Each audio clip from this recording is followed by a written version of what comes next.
Tonight, my friends, we are exploring what peasants ate in medieval times, from coarse bread and hearty stews to seasonal vegetables and simple grains. Life was shaped by the rhythm of the land, and every meal reflected the toil and traditions of the lower classes. This is a glimpse into the daily diet of those who worked the fields and lived close to the earth. So before you get comfortable, as we always do here, take a moment to like the video and subscribe to the channel if you haven't already joined the History and Sleep family. Also, let us know where you're watching from and what time it is for you. I'm honoured every day to do what I love and enjoy while helping you insomniacs battle your endless minds. Now dim your lights super low, turn on something for white noise, and let's begin.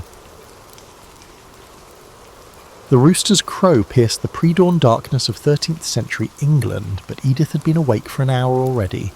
Her stomach's hollow ache served as a more reliable timekeeper than any church bell.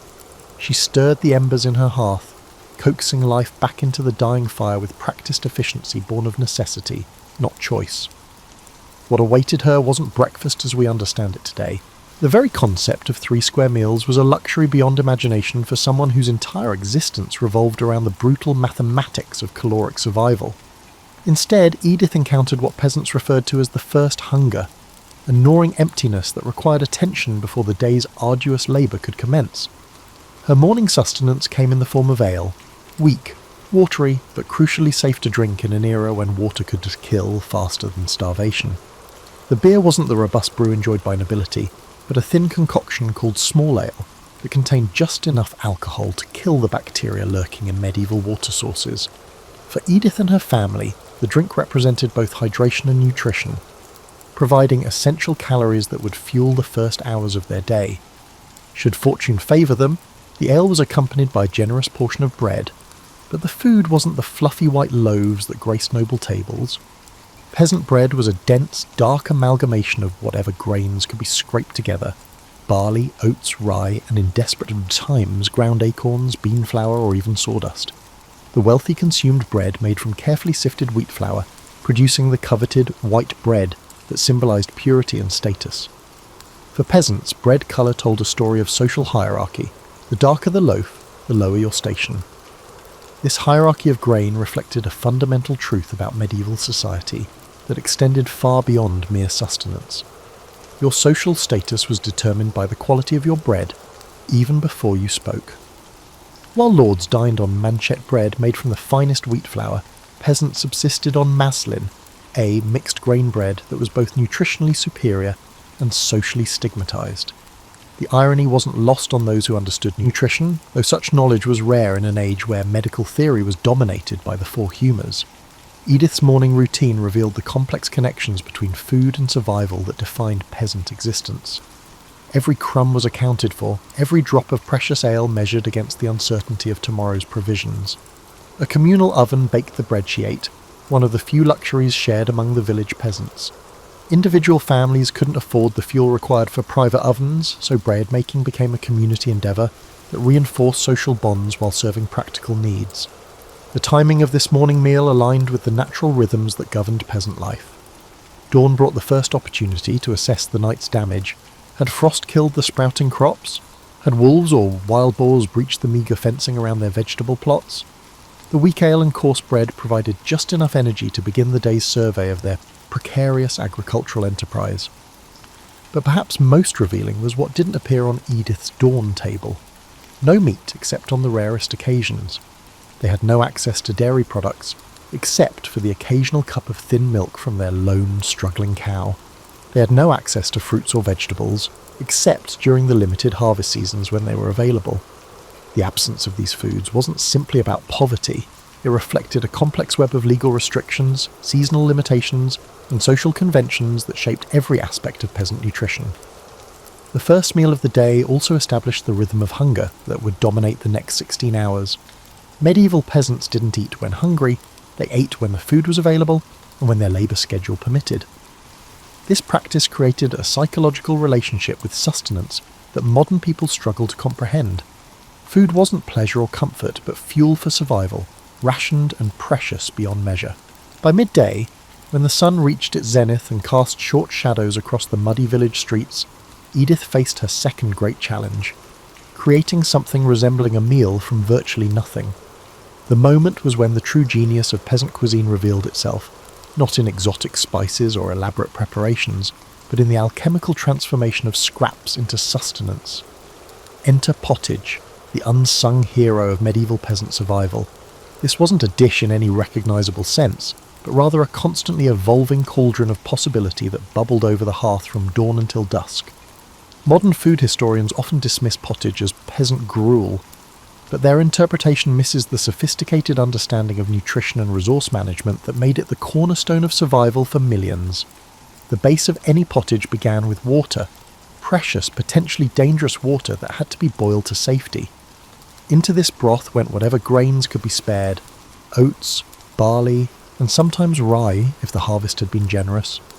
However, the true artistry began with what peasants referred to as the stretching, the careful addition of ingredients that would transform a pot of grain mush into something resembling nourishment. Edith would add herbs foraged from the woods, nettle leaves that provided iron and vitamins, wild garlic that added flavour and fought infection, and dandelion greens that supplied essential nutrients during the lean months when other vegetables weren't available. These weren't gourmet touches, they were medical necessities disguised as seasoning. Medieval peasants possessed an intuitive understanding of nutritional balance that wouldn't be scientifically validated for centuries. The transformation of pottage throughout the day revealed the sophisticated food management systems that peasant households developed. Morning pottage was thin and watery, designed to fill empty stomachs and provide quick energy for morning labour. By afternoon, it had thickened into something more substantial, with the addition of root vegetables like turnips, parsnips, or the occasional precious onion. Evening pottage achieved an almost stew-like consistency, incorporating any protein that could be obtained, a handful of dried beans, perhaps some eggs if the chickens were productive, or, in moments of celebration, actual meat. This constant evolution of the same basic dish reflected the peasant's understanding of thermodynamics long before anyone knew what it was. A single fire, carefully maintained throughout the day, could provide continuous cooking without the massive fuel expenditure required for multiple separate meals. The pottage pot became a kind of slow-cooking technology that maximised nutritional extraction from minimal ingredients. But pottage also served a psychological function that historians often overlook. In a world where most peasants often went to bed hungry, the constant presence of cooking provided them with emotional comfort. The aroma of herbs and simmering grains created an olfactory illusion of abundance even when actual food was scarce. This psychological dimension of peasant cuisine was crucial to mental survival during the long, brutal winters when actual starvation was a real possibility. The social aspects of pottage preparation revealed another layer of peasant survival strategy. Neighbours would borrow ingredients from each other, a turnip here, a handful of barley there, under the understanding that they would repay these loans when fortune reverted. These practices created a complex web of food-based social obligations that helped communities survive periods when individual families faced shortages. Different regions developed distinct pottage traditions that reflected local agricultural conditions and cultural preferences. Northern English peasants favoured oat-based pottages that provided the dense calories needed for harsh winters. Southern French peasants incorporated more legumes, taking advantage of longer growing seasons and different soil conditions. These regional variations were not a matter of taste, but rather of adaptation. Each represented generations of experimentation in the pursuit of optimal survival nutrition. The preparation of pottage also revealed the gender dynamics of medieval peasant households. While men dominated agricultural labour and interactions with the outside world, women controlled the domestic food systems, which made a crucial difference between survival and starvation. The knowledge of which wild plants were edible, which combinations of ingredients provided the best nutrition, and how to stretch limited resources through careful cooking techniques was passed down through maternal lineages like precious family secrets. When hunger clawed at their bellies with particular ferocity, medieval peasants faced a terrible choice: obey the law and starve, or risk death to feed their families. This wasn't melodrama, it was the stark reality of a legal system that criminalised survival itself. The forests that surrounded every medieval village, teeming with game and wild foods, were forbidden territory, where a desperate parent's attempt to feed hungry children could result in hanging. The Norman conquest of 1066 had brought with it the concept of forest law, a legal framework that claimed vast tracts of land exclusively for the king and nobility. These weren't just wooded areas, but entire ecosystems, including fields, streams and villages where peasants had foraged for generations. Suddenly the act of gathering nuts, berries or mushrooms, foods that had sustained communities for centuries, was deemed a crime punishable by death, mutilation or massive fines that could devastate entire families. Yet peasants developed an elaborate underground network of survival that operated in the shadows of these draconian laws. They created a parallel food system based on intimate knowledge of forest cycles, animal behaviour, and the movement patterns of forest officials. This wasn't random poaching, it was a sophisticated form of ecological management that required more skill and knowledge than most modern hunters possess. Consider the seasonal rhythms that governed illegal foraging. Spring brought the first edible greens, wild onions, young nettle shoots, and early berries that could supplement the depleted winter stores. Peasants learned to identify dozens of edible plants and their optimal harvesting times. They understood which mushrooms were safe, which tree bark could be ground into flour during famines, and which roots could be processed into emergency carbohydrates. The pursuit of protein required even greater skill and courage. Rabbits, abundant in the medieval countryside, were legally the property of landowners, but their warren systems were mapped and understood by peasant communities with military precision. Poachers developed silent trapping methods that left no trace. Snares made from human hair that wouldn't reflect moonlight, deadfall traps constructed from natural materials that appeared accidental, and complex tracking systems that allowed them to monitor game movement without detection. Rivers and streams presented another battlefield in the war between survival and law. Fish were considered royal property, but peasant communities developed ingenious methods for catching them without leaving evidence. Night fishing with makeshift nets, the construction of temporary fish traps that could be quickly dismantled if officials approached, and the use of natural toxins that would stun fish without permanently harming the water supply. All of these techniques required knowledge passed down through generations of desperate families.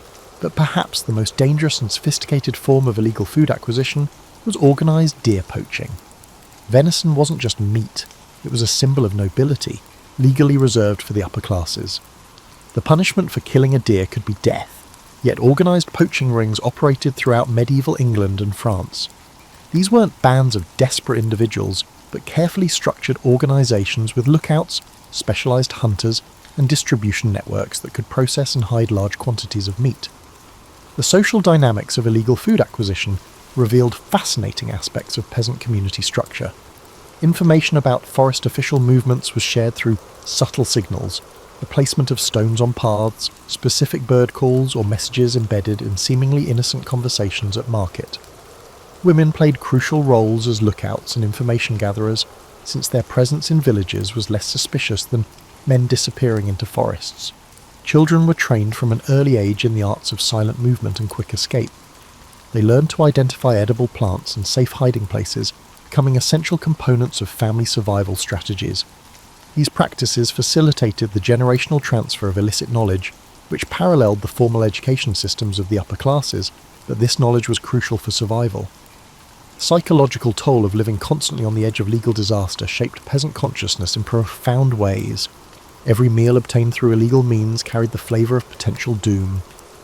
Families developed elaborate rituals for consuming forbidden foods, meals eaten in darkness, bones buried in secret locations, and evidence destroyed with methodical care. Such behaviour wasn't paranoia, but a rational response to a system where survival itself was criminalised. Weather patterns became essential information for the survival strategies of peasants. Stormy nights provided cover for risky foraging expeditions. Heavy snow might allow access to previously dangerous areas while covering tracks. The phases of the moon determined when certain activities were possible or suicidal. These variables created a complex calendar of opportunity and danger that governed the rhythm of illegal food acquisition. Summer's brief abundance presented medieval peasants with their greatest opportunity and most critical challenge, transforming a few precious months of plenty into fuel for survival through the dark, barren winter ahead. The task wasn't simply about storing food, it was about mastering the complex chemistry of preservation using techniques that represented centuries of accumulated wisdom about battling time, bacteria, and decay. The race against spoilage began with the earliest crops. Peasants understood that timing was everything. Harvest too early and you lost precious calories, too late and you lost everything to rot. They developed an intuitive grasp of plant chemistry that wouldn't be formally understood. Until modern times, it was important to know precisely when fruits reached their peak sugar content for optimal preservation, when vegetables achieved maximum nutritional density, and when grains contained the appropriate moisture levels for long-term storage. Salt was the gold standard of preservation, but for peasants it was nearly as precious as actual gold. The few pounds of salt a family could afford annually had to be allocated with mathematical precision. They developed elaborate hierarchies of preservation, which foods deserved precious salt treatment, which could be preserved through other methods, and which had to be consumed immediately despite their seasonal abundance. The salting process itself was an art form. Peasants created specialised salt boxes with precise ratios of salt to food, understanding that too little salt meant spoilage while too much meant waste of their most precious commodity. They learned to pack meat and fish in specific patterns that maximise preservation while minimising salt usage. Different cuts of meat required different salting techniques, knowledge passed down through generations of families who understood that a mistake in preservation could mean starvation months later. However, peasants also developed preservation techniques that did not require expensive materials. Smoking was the most common alternative, though it demanded constant attention and fuel. They built sophisticated smokehouses using locally available materials, understanding which woods produced the best preservative smoke and which combinations of temperature and humidity achieved optimal results. Applewood, oak and beech were prized for their antimicrobial properties and subtle flavours, while pine and other resinous woods were avoided for their bitter taste and potential toxicity. The construction of smokehouses revealed the collective nature of peasant preservation efforts. Individual families rarely had enough fuel or food to justify a complete smoking operation, so communities pooled resources. This created complex social arrangements where families contributed different elements. One provided the structure, another the fuel, and a third the technical knowledge, and shared the results according to elaborate formulas that ensured fairness while maximising efficiency. Drying represented another crucial preservation technology that peasants refined to scientific precision. They understood the relationship between air circulation, temperature, and humidity that determined successful drying versus dangerous spoilage. Vegetables were cut into specific shapes and sizes that maximised surface area while maintaining structural integrity. Combinations of salt water and honey treated the fruits, preventing browning and accelerating moisture loss. The physical infrastructure of drying required sophisticated understanding of architecture and meteorology. Peasant homes incorporated specialised drying areas, attic spaces with controlled ventilation, outdoor structures that could be adjusted for seasonal wind patterns, and indoor systems that took advantage of hearth heat without creating fire hazards. Despite their seemingly accidental appearance, these features are the result of meticulous planning and generations of accumulated engineering knowledge. Fermentation was perhaps the most sophisticated preservation technique available to peasants, though they didn't understand the scientific principles that made it work. They knew that certain combinations of vegetables, salt, and controlled environments produced foods that not only lasted through winter, but actually improved in flavour and nutritional value. Sauerkraut, pickled vegetables, and fermented grain products weren't luxuries but survival necessities. The process of fermentation required precise control of variables that peasants managed through careful observation and inherited wisdom. They understood which vessels produced the best results, which ambient temperatures were optimal, and which signs indicated successful fermentation versus dangerous spoilage. This knowledge was closely guarded and carefully transmitted, since a family's fermentation skills could mean the difference between survival and starvation. Storage technology represented another area where peasants demonstrated remarkable sophistication. Root cellars weren't simple holes in the ground, but carefully engineered systems that maintained optimal temperature and humidity for different types of preserved foods.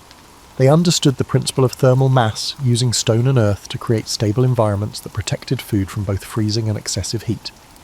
The organisation of stored food revealed the mathematical precision that governed peasant survival calculations. Families developed elaborate inventory systems that tracked not just what food was stored, but when it would spoil, which items needed to be consumed first, and how to rotate stocks to minimise waste. The result wasn't casual organisation, but life or death resource management that required constant attention and precise calculation. Food in medieval society wasn't just sustenance, it was a complex language that communicated social status, legal rights, and political power with ruthless precision.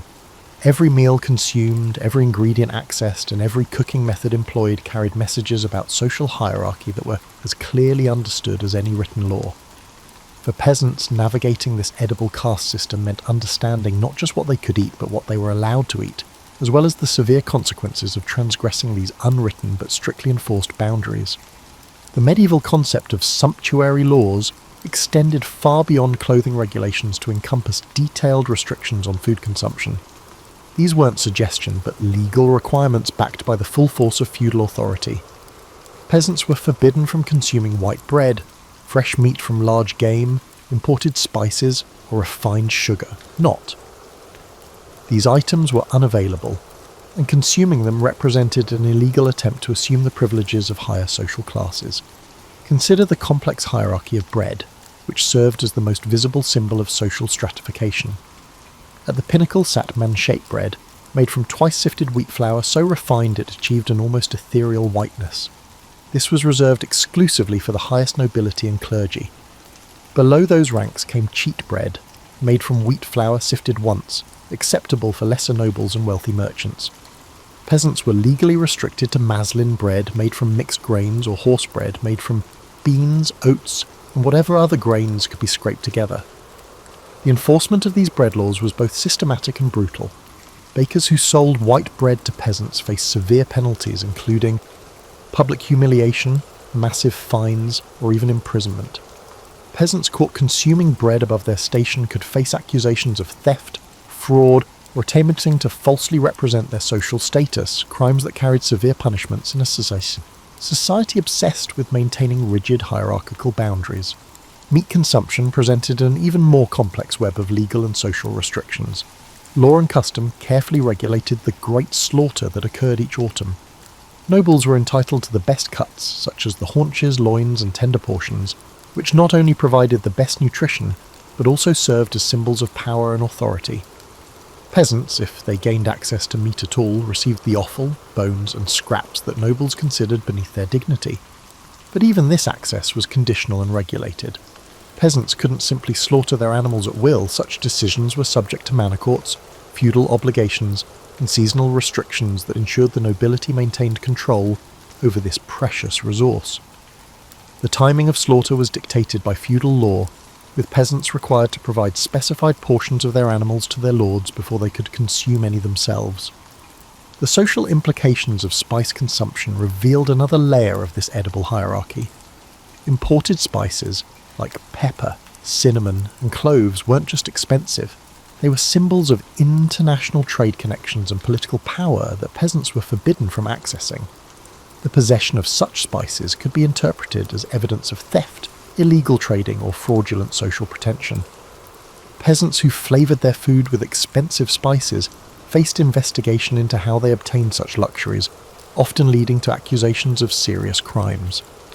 These conditions created a parallel economy of flavour where peasants developed sophisticated techniques for creating intriguing tastes using only locally available, legally permissible ingredients.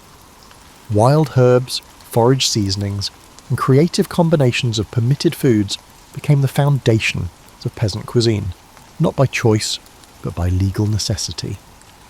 The creativity of peasant cooking wasn't born from culinary ambition, but from the need to create palatable meals within the confines of rigid social restrictions. The concept of feast days revealed how even religious celebrations reinforced social hierarchy through food distribution. While the church preached equality before God, the practical reality of religious feasts created carefully structured events where social status determined what foods were distributed to whom. Nobles received the finest portions, wealthy merchants received good but secondary cuts, and peasants received whatever remained, if anything remained at all. Table manners and eating customs served as another method of enforcing social distinctions. Peasants weren't simply too poor to afford elaborate dining implements, they were legally and socially prohibited from using them. The possession of silver spoons, decorated plates, or refined serving vessels could be interpreted as theft or fraudulent social impersonation. Peasants ate with their hands or simple wooden implements, not just from necessity but from legal requirement. The distribution of food during times of scarcity revealed the most brutal aspects of this social hierarchy. During famines, food wasn't distributed based on need, but on social status. Nobles maintained their accustomed diets while peasants starved, not because there wasn't enough food to go around, but because the social order required that hierarchy be maintained even unto death. Peasants died of starvation while granaries owned by nobles remained full, protected by legal and military force. The psychological impact of this food-based social control was profound and deliberate. Every meal reminded peasants of their place in society. Every flavour they couldn't taste reinforced their subordinate status. And every feast they couldn't attend demonstrated their exclusion from full participation in community life. Food became a tool of social control more effective than any military force, creating a system where peasants internalized their subordination through daily acts of consumption. The medieval peasant's relationship with food was governed by a merciless seasonal cycle that swung between brief moments of relative abundance and long months of desperate scarcity. This cycle wasn't the gentle seasonal variation of modern agriculture, but a dramatic oscillation between survival and starvation that shaped every aspect of peasant consciousness, social organisation and spiritual life. Understanding this rhythm is critical for comprehending how peasants thought about food, time, and their place in the natural world. Spring arrived not as a gentle awakening, but as a competition against time and death. The hunger gap, those desperate weeks between the exhaustion of winter stores and the arrival of new crops, represented the most dangerous period in the peasant calendar. Families that had carefully rationed their preserved foods through the long winter months now faced the terrifying reality that their calculations might have been wrong. The period was when peasants were most likely to die, not from dramatic catastrophes, but from the slow grinding process of starvation. The first edible greens of spring were literally lifesavers. Dandelion leaves, nettle shoots, and wild onions weren't gathered for their flavour, but for their ability to provide essential nutrients to bodies weakened by months of minimal nutrition. Peasants developed encyclopedic knowledge of which plants emerged, when, which parts were edible, and how to process them into forms that provided maximum nutritional benefit. Their activity wasn't foraging for pleasure, but in emergency medicine disguised as food gathering. The arrival of the first crops created a psychological transformation as dramatic as the nutritional one. The appearance of young leeks, early cabbages, and the first grain shoots represented not just food, but hope itself. However, the temptation to consume these early crops immediately had to be balanced against the knowledge that premature harvesting meant reduced yields later. Peasants developed sophisticated self-control mechanisms that allowed them to resist immediate gratification in favour of long-term survival. Summer provided the peasants with the closest experience of abundance, yet even this was accompanied by anxiety. The brief months of plenty had to support not just immediate consumption, but the preservation efforts that would determine winter survival. The situation created a paradox, where the season of greatest food availability was also the season of most intense labour and worry. Every sunny day was precious for drying crops, every calm day crucial for harvesting grains, and every favourable wind essential for threshing. The social dynamics of summer abundance revealed the complex relationship between individual and community survival. While families competed for the best harvesting opportunities and preservation resources, they also recognised that community cooperation was essential for everyone's survival. Harvest traditions like cooperative grain cutting, shared threshing operations, and communal preservation activities weren't just social customs, but survival strategies that maximised everyone's chances of surviving the coming winter. Autumn brought the Great Reckoning, the time when peasant families had to calculate whether their preservation efforts had been sufficient. This wasn't a casual assessment, but a mathematical computation that literally determined who would live and who might die during the coming winter. Families that had miscalculated, either through poor planning, bad luck, or insufficient resources, faced the terrible decision of whether to consume their seed grain, the choice between surviving the current winter or having crops to plant in the spring. The autumn slaughter was perhaps the most emotionally complex aspect of the seasonal cycle. Animals that had been carefully tended through the summer, often developing relationships with their human caretakers, had to be killed and processed for what a winter of survival. This wasn't casual butchering, but a skilled process that required maximising the preservation value of every part of the animal. Nothing could be wasted. Bones were saved for broth, organs were preserved for winter protein, and even blood was captured and processed into sausages that provided essential iron during the lean months. Winter was the season of careful calculation and constant anxiety, Every meal consumed had to be weighed against the remaining stores and the weeks left to survive. Peasant families developed sophisticated rationing systems that ensured fair distribution while maximising survival chances. These weren't arbitrary rules, but carefully calculated formulas based on age, physical demands, and contribution to family survival. Children and elderly family members often received smaller portions, not from cruelty, but from the grim mathematics of survival. The psychological impact of this seasonal cycle created a unique relationship with time that differed fundamentally from modern experience. Peasants didn't plan for the future in abstract terms, but in the concrete calculations of survival. They thought in terms of seed time and harvest time, slaughter time, and preservation time. The calendar wasn't an administrative convenience, but a survival manual that dictated when to plant, when to harvest, when to preserve, and when to carefully ration dwindling supplies. Religious observances aligned with these seasonal rhythms, creating a spiritual framework that helped peasants cope with the psychological stress of their survival cycle. Harvest festivals weren't just celebrations, but community rituals that reinforced social bonds essential for winter survival. Lenten fasting coincided with the natural scarcity of late winter, transforming necessity into virtue and providing spiritual meaning for unavoidable suffering. The seasonal cycle also created distinct patterns of disease and mortality that shaped peasant understanding of life and death. Late winter and early spring saw the highest death rates as weakened bodies succumbed to the combined effects of malnutrition and seasonal illnesses. Summer brought different health challenges as the intense labour of harvest season strained bodies already weakened by previous deprivation. These patterns weren't random, but predictable consequences of the seasonal food cycle that governed peasant existence. The desperate innovations of medieval peasants, born from the daily struggle between survival and starvation, created a food legacy that continues to shape our world in ways most people never realise. The techniques they developed for maximising nutrition from minimal resources, the preservation methods they perfected through trial and error, and the social systems they created around food sharing became the foundation for modern agriculture, cuisine, and food security systems that we take for granted today. Consider the profound impact of peasant grain cultivation on modern agriculture. The mixed grain breads that peasants ate from necessity, combining wheat, barley, oats, and rye, were nutritionally superior to the refined white breads consumed by the wealthy. Modern nutritional science has validated what peasants knew intuitively. Diverse grain combinations provide more complete protein profiles, better mineral absorption, and superior overall nutrition. Today's artisanal bread movement, with its emphasis on whole grains and complex fermentation, is essentially rediscovering peasant baking techniques refined over centuries of survival-driven innovation. The fermentation techniques that peasants developed to preserve vegetables through winter months became the foundation for modern food preservation industries.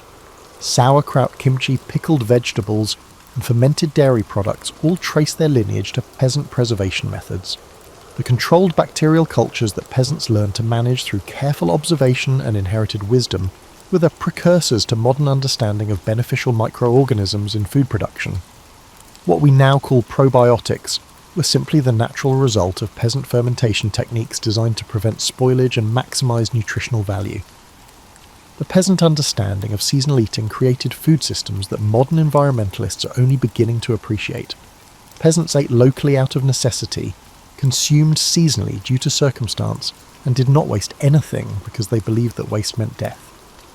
Their actions created agricultural systems that were inherently sustainable, designed to maintain soil fertility, preserve seed varieties, and support local ecosystems. Modern movements toward local food production, seasonal eating, and zero-waste cooking are essentially attempts to recreate the sustainable food systems that peasants developed through centuries of resource scarcity. The social aspects of peasant food culture provided templates for community resilience that remain relevant today. The complex networks of food sharing, reciprocal obligations, and collective preservation efforts that peasant communities developed were sophisticated systems for managing scarcity and ensuring community survival. Modern food banks, community gardens, and cooperative buying organisations all echo the social innovations that peasants created to help their communities survive seasons of shortage. The medicinal use of food that peasants practiced, incorporating wild herbs, fermented foods, and specific plant combinations for health benefits, preceded modern understanding of functional foods and nutraceuticals by centuries. Peasants who added nettle to their pottage for iron, used fermented foods to aid digestion, and incorporated specific herbs to fight infection, were practicing preventive medicine through food choices. Modern research into the health benefits of traditional foods often validates peasant practices that were developed through empirical observation and passed down through generations. The peasant approach to cooking, maximising flavour and nutrition from minimal ingredients through techniques like slow cooking, fermentation, and careful seasoning with wild herbs, became the foundation for many of the world's most celebrated cuisines. French peasant cooking, with its emphasis on slow-braised dishes, carefully preserved vegetables, and resourceful use of every part of an animal, provided the foundation for classical French cuisine. Italian peasant traditions of pasta making, cheese production, and vegetable preservation became the basis for one of the world's most influential culinary traditions. The preservation techniques that peasants perfected, smoking, salting, drying, and fermentation, remain the fundamental methods used in modern food production. Industrial food preservation often simply mechanizes and scales up the basic principles that peasants developed through necessity. The artisanal food movement emphasizes traditional preservation methods is essentially a return to peasant techniques that were abandoned during the industrialization of food production. The peasant understanding of plant breeding and seed selection developed through careful observation of which plants produced the best yields under difficult conditions, provided the foundation for modern agricultural science. Peasants who saved seeds from their most productive plants, selected for disease resistance and climate adaptability, and maintained diverse varieties for different growing conditions were practicing plant breeding techniques that remain relevant today. Modern efforts to preserve heirloom varieties and maintain genetic diversity in crops often focus on varieties originally developed by peasant farmers. The lesson of peasant food culture extends beyond technique to philosophy. Peasants understood that food was precious, that waste was immoral, and that sharing resources was essential for community survival. These values, born from scarcity and necessity, created food cultures that were inherently respectful of natural resources and focused on community welfare rather than individual accumulation. As we face modern challenges of climate change, resource scarcity and food insecurity, the wisdom embedded in peasant food systems becomes increasingly relevant. Their techniques for maximizing nutrition from minimal resources, their understanding of sustainable agricultural practices, and their social systems for ensuring community food security provide helpful information about creating resilient food systems in an uncertain world.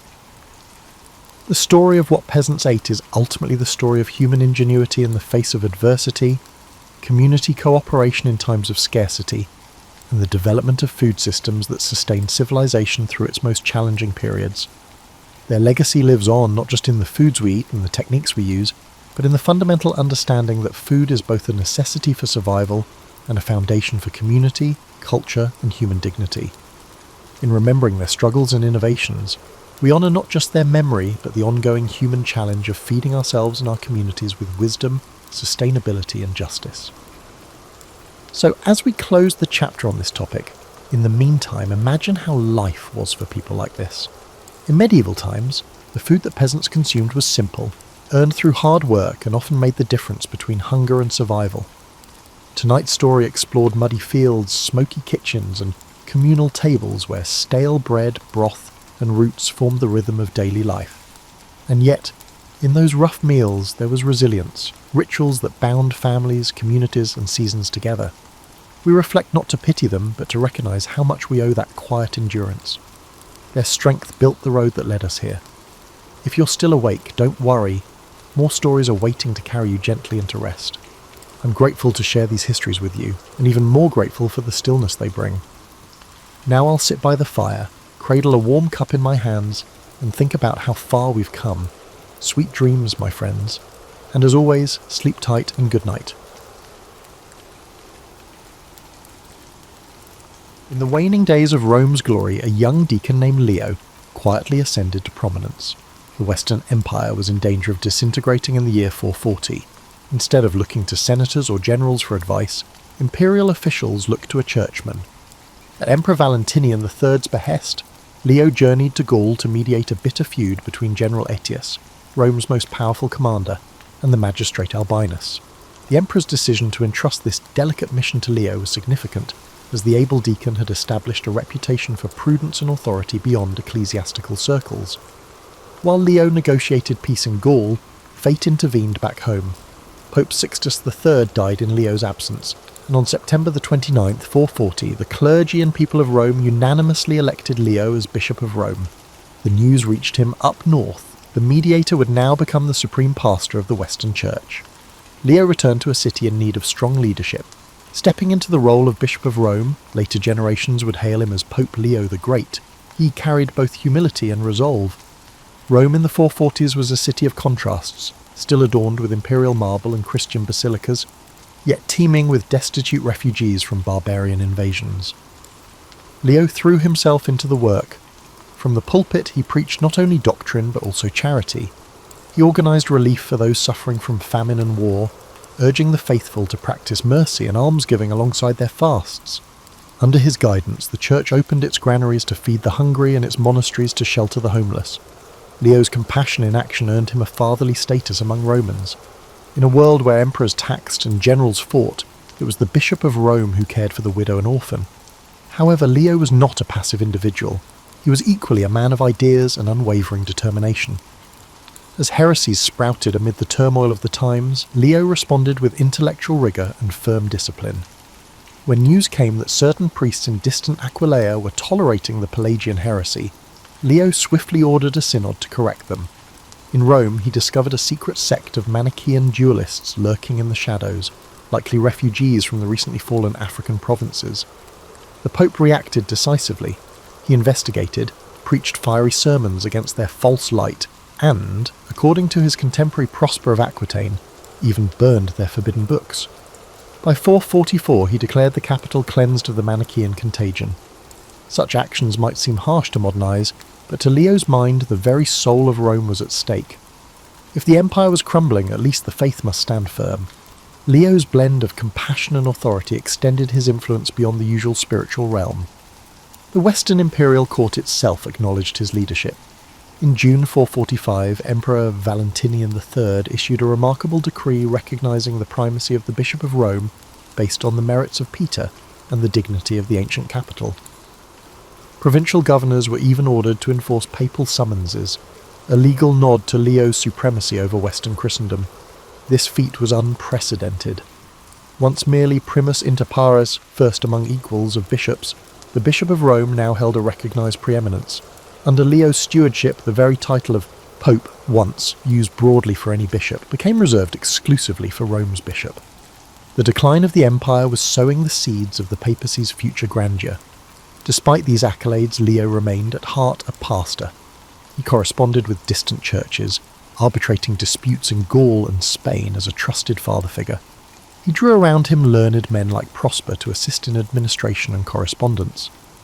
Ever mindful of his exemplar, St. Peter the Apostle, Leo championed the idea that the Pope is Peter's heir, carrying the keys of spiritual authority. The ultimate test of this conviction was imminent. As the mid-5th century approached, ominous tidings spread across the Alps. A storm was gathering in the north. The Huns, led by a warlord whose name was already spoken in dread whispers, were on the move. Unbeknownst to Leo, destiny was steering him toward a singular role, not only as a teacher and shepherd of souls, but as Rome's protector in its darkest hour. The stage was set for an encounter that would resound through the ages, and the humble deacon-turned-pope would soon be called upon to save an empire. Pope Leo I was solidifying his spiritual authority while the Western Roman Empire around him was on the verge of collapse. By the mid-5th century, Rome's dominion had shrunk to a pathetic core. Little more than Italy and part of Gaul, observers noted, of the Western realm. The grandeur of Caesar and Augustus was now a ghost haunting crumbling walls. Gone were the rich provinces of North Africa. The Vandals had seized Carthage in 439, cutting off Rome's critical grain supply. Hispania and Gaul were carved up by Visigothic and Burgundian kings who paid only token respect to the emperor. Across the sea, Britannia, once a Roman diocese, was abandoned to wild Anglo-Saxon warlords. The Western Empire in Leo's time was essentially an Italian kingdom struggling to survive, its frontiers pressed on all sides by so-called barbarians, and its treasury drained. The city of Rome itself, though still symbolically powerful, was a mere shadow of its former self. The imperial court had long since relocated to Ravenna, a marsh-girt city easier to defend. In Rome, ancient monuments decayed even as new churches rose. The populace, much diminished from a century ago, lived in uneasy suspense. Memories of the Visigoth sack of 410 still lingered like a national trauma. Elderly Romans could recall the horror when Alaric's Goths breached the walls and looted the Eternal City for 3 days. The psychological scar had not healed. Now, 4 decades later, rumours spread that an even fiercer enemy was approaching Italy's borders. Children heard frightening tales of the Hun with his ruthless horsemen and felt their parents' anxiety. Many asked, was history repeating itself? Or worse, was this the end of Rome at last? In the palaces of Ravenna, Emperor Valentinian III reigned in name, but real power was precariously balanced. The true strongman was Flavius Aetius, the Magister Militum, master of soldiers. Famed for both his cunning and his controversial alliances, Aetius had spent his youth as a hostage among the Huns, even befriending their leaders. Hardened by that experience, he knew Rome could not fight all its enemies at once. With grim pragmatism, Aetius had struck deals with some barbarians to fight others. In 437 he formed an alliance with Attila's Huns to demolish the Burgundian kingdom in Gaul, eradicating it from its core. Western Rome was forced to play a desperate game of divide et impera in order to survive. By the late 440s, Aetius managed a fragile coalition holding Gaul against the Visigoths and Italy against the Ostrogoths. But the Huns, once his occasional allies, were becoming an ever greater threat. Aetius knew Attila's character too well. The Hun king's ambitions had no limit. The cultural fabric of the empire was also fraying. The old pagan aristocracy had mostly bowed to Christianity, but not always sincerely. Some clung to classical traditions and nostalgic dreams of Rome's past, while the new reality, a Christian empire fighting for its life, demanded a different ethos. In this atmosphere, spiritual interpretations of Rome's misfortune flourished. Many Christian Romans, Leo among them, viewed the successive calamities as divine chastisement for the empire's sins. Was God using barbarian invaders as a scourge to humble Rome? The question was pondered in sermons and letters. Decades earlier, St. Augustine had written The City of God after the 410 sack, explaining that earthly empires rise and fall while the City of God endures. Now Augustine was gone. He had died in 430 as Vandals besieged his city of Hippo, but his ideas lived on. Pope Leo, steeped in such theology, urged his flock not to lose faith. If the empire was crumbling, perhaps it was all the more urgent to uphold Christian virtue and unity. By 450, the Western court was rife with intrigue and insecurity. Emperor Valentinian, never a strong ruler, was dominated first by his formidable mother, Galla Placidia, and then by Aetius. With Placidia's death in 450 and the emperor's own sister Honoria embroiled in scandal, she had secretly appealed to Attila for help escaping an arranged marriage, offering him her hand, and half the empire as dowry. The dynasty itself seemed to teeter.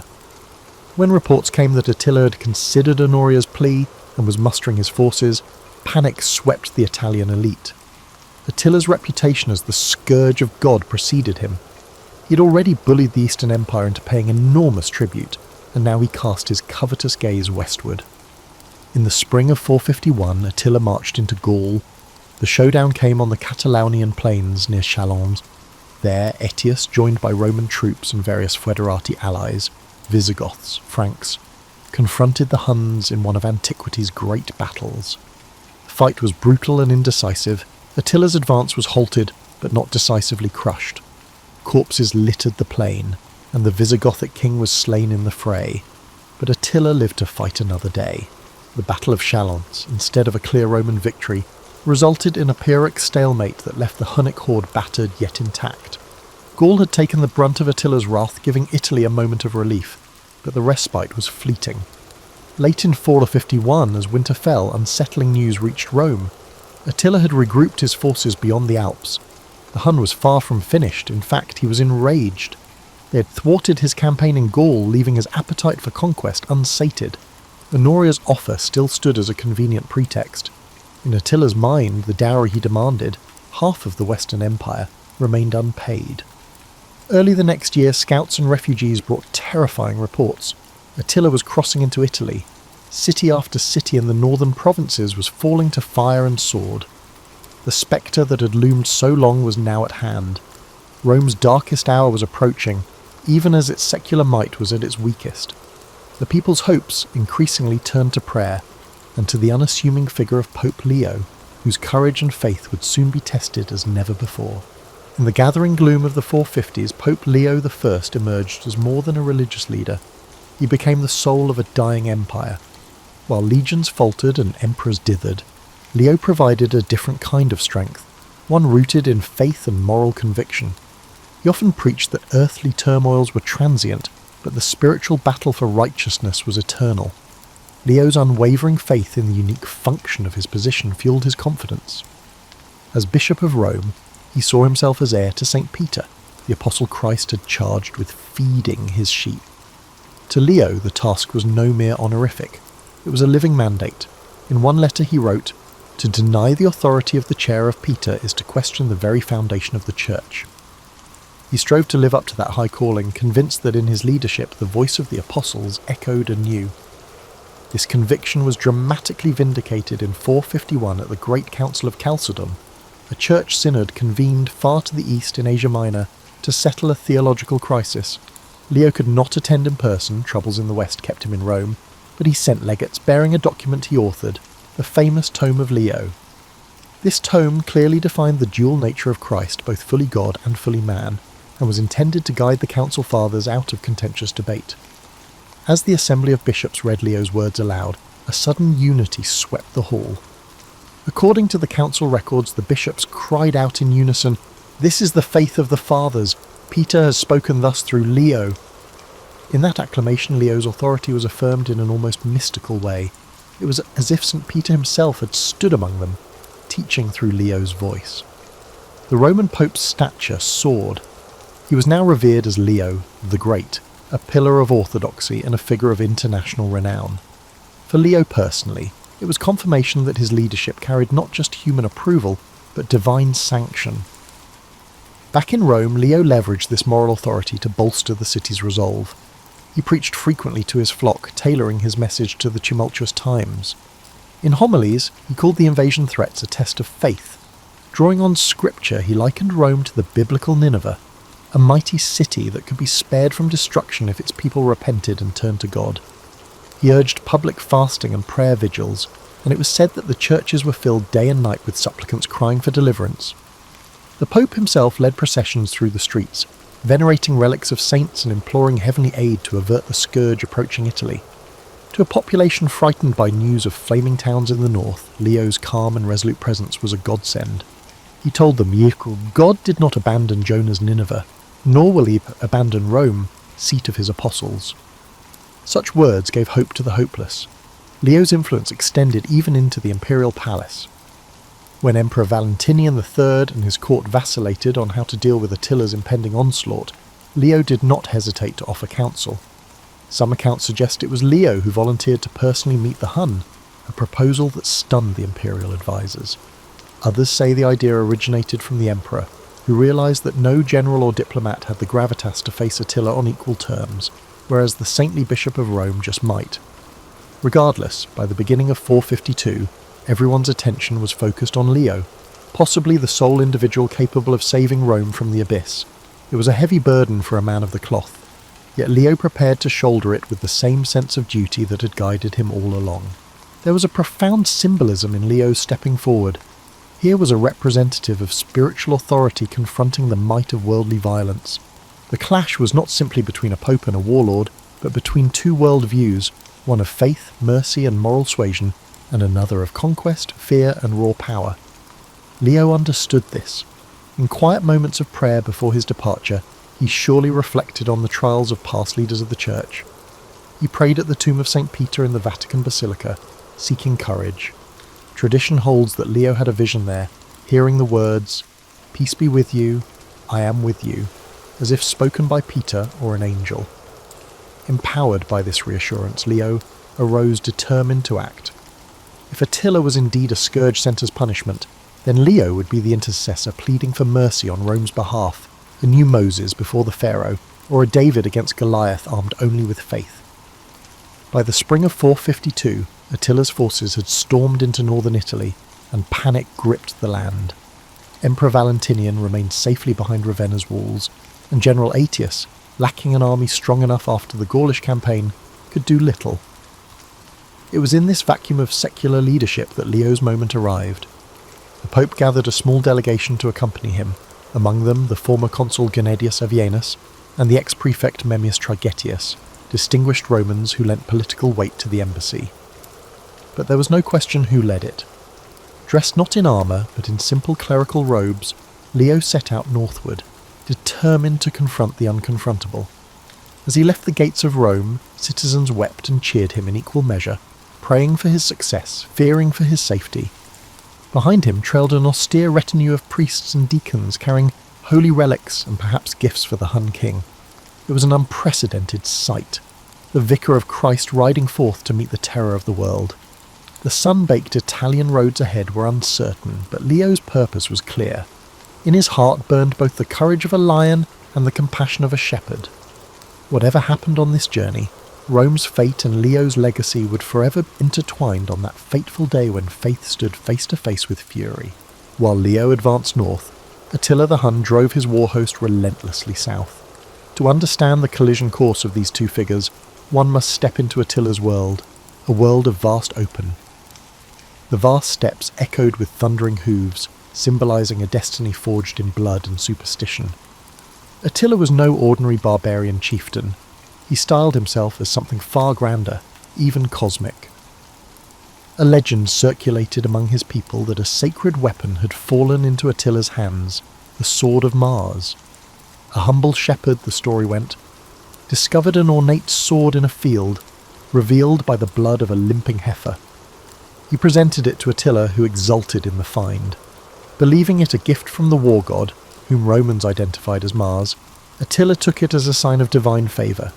He thought he had been appointed ruler of the whole world, and that through the sword of Mars supremacy in all wars was assured to him. So writes the historian Jordanes, echoing the accounts of Attila's contemporaries. Armed with this talisman and unshakable self-confidence, Attila saw himself as an instrument of godly wrath, a scourge sent upon the earth. Indeed, later Romans would call him flagellum Dei, the scourge of God, believing that he was a punishment for the sins of humankind. Under Attila's command, the Hunnic Empire reached its zenith. From the plains of Hungary across the Danube and into Germany, he united a confederation of Huns, Alans, Ostrogoths, and other tribes through charisma and fear. He became sole ruler in 445 after allegedly murdering his brother Bleda, an act that removed the last check on his power. Ruthless as he was, Attila was also a shrewd strategist. He realised that brute force alone wouldn't sustain his dominion. Cunning diplomacy and psychological warfare were equally potent. Throughout the 440s, Attila alternated devastating military campaigns with calculated negotiations. He extorted the Eastern Roman Empire for gold year after year, first £700, then £2,100 annually after he battered their armies in 447. The Eastern Emperor, Theodosius II, preferred paying off the Huns to facing them in battle, a policy that enriched Attila immensely. By the year 450, Attila's treasuries were brimming with tribute, and his warriors had gained seasoned experience from numerous skirmishes and sieges. Despite ruling over such wealth, Attila led a simple life by choice, akin to a warrior monk. Roman envoys who visited his encampment were astonished by his austerity. The historian Priscus, who dined with Attila during a diplomatic mission, recorded that while lavish food on silver platters was served to guests, Attila himself ate nothing but meat off a wooden trencher. He drank from a wooden cup, whereas his lieutenants sipped wine from gleaming goblets of gold. His clothes were plain and clean, devoid of the jewels that adorned other chieftains. Such discipline both impressed and unnerved the Romans. It suggested a man of unwavering determination, unaffected by decadence or distraction, a leader capable of instilling unwavering loyalty by empathising with the struggles of his followers. Attila also had a mercurial temper and could be mercilessly cruel, but he tempered terror with moments of calculated mercy or humour, keeping even his closest followers guessing. Attila's worldview was steeped in omen and prophecy. Priscus noted that Attila consulted seers and believed in predictions about his lineage. One prophecy purportedly left him momentarily sombre. It foretold that disaster would eventually befall the Huns, though perhaps not in his lifetime. But such dark musings were rare. More often, Attila projected absolute confidence in his divinely sanctioned mission of conquest. He even co-opted Roman mystique for his ends. A chilling tale from Milan illustrates this.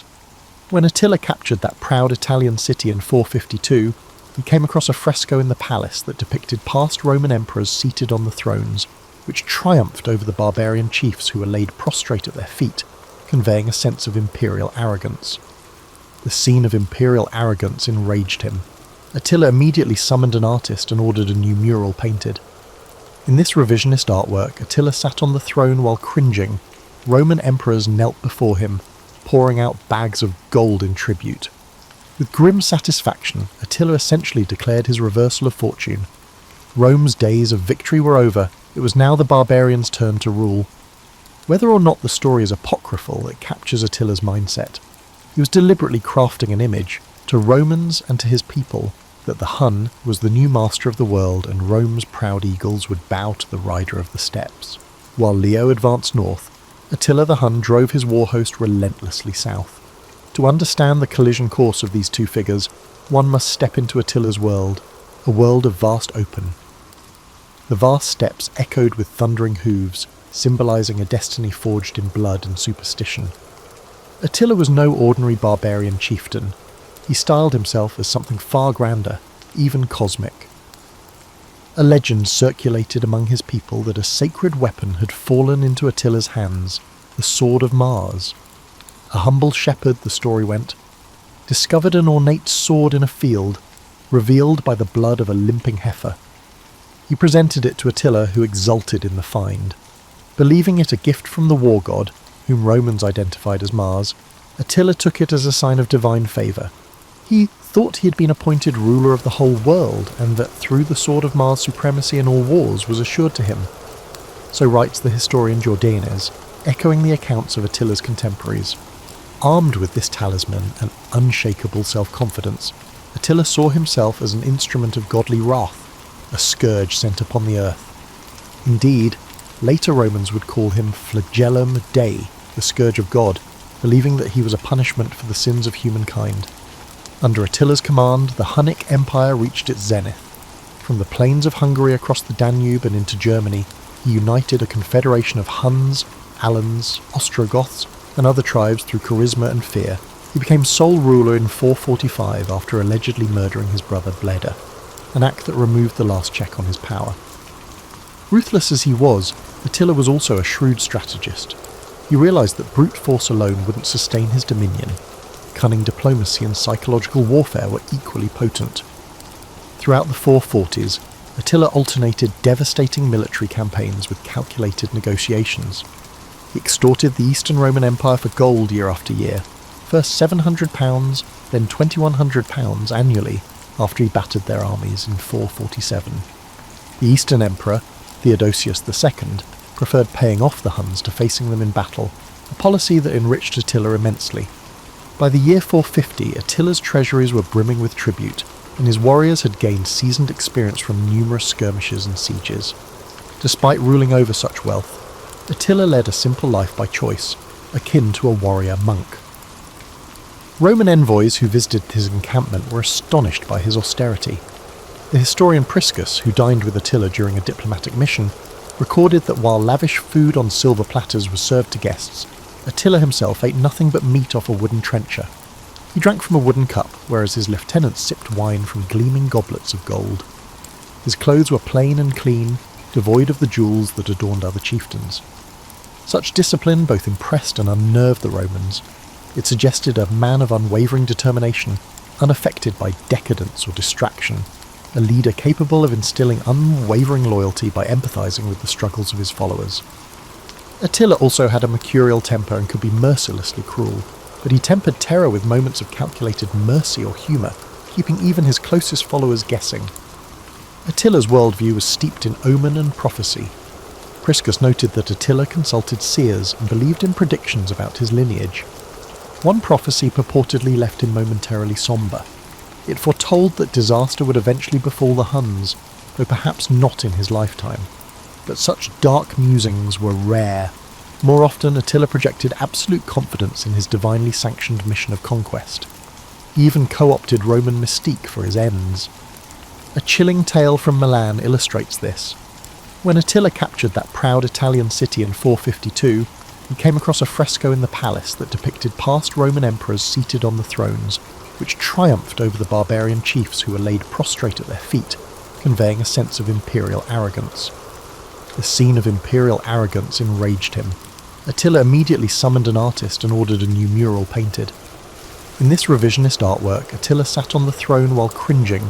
Roman emperors knelt before him, pouring out bags of gold in tribute.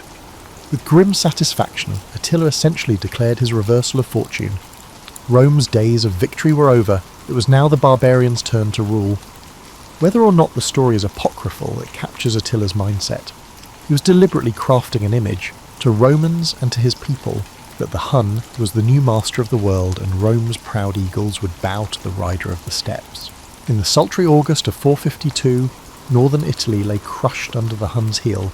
The Huns trampled fields, left villages empty, and filled the air with thick smoke from burnt towns. Down the ancient Via Aemilia, a strange procession made its way against this tide of destruction. Pope Leo I, mounted perhaps on a sturdy mule or horse, led a small band of envoys and clergy steadily northward. Each mile brought new evidence of Attila's wrath. Charred farmsteads, refugees huddled by the roadside, and tales of unspeakable carnage. Leo's heart must have been heavy, yet he pressed on, radiating a calm conviction that bewildered those who met him.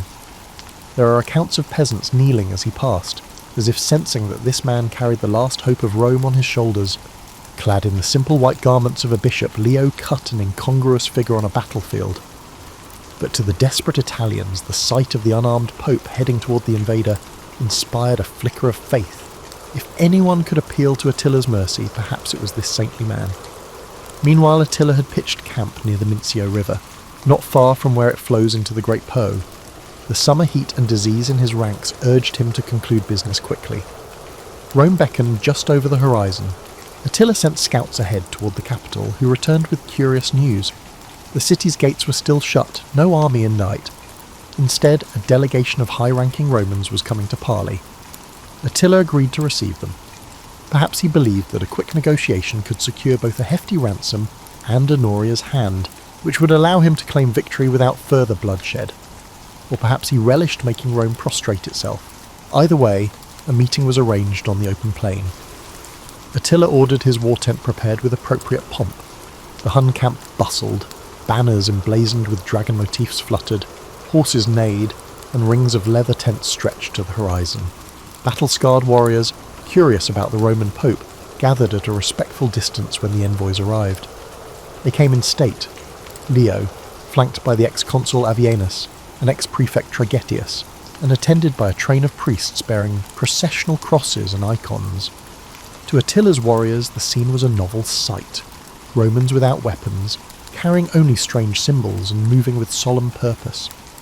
Under the bright sky, Pope Leo and Attila the Hun finally came face to face. The moment was historic. The soft-spoken Holy Father and the scourge of nations. Despite being in his early 60s, Leo stood with dignified bearing. Attila, a middle-aged man of middling height with a man with a broad chest and weathered face, regarded the Pope intently. Attila was known for his habit of rolling his fierce eyes to intimidate those in front of him. One might imagine he attempted the same on Leo, yet Leo did not flinch. Clad in simple robes, the Pope met the barbarian's gaze with steady, compassionate eyes. An observer described Leo at that encounter as fearless, as one who trusts not in himself but in God. Attila, who had terrorized tens of thousands, now encountered a man who showed no fear. The conversation that unfolded has been lost to time. No transcript exists, but through various accounts and a dose of imagination, we can reconstruct its tenor. First, the Roman envoys likely offered formal salutations. Avienus, experienced in diplomacy, probably spoke, "Attila, most noble leader of the Huns, we come on behalf of the Senate and people of Rome." They might have offered gifts, chests of gold or jewelled goblets, tokens of Rome's esteem or desperation. Attila listened impatiently. Then Pope Leo addressed the warlord.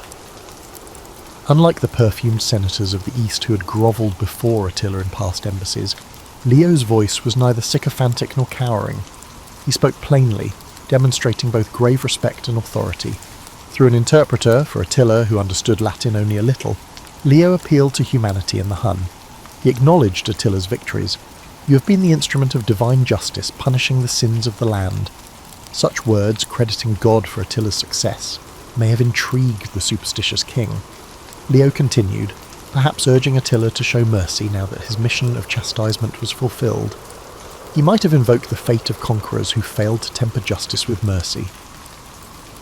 Certainly Leo reminded Attila of the transience of mortal life. One chronicler imagined Leo saying, "We are all mortals, O king, sooner or later we return to dust.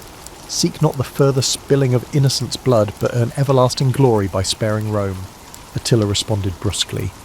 One can picture his scowling visage as he listed his demands. Through the interpreter, he likely thundered that Honoria, the imperial princess who had appealed to him, be handed over at once with her rightful inheritance, the dowry he claimed. He may have also demanded an annual tribute of gold from Rome to replace what the Eastern Empire had stopped paying. Attila was a man used to dictating terms, yet even as he spoke, something gnawed at him. Here was this unarmed priest calmly rebutting the scourge of God. Leo answered Attila's demands firmly. The emperor could not yield his sister as a bride, for that matter was already settled.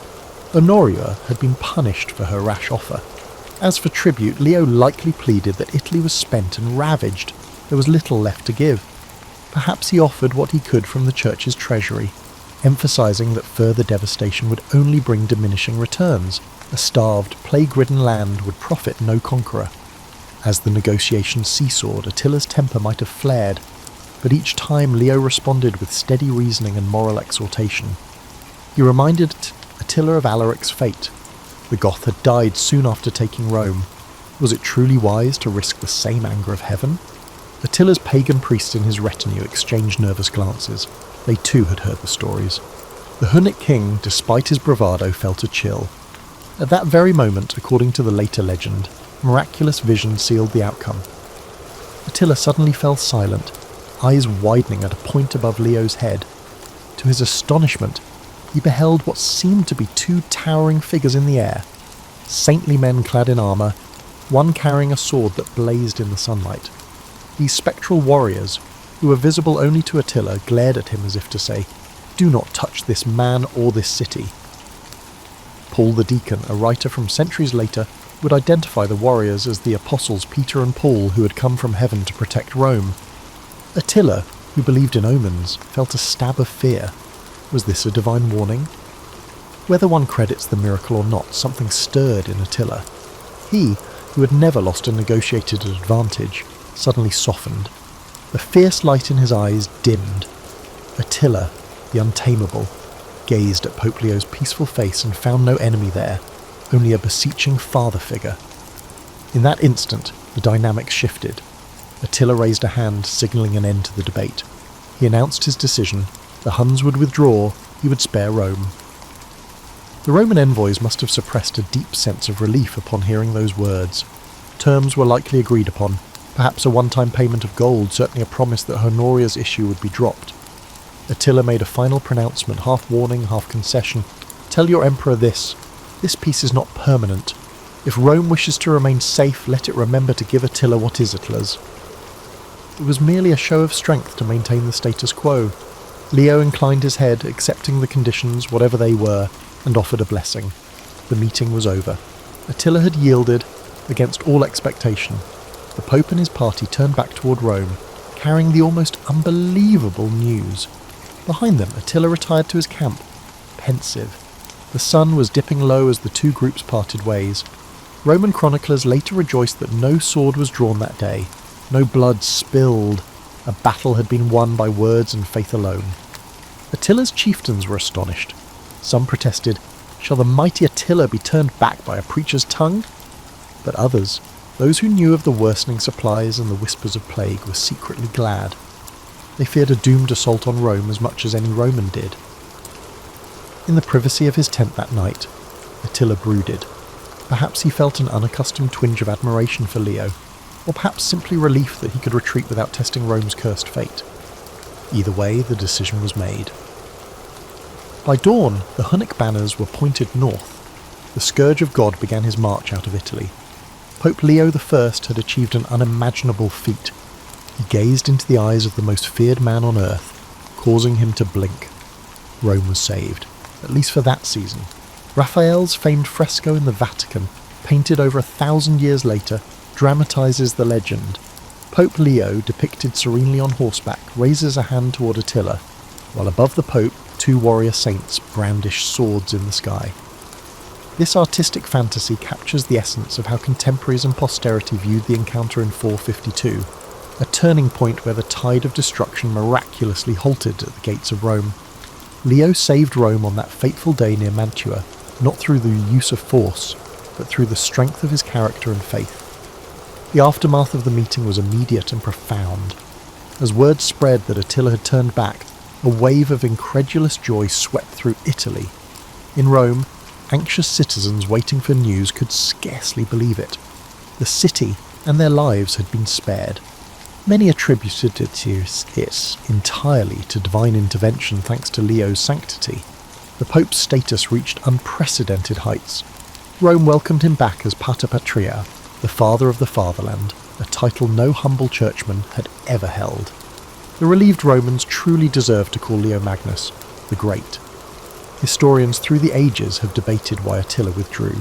Some near-contemporary observers, like the chronicler Prosper of Aquitaine, insisted that it was Leo's personal impact on Attila that made the difference, that the Hun was so impressed by the holy man's courage and eloquence that he simply gave up his designs. Another source, the historian Priscus, who knew Attila's court firsthand, offered a more pragmatic rationale. Attila's men were growing afraid. They recalled how Alaric had died after sacking Rome, and they urged Attila not to invite a similar curse. Modern scholars point to logistics and disease. Indeed, a later chronicle suggests that at that very time, plague was ravaging Attila's army, and supplies were running perilously low, while the Eastern Emperor Marcian had dispatched troops to harry Attila's homeland. Surrounded by ill omens, sickness in camp, hostile forces gathering elsewhere, and the psychological weight of Rome's spiritual clout, Attila likely calculated that discretion outweighed valour. Whatever mix of motives one assigns, the result is indisputable. Attila suddenly retreated, and he never returned. The scourge of God had scourged enough. Leo's triumph, however, was not a permanent deliverance. He knew as much. According to ancient accounts, Attila sent a message upon his departure, threatening to return unless Honoria handed over her inheritance. Attila made this gesture to save face, but in reality he had lost his chance. The following year, in 453, Attila the Hun tragically passed away on the eve of his latest wedding feast. The legendary conqueror succumbed not on the battlefield but in his marital bed, reportedly bursting a blood vessel and choking on his blood after heavy drinking. His bride Ildiko awoke to a corpse. The superstitious saw divine justice in this inglorious end. With Attila's death, the unity of the Hunnic Empire perished. His sons quarrelled and, within a decade, the Huns ceased to be a major threat. Rome had survived Attila, however the lifespan of the Western Roman Empire was short. In 455, just 3 years after Leo's encounter with Attila, Rome faced another deadly menace. Genseric, king of the Vandals, sailed his fleets from North Africa and landed at Ostia. This time there was no massive barbarian host at the gates, but a naval invasion. Emperor Valentinian III had been assassinated. Political chaos reigned. Once again, Leo filled the void. Unarmed and accompanied by his clergy, he went out to meet Genseric, employing the same courage and moral plea he had with Attila. The Vandal was a different man, however, and negotiations yielded only a partial success. Genseric agreed not to burn the city or massacre its inhabitants, but he would plunder, and plunder he did. For 2 weeks in June 455, the Vandals methodically looted Rome. The treasures of ages, the Temple of Jupiter's gilded roof and the spoils Titus had taken from Jerusalem, were carted off to Vandal Africa. Leo could not prevent this humiliation. Nonetheless, even Genseric's begrudging restraint was attributed to Leo's influence. The Pope's entreaties at least spared Rome the flames. The massive basilicas of St. Peter and St. Paul, where terrified citizens had flocked for sanctuary, were left intact by Vandal hands. This mitigation counted as another testimony to Leo's clout. Once more, the secular authorities had utterly failed, and once more it was Leo, and Leo alone, who stood as Rome's protector. Pope Leo I lived on for a few more years after these tumultuous events, dying in 461. He was buried as a hero in Rome, his tomb adorned with the inscription Defender of the City. His legacy only grew with time. In ecclesiastical history, Leo is remembered for his theological contributions, the Tome of Leo and the strengthening of papal primacy. But in popular memory, it was the day he saved Rome that truly made him a legend. Over the centuries, the story of Leo and Attila acquired an almost mythical aura. Medieval writers embroidered it freely. The apparition of Saints Peter and Paul threatening Attila, hinted at in Paul the Deacon's 8th century account, became a staple of the tale. Artists immortalised the scene. Apart from Raphael's Renaissance fresco, earlier the Baroque sculptor Algardi carved a grand relief in St. Peter's itself, showing Leo backed by heavenly figures driving away the Hun. Such images reinforced the narrative that Rome was saved not by human might but by divine intervention, channeled through Leo the Great. Yet for all the embellishment, the core truth endures and rings down the ages. In a moment of existential peril, when the material defences of an ancient civilization had failed, one man's moral courage prevailed. Leo's encounter with Attila stands as a testament to the power of persuasion over the sword and of faith over fear. It highlights the shifting world of the 5th century. As the Western Empire crumbled, the spiritual authority of the Church was rising to fill the void. Leo's success with Attila wasn't just a lucky diplomatic coup, it was a sign of the new epoch dawning. In the centuries that followed the fall of Rome, the last emperor would be deposed in 476, just 24 years after Leo's stand. The bishops of Rome, now firmly called popes, would increasingly assume roles of civic leadership, protectors, and power brokers in the remnants of empire. Leo had set the example. He showed that a pope could marshal not armies, but something perhaps equally compelling: moral suasion, unity, and hope in the face of despair. In separating myth from reality, modern historians acknowledge the practical factors that led to Attila's retreat: hunger, disease, and strategic considerations, but they also acknowledge that Leo's diplomatic mission was crucial. Without it, Attila might have lingered long enough to sack Rome before those factors fully unravelled his campaign. Leo gave Attila a face-saving exit and a spiritual scare to boot. That was enough. In the summer of 422, an unlikely saviour in a plain cassock saved the Eternal City from annihilation. For the generation that witnessed it, there could be no doubt. Pope Leo I had saved Rome. It was a bright spot in an age of collapse, a story retold with gratitude and awe. To this day, when one stands in St. Peter's and looks up at the marble relief of Leo driving away Attila, one is reminded of the power of courage and faith to alter the course of history. In Leo's voice lay the echo of an empire's spirit, and the promise that even in history's darkest chapters, a single steadfast soul can shine brightly enough to turn back the tide of destruction, if only for a moment. And occasionally, that moment is all that civilization needs to survive.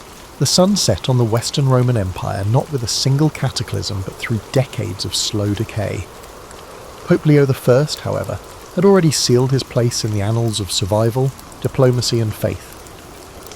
As Rome's political fabric crumbled, Leo's influence continued to expand. Even in death in 461, his legacy was carried on by popes who modelled themselves not just after St. Peter, but after Leo's blend of spiritual fervour and diplomatic steel. His tomb in the old St. Peter's Basilica became a shrine not only of theological memory, but of civic pride, a place Romans could point to and say, "This man stood when others fled." The 5th century saw chaos, fragmentation and loss. Italy became a patchwork of Gothic rulers, Gaul drifted toward Frankish hands, and Africa became a Vandal kingdom. Yet the institutional church remained remarkably cohesive. This was, in part, Leo's doing. His letters had established a papal administrative style that reached bishops far beyond the crumbling empire's borders. His tome had crystallised Christology for centuries to come. His sermons, preserved, copied and studied, continued to nourish Christian identity in a post-imperial world. Yet the story of Leo's meeting with Attila continued to evolve, not just in church memory but in public imagination. The miracle, whether historically accurate or not, resonated deeply. In a world of collapsing order, the myth of a shepherd confronting the wolf and turning him away felt truer than any dusty chronicle. Artists, poets, theologians, and even emperors clung to this narrative. Leo's courage became archetypal, echoed in later eras when popes would stand up to kings, emperors, or even fascist regimes. Meanwhile, Attila's name lived on in darker legend. Although Attila died in 453 AD under anticlimactic circumstances, drunk and bleeding on his wedding night, his empire soon dissolved afterward. His sons quarrelled over the remnants, the cohesion of the Hunnic tribes vanished. By the end of the 5th century, the Huns were no longer a power, not even a memory in the lands they once terrorised. In some parts of Europe, parents no longer warned children about the Huns. The threat had passed, yet Leo's voice still echoed from pulpits. Over time, Rome transitioned from the capital of a political empire to the symbolic heart of Christendom. This transformation was neither inevitable nor easy. It took figures like Leo, resolute, theologically sharp and diplomatically fearless, to steer the city from imperial ruin toward ecclesiastical prominence. One could argue that the Papal States, medieval Christendom, and even the Vatican City of today trace a straight line from Leo's model of papal leadership. He proved the Church could not only survive political collapse, it could redefine power entirely. The sculpture in St. Peter's Basilica by Alessandro Algardi, completed in the 17th century, immortalises the scene with drama. Leo raises his hand, angelic warriors bear down from the heavens upon Attila, frozen in awe. It is theatrical, yes, but theatre with purpose. It reminds viewers that history is made not only through armies and battles, but through moments of extraordinary moral courage. That was Leo's gift to his age and ours, a vision of spiritual authority that was not passive, not withdrawn, but deeply engaged in the mess of human affairs. In the end, the day Leo saved Rome was not about political negotiation alone. It was a cultural pivot point. He demonstrated that faith could influence diplomacy, that courage didn't necessitate a sword, and that at times, defending civilization could be achieved by a single man with unwavering conviction, bravely stepping into the depths of darkness. September the 7th, 1533, Elizabeth Tudor was born at Greenwich Palace, amidst a flurry of anticipation and unease. Her father, King Henry VIII, had broken from the Catholic Church to marry her mother, Anne Boleyn, so Elizabeth's birth was charged with political tensions. The king, desperate for a male heir, found himself disappointed when the infant turned out to be a girl. Still, baby Elizabeth bore the weight of dynastic hopes. Her every coo or cry analysed for signs that the Tudor line might endure. The infant's earliest days unfolded in a court grappling with religious upheaval. Henry's new Church of England stood at odds with Rome. Courtiers whispered about the king's next move. The Queen, Anne, attempted to shield her daughter from the swirling environment, ensuring she received the best available wet nurses and comfort. However, the precariousness quickly became apparent. A few years later, Anne faced execution due to dubious charges of treason and adultery. Motherless at 2, Elizabeth was declared illegitimate by her father's decree, losing her title of princess. Raised in separate royal households, Elizabeth seldom saw Henry VIII. Various stepmothers came and went, with some offering brief maternal warmth. She formed a particularly close bond with Catherine Parr, Henry's 6th wife, who oversaw her education. Elizabeth's tutors recognised a remarkably bright mind. She excelled in languages by adolescence. She spoke fluent Latin, French and Italian, eventually picking up Spanish as well. She pored over classical texts, gleaning rhetorical finesse from Cicero and moral lessons from Greek philosophers. Even in childhood, she learned to keep her emotions cloaked, forging a calm exterior that masked inner tensions, an attribute that would prove crucial in her future reign. A fateful shift occurred when Henry died in 1547, leaving Elizabeth's half-brother Edward VI as king. Under the regency of Protestant reformers, the religious climate skewed more radical. Elizabeth, though outwardly cooperative, carefully navigated factional disputes.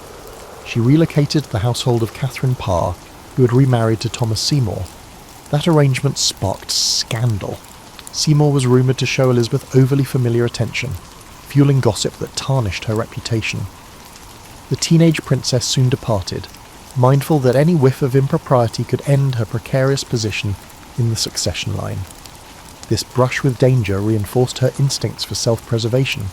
Edward's short reign was followed by that of Elizabeth's half-sister, Mary I, a devout Catholic determined to restore papal authority. Mary viewed Elizabeth with suspicion, seeing in her a rallying figure for Protestant interests. As rebellions cropped up, Elizabeth found herself accused of complicity. She was taken to the Tower of London, where her mother had met her end, and then placed under house arrest at Woodstock. The gloom of potential execution hung over her, but lacking firm evidence, Mary couldn't condemn her. Over 2 years, Elizabeth trod a careful path, denying any involvement in plots while discreetly maintaining her network of Protestant allies. Eventually, Mary's failing health lifted Elizabeth from her shadow. In November 1558, Mary died, childless. Elizabeth, at 25, ascended the throne. The people welcomed her with cautious optimism, hoping for an end to religious strife. However, no one could foresee the firmness with which Elizabeth would steer the ship. She inherited a kingdom exhausted by years of persecution and entangled in European alliances. Furthermore, lingering doubts about her legitimacy and ability to produce an heir plagued the realm. Courtiers pressed for her to marry promptly, believing a queen regnant threatened stability unless a husband took the reins. Elizabeth, though aware of the political logic, also recognised that marriage might curb her autonomy. In her first weeks as queen, Elizabeth took bold symbolic steps. She chose moderate Protestant advisers like William Cecil, striving to unify the country. She declared her intent for a religious settlement that neither persecuted Catholics harshly nor caved to papal demands. She navigated a delicate balance, cognizant that either extreme could undermine her rule. She moved her court to Whitehall, re-establishing routine ceremonial events that signalled the monarchy's continuity. Observers described her as poised, with sharp eyes that hinted at an agile, strategic mind. The once exiled princess stood now at the centre of power, forging a monarchy that would come to define an era. Thus, the stage was set for a pivotal chapter in English history. Elizabeth's early experiences, maternal execution, paternal neglect, complex family ties, had shaped a cautious, perceptive approach. She had learned to conceal personal feelings behind a stately demeanour, armed with intellectual acumen gleaned from classical texts.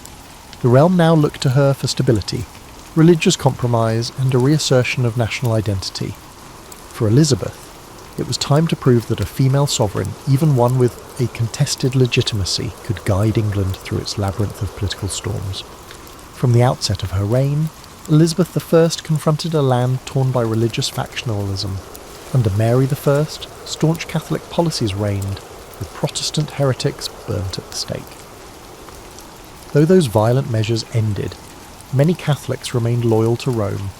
Meanwhile, radical Protestants clamoured for more extreme reforms. Elizabeth recognised that a middle path was essential for national peace. The Elizabethan religious settlement of 1559 aimed for a broad church approach. The Act of Supremacy declared her supreme governor of the Church of England, and the Act of Uniformity prescribed a moderate Protestant liturgy. While it alienated hardliners on both sides, it established a stable framework that endured. This religious compromise had consequences. Catholics abroad questioned her legitimacy, urging Mary, Queen of Scots, Elizabeth's Catholic cousin, to claim England's throne. Mary, exiled from Scotland in 1568, ended up in England, effectively under house arrest. Elizabeth, wary of dethroning a fellow anointed queen, faced a quandary. Mary's presence fueled conspiracies, yet executing her set a dangerous precedent. This predicament lingered for decades, turning Mary into an epicentre of Catholic plots that threatened Elizabeth's life and reign. Beyond religion, Elizabeth's foreign policy shaped her early years on the throne. England was militarily weak, overshadowed by Spanish might. The Queen needed alliances, but hated entangling treaties that might compromise her independence. She courted suitors from across Europe, France's Duke of Anjou, Austria's Archduke Charles, using marriage negotiations as diplomatic chess moves. Each negotiation offered short-term benefits, but she consistently evaded an actual wedding. By keeping her hand in marriage available, Elizabeth dissuaded certain powers from aggression, hoping for eventual union. The saga of the Virgin Queen was as much political strategy as personal inclination. Economically, Elizabeth inherited a treasury battered by wars. Her ministers, notably William Cecil, Lord Burghley, instituted reforms, curbing inflation and streamlining revenue collection. They supported maritime ventures, encouraging sea captains like Francis Drake to harass Spanish shipping and seize treasure. Such semi-official privateering enriched royal coffers and stoked Spanish hostility, culminating in deeper rivalries. Meanwhile, domestic industry, woolen cloth, for instance, expanded, aided by the stable environment Elizabeth's government fostered. As for the Queen herself, the court recognised her keen intellect and formidable will. She cherished erudition, employing multiple secretaries to handle a constant influx of diplomatic dispatches. Fluent in French and adept in Latin, she occasionally scribbled notes in Italian or Spanish. She revelled in masques and pageants, endorsing the arts to glorify her monarchy. She made a point of progresses, travelling with her retinue through the countryside, letting her subjects glimpse the royal presence. This practice built loyalty, for seeing their queen in person, resplendent with pearls and embroidered gowns, stirred patriotic pride. A lesser-known aspect was her reliance on intelligence networks. Elizabeth, aware that conspiracies loomed, authorised spy masters like Sir Francis Walsingham to intercept letters, employ informants, and uncover plots. This clandestine apparatus uncovered multiple assassins or traitors financed by Spain or papal agents. By revealing such threats, the Queen justified harsher policies against recalcitrant Catholics. Some criticised these tactics as oppressive, but to Elizabeth, survival mandated vigilance. Another challenge: cultural expectations for queens. She faced jabs about her gender, with some male courtiers urging a kingly partner. She responded by forging a regal persona, insisting subjects see her as both king and queen, a line reflecting her dual role. She skillfully navigated male-dominated councils, awarding title carefully to ensure no single noble overshadowed her. She also used fashion as a political tool. Her elaborate gowns, iconic ruffs, and jewel-laden wardrobes signalled the monarchy's majesty. This cultivated image buttressed her authority in an era still grappling with a female sovereign. In parallel, Elizabeth's personal circle remained small. She could be witty and charming, dancing or joking with favourites like Robert Dudley. But letting affection overshadow prudence risks scandal. Rumours flew about her closeness to Dudley, fueling suspicion that she might marry him. The potential controversy was immense, given Dudley's questionable reputation. In the end, Elizabeth never wed. She cherished her autonomy, well aware that a consort could overshadow or manipulate her. The choice drew bafflement from the foreign courts, but domestically, it enhanced her mystique. The Virgin Queen identity solidified, spurring propaganda that cast her as wedded to the realm itself. Elizabeth's early reign involved balancing various tasks such as forging a delicate religious settlement, spurring economic growth, outmanoeuvring suitor entanglements, and stamping out plots. She skillfully used image and ceremony to unify the realm, though critics lurked. Her government's stability rested on an ongoing dance with foreign powers and internal factions. Despite the swirling tensions, Elizabeth projected calm confidence, forging a national identity that recognised the Queen's central role. Her mid-reign would bring graver trials, culminating in decisive conflicts that tested the mettle of both monarch and kingdom. By the mid-1580s, Elizabeth's realm faced a new wave of external threats. The ascendant Spanish Empire under King Philip II brimmed with zeal to reassert Catholic supremacy and avenge the raids on Spanish commerce by English privateers. Religious tensions spiked further after the Pope excommunicated Elizabeth, effectively urging Catholic monarchs to depose her. In response, the Queen's advisors realised that war with Spain was no longer a distant possibility but a near inevitability. They bolstered the navy, encouraging shipbuilders to refine vessels for speed and manoeuvrability. Commanders like Drake refined hit-and-run tactics designed to hamper Spain's massive, slower galleons. Additionally, the Mary, Queen of Scots dilemma reached a climactic stage. She had been implicated in multiple plots, culminating in the infamous Babington plot of 1586, which aimed to assassinate Elizabeth and seat Mary on the throne. Caught with incriminating letters, Mary was tried for treason. Elizabeth agonised over signing Mary's death warrant. The thought of executing an anointed queen offended her sense of divine order, but counsel pressed her that Mary's continued survival endangered national security. Reluctantly, Elizabeth signed Mary was beheaded in 1587, an act that scandalised Catholic Europe. Elizabeth feigned dismay at the news of Mary's actual execution, chastising ministers for carrying out the sentence too hastily. The sincerity of her regret remains debated. This event further incensed Spain, and soon word came that Philip II was assembling an invincible armada. In 1588, that formidable fleet sailed for the English Channel, intending to rendezvous with forces in the Low Countries and deliver an invasion. England braced for catastrophe. Elizabeth visited her troops at Tilbury, clad in armour, delivering a rousing speech about having the heart and stomach of a king. That rallying cry, though perhaps embroidered in subsequent retellings, captured the national mood. The English Navy engaged the Armada in a series of skirmishes, employing fireships to sow chaos. Stormy weather and miscalculation forced the Spanish to scatter around the northern coasts, suffering devastating losses. The triumph at sea became a cornerstone of Elizabeth's legend, though historians note the fortune of unseasonable gales played as large a role as strategic brilliance, buoyed by victory. Elizabeth's popularity soared. Poets extolled her as a goddess presiding over a fortuitous age. London's population boomed, commerce thrived in relative security, courtiers staged elaborate masques celebrating Gloriana, a moniker borrowed from Edmund Spenser's allegorical poem The Fairy Queen. This cult of Elizabeth, with pageantry and stylized iconography, shaped a golden aura around her monarchy. She bestowed knighthoods on naval heroes like Drake, though she never turned them into unstoppable political rivals. Indeed, part of her genius lay in praising men just enough to secure their loyalty, but not so extravagantly as to overshadow her own regal glow. Yet cracks surfaced. The war with Spain dragged on sporadically. English expeditions to support Protestant rebels in the Netherlands or to raid Spanish ports often ended in fiascos, draining resources.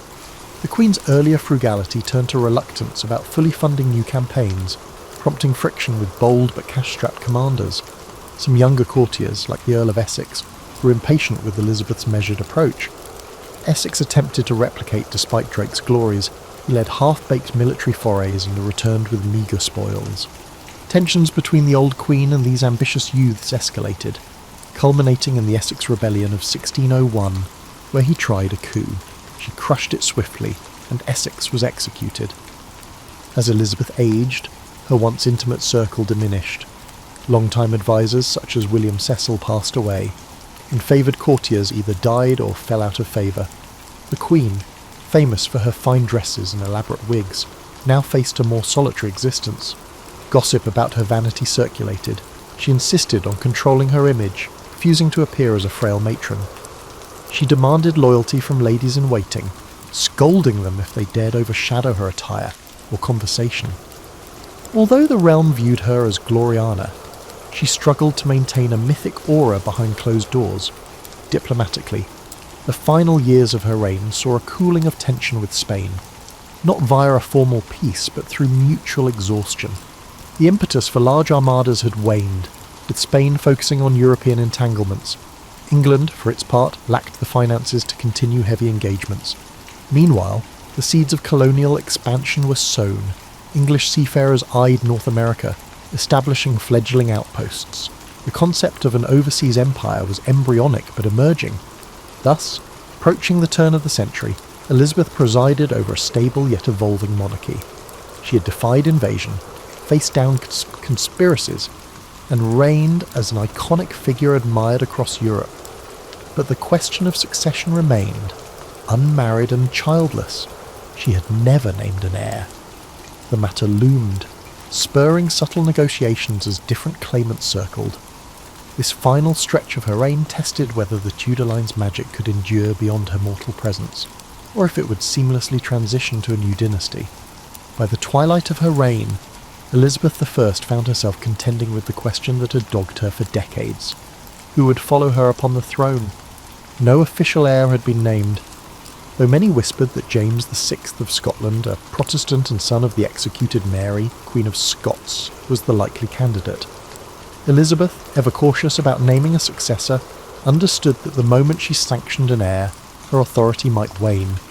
Yet the gentry and the powerful were anxious, fearing a resurgence of civil strife if the crown's transition lacked clarity. As the 1590s waned, the Queen's court saw fewer robust festivities. Elizabeth's health was not the best, and her mood darkened by the loss of cherished confidants. Once a favoured explorer, Sir Walter Raleigh fell from Elizabeth's favour. The Earl of Essex, her erstwhile golden boy, died a traitor. Meanwhile, the luminous circle that had celebrated her youth, Bess of Hardwicke, Countess of Leicester, and others, had scattered. England's population soared beyond 4 million, many living precariously in squalid conditions. Bread riots flickered in adverse harvest years, and the cost of warfare remained burdensome. Some critics murmured that the Queen's refusal to adapt to a new generation's demands indicated the monarchy was adrift. Yet Elizabeth never lost her political savvy. She carefully managed sessions of Parliament, deftly deflecting demands for certain policy changes. She employed subtle flattery, reminding them that as a mother to her people, she prized their well-being above all. This rhetorical style, combining maternal sentiments with regal authority, continued to woo the common folk. Indeed, from the countryside to London's teeming streets, loyalty to the Queen remained high, an outgrowth of national pride partly forged by that earlier victory over the Spanish Armada. In the realm of arts, the Elizabethan theatre blossomed, spearheaded by William Shakespeare, Christopher Marlowe, and others. Though Elizabeth seldom attended public performances at the Globe, she invited theatrical troupes to court. She found enjoyment in comedic interludes, even if she publicly maintained a formal veneer. This cultural renaissance, ignited under her watch, was a point of national distinction, with travelling players bringing both dramatic flair and moral allegories to distant corners. The synergy of crowns and creativity underscored an epoch known as the Elizabethan Golden Age. Throughout, the religious settlement endured, though Puritan elements pressed for stricter reforms. Criticising the hierarchical structure of bishops, the Queen tolerated moderate Puritan pleas but cracked down on radical preachers who undermined her supreme governorship. Catholic recusants faced fines or pressure to conform, though large-scale persecution was less aggressive than during Mary's reign. Despite friction, Elizabeth's stance staved off religious civil war. This equilibrium, though not perfect, enabled commerce and exploration to flourish. Merchants ventured to the Levant, the Baltic, and the Americas, sowing early seeds of a global maritime trade. In the final few months of her life, Elizabeth retreated to Richmond Palace. She was increasingly frail, refusing medical interventions that seemed invasive. Court rumours multiplied. The Queen's mind was drifting. She was losing appetite, or she stood for hours too proud to rest. Modern historians debate the exact cause of her decline. Some speculate pneumonia or depression. She dreaded naming James publicly, but subtle negotiations with his envoys paved the way for a smooth succession. Advisors like Robert Cecil quietly prepared the details.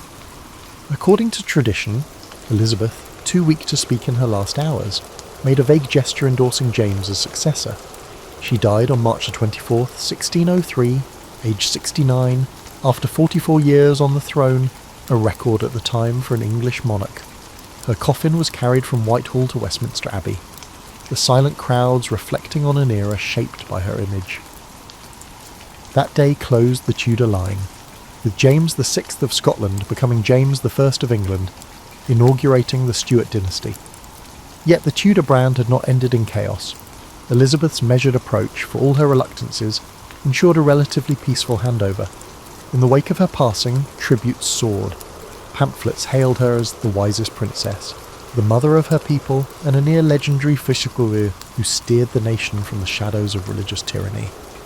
The wave of national mourning overshadowed her shortcomings, which included excessive favouritism, suspicion of rivals, and stifling certain freedoms.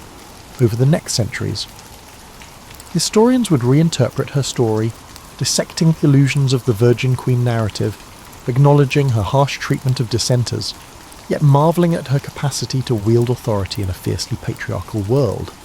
The stage was set for the transition from Tudor to Stuart, and though overshadowed by the next monarchy's own tensions, Elizabeth's reign retained a special glow in England's collective memory, an epoch where a single woman's will shaped destiny. Immediately after Elizabeth's death, a swirl of legacies confronted the English. James I, newly ascendant, inherited a stable realm, but also the burden of living up to the fabled Gloriana. Over the ensuing decades, the myth of Elizabeth would be embellished by dramatists, historians, and genealogists, forging a romantic image of a queen unblemished by error. Yet parallel undercurrents recognised her complexities.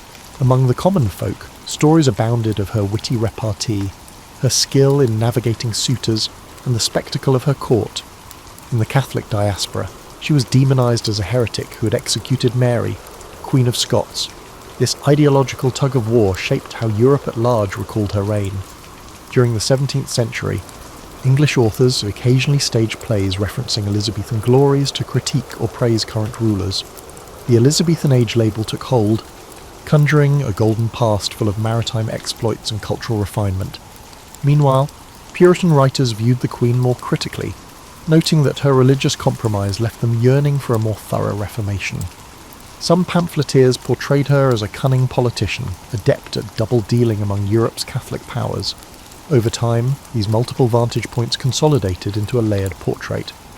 In the 18th and 19th centuries, national pride soared, fueling revivalist interest in the Tudors. Elizabeth's image was moulded by Victorian taste, emphasising her unmarried status as a demonstration of moral fortitude. Painters depicted her in elaborate ruffs, overshadowing any mention of the day-to-day hardships endured by her subjects. She became an icon of English independence, especially when the British Empire sought parallels between the forging of a national identity under Elizabeth and contemporary empire building. The Armada triumph narrative overshadowed the fact that storms aided English success. Her issues with Mary, Queen of Scots, became fodder for tragic romanticism, focusing on courtly betrayals and heartbreak. This romanticisation sometimes neglected the Queen's shrewd, often ruthless governance. Scholars of the 20th century took a more critical lens. They delved into archival documents to unearth how Elizabeth's intelligence network operated, how her finances were managed, and how propaganda shaped public perception. They passed the famed Golden Speech of 1601, analysing the rhetorical strategies she used to quell a restless parliament. The more historians explored, the clearer it became that her success hinged on forging an image that balanced motherly affection with regal severity, ensuring subjects revered rather than resented her. Scholars recognised the notion of the cult of Elizabeth, with its orchestrated pageantry, as an early form of state PR. From the perspective of women's history, Elizabeth's significance soared. She defied the misogynistic assumptions of her era, refusing to cede authority to a husband or to male advisors. That independence, though hard-won, showcased the potency a female ruler could wield in a male-dominated society. Yet the same narrative acknowledges she was no radical feminist. She often leveraged stereotypes of female frailty or used her womanly nature strategically in negotiations. Thus, her complex relationship with gender roles remains a topic of ongoing debate. Archaeological digs at palaces and old estates uncovered physical traces of her travels, like ephemeral scaffolds for pageants or remains of feasting halls. These glimpses illustrate the vast logistical machine behind each royal progress. The Queen might arrive with hundreds of courtiers and servants, imposing a heavy burden on local nobility hosting the entourage. Yet, from a political standpoint, these visits effectively reaffirmed the monarchy's presence across the realm. Over and over, Elizabeth used personal displays to connect with communities. In cultural memory, items such as the Tudor Rose, elaborate state portraits by painters like Nicholas Hilliard, or references to the Virgin Queen remain in the public imagination. Filmmakers in the 20th and 21st centuries capitalised on this allure, producing adaptations that frame Elizabeth's story with romance and triumph. Some films portray her as near saintly, others highlight her paranoia or the brutality of her crackdown on perceived threats. The continuing fascination underscores how she embodies a transitional moment in Europe, where medieval structures gave way to early modern states, with new forms of diplomacy, espionage, and ideology all converging. Thus, centuries removed from her actual reign, Elizabeth I stands as both a symbol of national identity and a figure whose complexities resonate with present debates. The interplay of female leadership, religious diversity, personal freedom, and the power of constructed image. Re-evaluating her life reveals how skillful governance can stabilise a fractious kingdom. even if it requires navigating a delicate balance between tolerance and coercion. The conversation around Elizabeth remains dynamic, shaped by each generation's vantage on monarchy, gender, and the cost of maintaining a carefully wrought facade of unity. Elizabeth's story resonates with the notion that midlife can be a time of both reflection and strategic boldness.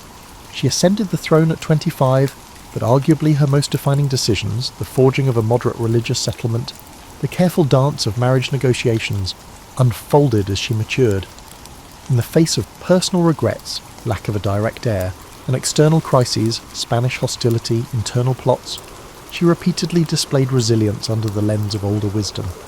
Yet that sagacity was not innate. It sprang from a youth marked by precariousness, shaping a thorough calculation in adult life. One lesser discussed aspect is her intellectual curiosity. She was no passive figurehead.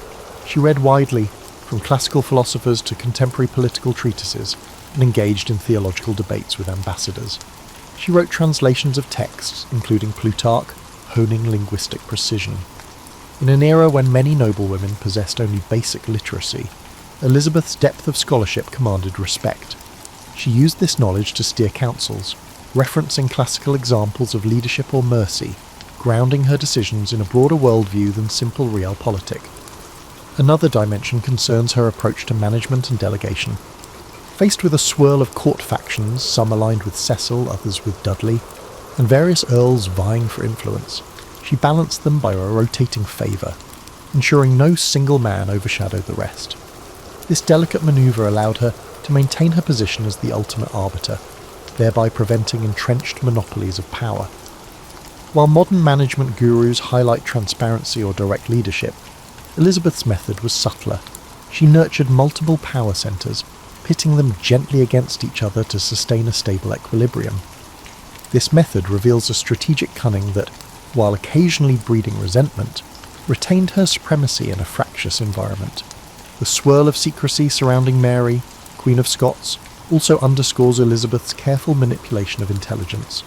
She personally reviewed coded letters, weighed evidence, and authorised infiltration of Catholic circles. These actions might unnerve contemporary moral standards, yet in the cutthroat reality of 16th century politics, such espionage was standard. The difference is Elizabeth's relative subtlety. She rarely boasted of her spymaster's successes. She recognised the value of illusions, letting conspirators believe they had infiltrated her circle while, in fact, her watchers tracked every step. Age imbued her with a distinct sense of gravity. In speeches to Parliament, she framed herself as a guardian of the realm's welfare, addressing them as my lords and my good people, tapping into paternal or maternal imagery. She rarely showed overt temper in public, though courtiers recalled her sharp tongue in private, laced with scathing wit. She might banish a courtier from her presence for a trifling offence, then recall him soon after, sending the message that loyalty was paramount while partial forgiveness might be extended. This capacity to pivot from severity to magnanimity cemented her as unpredictable yet revered, a trait modern leaders might emulate in more tempered forms. Beyond the realm of politics, her personal attire and courtly fashion set trends across Europe. She championed fresh tailors to experiment with embroidered silks, extensive ruffs, and striking colour palettes. But behind the magnificence was a strategic layering of fabric. It signified her rank while concealing normal ageing or times of ill health. The resulting mystique helped define the monarchy's brand. Similarly, she championed structured ceremonies, like elaborate coronation anniversaries or public feast days. These events reaffirmed the bond between sovereign and subject, forging an emotional tie that buttressed the monarchy's intangible authority. Her approach to the arts had lasting effects. She never personally funded epic building projects like some European royals given her limited treasury, but her patronage of music, portraiture, and drama triggered a cultural efflorescence. Key composers thrived, producing refined polyphonic works performed at chapel. Her endorsement of secular drama laid the groundwork for Shakespeare's rise. She recognised that cultural prestige elevated national pride, thus investing in intangible capital that would outlast her. This fosters an analogy to modern soft power, a concept in global relations. In sum, Elizabeth's mid to late reign exemplifies how a leader can orchestrate multi-layered strategies. leaning on intellectual depth, balancing internal factions, leveraging espionage, and forging cultural identity. Her longevity on the throne was no accident. It was an evolving mastery of monarchy in an era thick with risk. For those in midlife, her model suggests that the lessons gleaned from earlier turmoil, exile, precarious legitimacy, can blossom into confident leadership when harnessed with discipline. Even so, her story underscores that behind the regal facade lay real heartbreak and regrets, particularly on questions of family and moral contradictions. That humanness only deepens the fascination with this queen who navigated a world not designed for women in power, forging a golden age from the crucible of adversity. When Elizabeth I died on March 24, 1603, at Richmond Palace, she left a kingdom dramatically changed from the one she inherited. Elizabeth averted religious civil wars, asserted an English navy against Spanish dominance, and planted the seeds of a maritime empire. Yet the Queen's final moments offered a poignant contrast to the ceremonial grandeur that had marked her public life. Accounts say she refused to rest, standing or sitting in pensive silence for hours, as if grappling with the knowledge that her story was nearly done. The question of her successor, James VI of Scotland, was all but settled. Elizabeth's last gesture, whether a whispered name or silent acceptance, cleared the way for the Stuarts, bridging the Tudors to a new era. The immediate aftermath saw an outpouring of tributes. Noble houses and commoners alike mourned the Virgin Queen, the stalwart figurehead who had reigned 44 years. Her body was transported by barge along the Thames, a spectacle of black drapes and heraldic flags. Observers lining the shores recalled how, decades earlier, a young queen had ascended to quell the chaos left by her half-siblings. Now, the realm faced another transition. But Elizabeth's half-century of leadership gave many confidence in the monarchy's stability. James's succession was mostly peaceful, a testament to the processes Elizabeth had overseen. Over the centuries, historians dissected her image with fresh angles. Some championed her as a golden archetype, praising her unwavering sense of duty. Others uncovered her manipulative use of virginity as political currency, or pointed out the authoritarian edge in how she stamped out dissent. 20th century scholarship introduced psychoanalytic readings, linking her mother's beheading to her reluctance to marry. Meanwhile, feminist analyses recognised her capacity to subvert patriarchal norms by forging a distinctly female monarchy that demanded masculine respect. Archaeological research, too, contributed. Excavations at palatial sites uncovered courtyards used for lavish tilts or dancing events, fragments of decorative tile-bearing Tudor roses. Art restorations revealed how state portraits were retouched to remove wrinkles or human imperfections, reinforcing her iconic aura. The evolution of her visual propaganda parallels modern brand management, illustrating how monarchy leveraged illusions to maintain public fascination. Elizabeth's era, characterised by Drake's circumnavigation, Shakespeare's stage, and an assertive national identity, evoked a deep sense of nostalgia among everyday English folk. Actual living conditions for peasants remained harsh, but the sense of belonging to an up-and-coming realm soared. Elizabeth harnessed that pride to unify a land threatened by continental powers. She left behind no direct heir, but her intangible bequest was a monarchy reinvigorated by a sense of national destiny, though future conflicts like the English Civil War would test that unity severely. In the present, Elizabeth's story continues to enthrall. Tourists flock to the Tower of London or Hampton Court, longing for glimpses of her era's grandeur. Historians piece together details from diaries, ambassadors' dispatches, and state papers. The creative arts produce films reimagining her as everything from an iron-willed warrior to a lonely figure overshadowed by politics. Such portrayals reflect changing cultural values. We admire her resilience, critique her harshness, empathise with her personal constraints. Each generation reads new lessons into her life, whether celebrating female power or lamenting the cost of absolute monarchy. Her tomb rests in Westminster Abbey, overshadowed by the more elaborate memorial of her half-sister Mary I. Erected during James I's time, it depicts Elizabeth recumbent, ironically sharing a memorial with Mary in a symbolic burying of old rivalries. While the effigy is fairly simple, visitors often linger, mindful that the occupant reshaped Europe's power balance.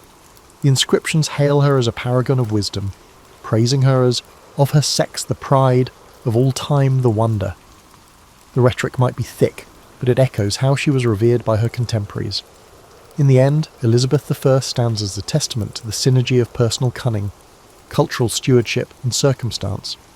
The child, overshadowed by a father's quest for a male heir, grew into a queen who refused to be overshadowed by any spouse or continental monarch. That improbable arc, from uncertain princess to undisputed sovereign, still captivates. Her life underscores that leadership is rarely straightforward. Forging alliances, stifling conspiracies, and projecting authority demand constant recalibration. Indeed, her success lay not in an unyielding set of principles, but in agile responses to crises. Through this fluid style, she carved a stable realm from a swirl of dangers. Centuries later, that story endures.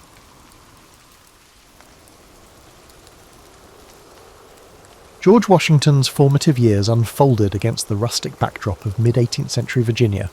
While popular culture might depict him as an almost mythic hero from the start, he was, in reality, shaped by the day-to-day concerns of a frontier society and a family struggling for greater prosperity.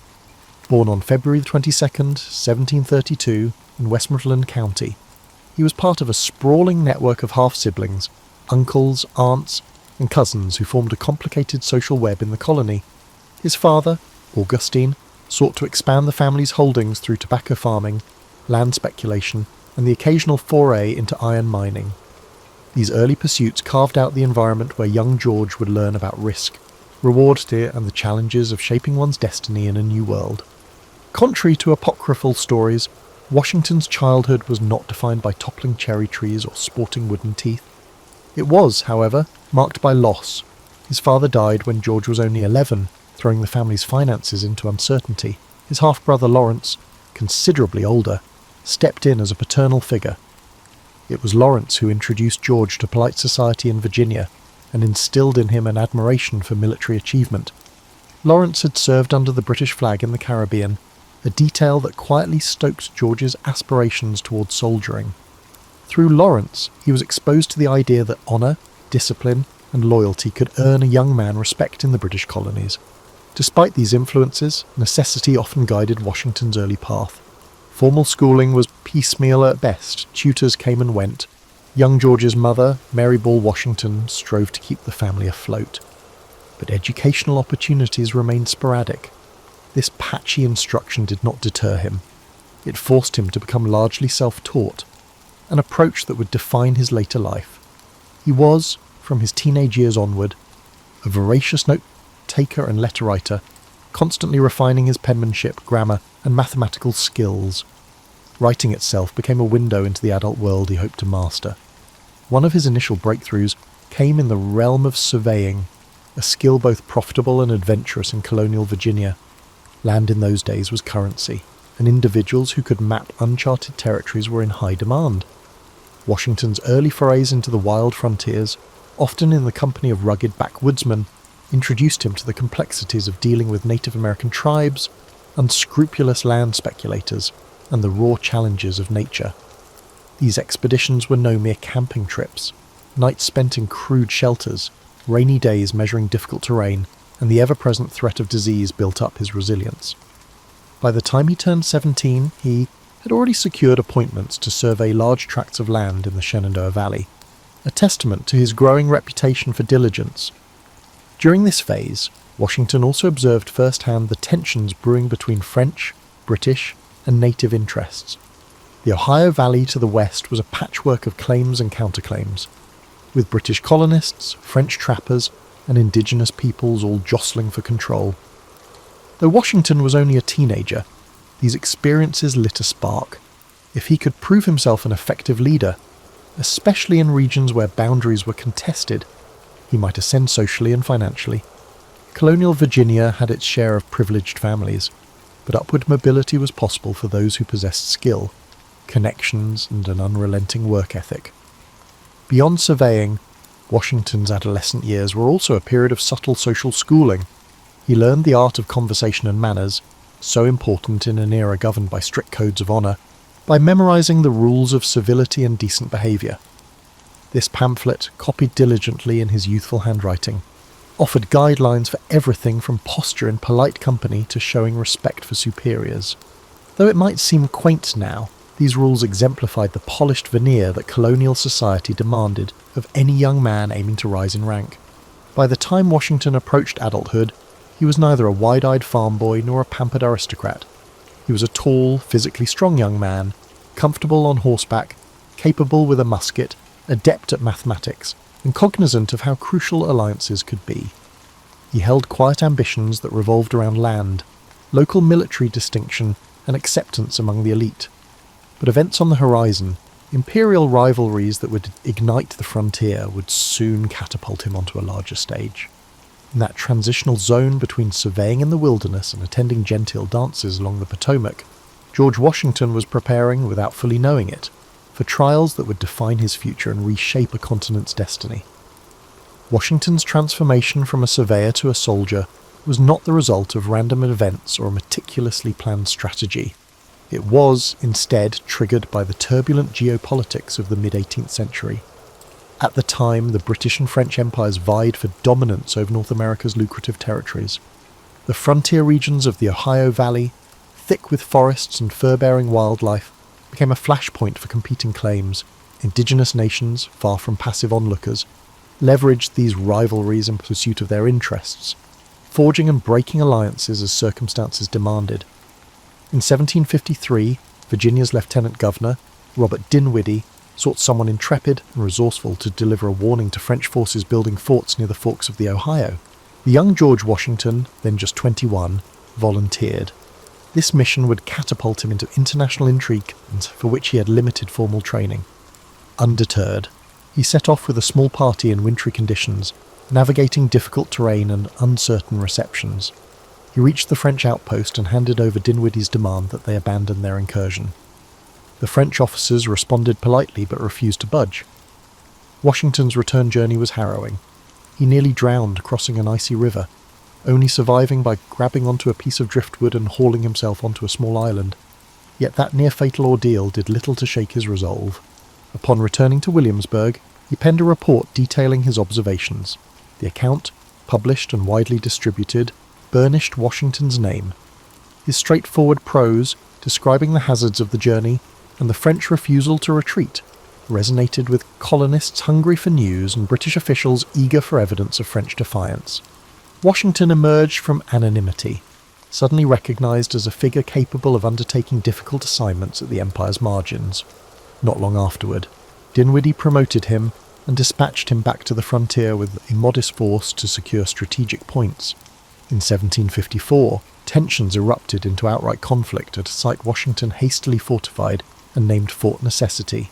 An attack by French and indigenous allies forced him to surrender under humiliating conditions. The engagement, while a setback militarily, taught Washington sobering lessons about leadership, discipline, and the unpredictability of war. The British press twisted the episode in contradictory ways. Some painted him as a plucky colonial undone by minimal support, others as a foolhardy officer stumbling into a larger conflict. Amid this swirl of opinions, Washington's internal drive to prove himself only intensified.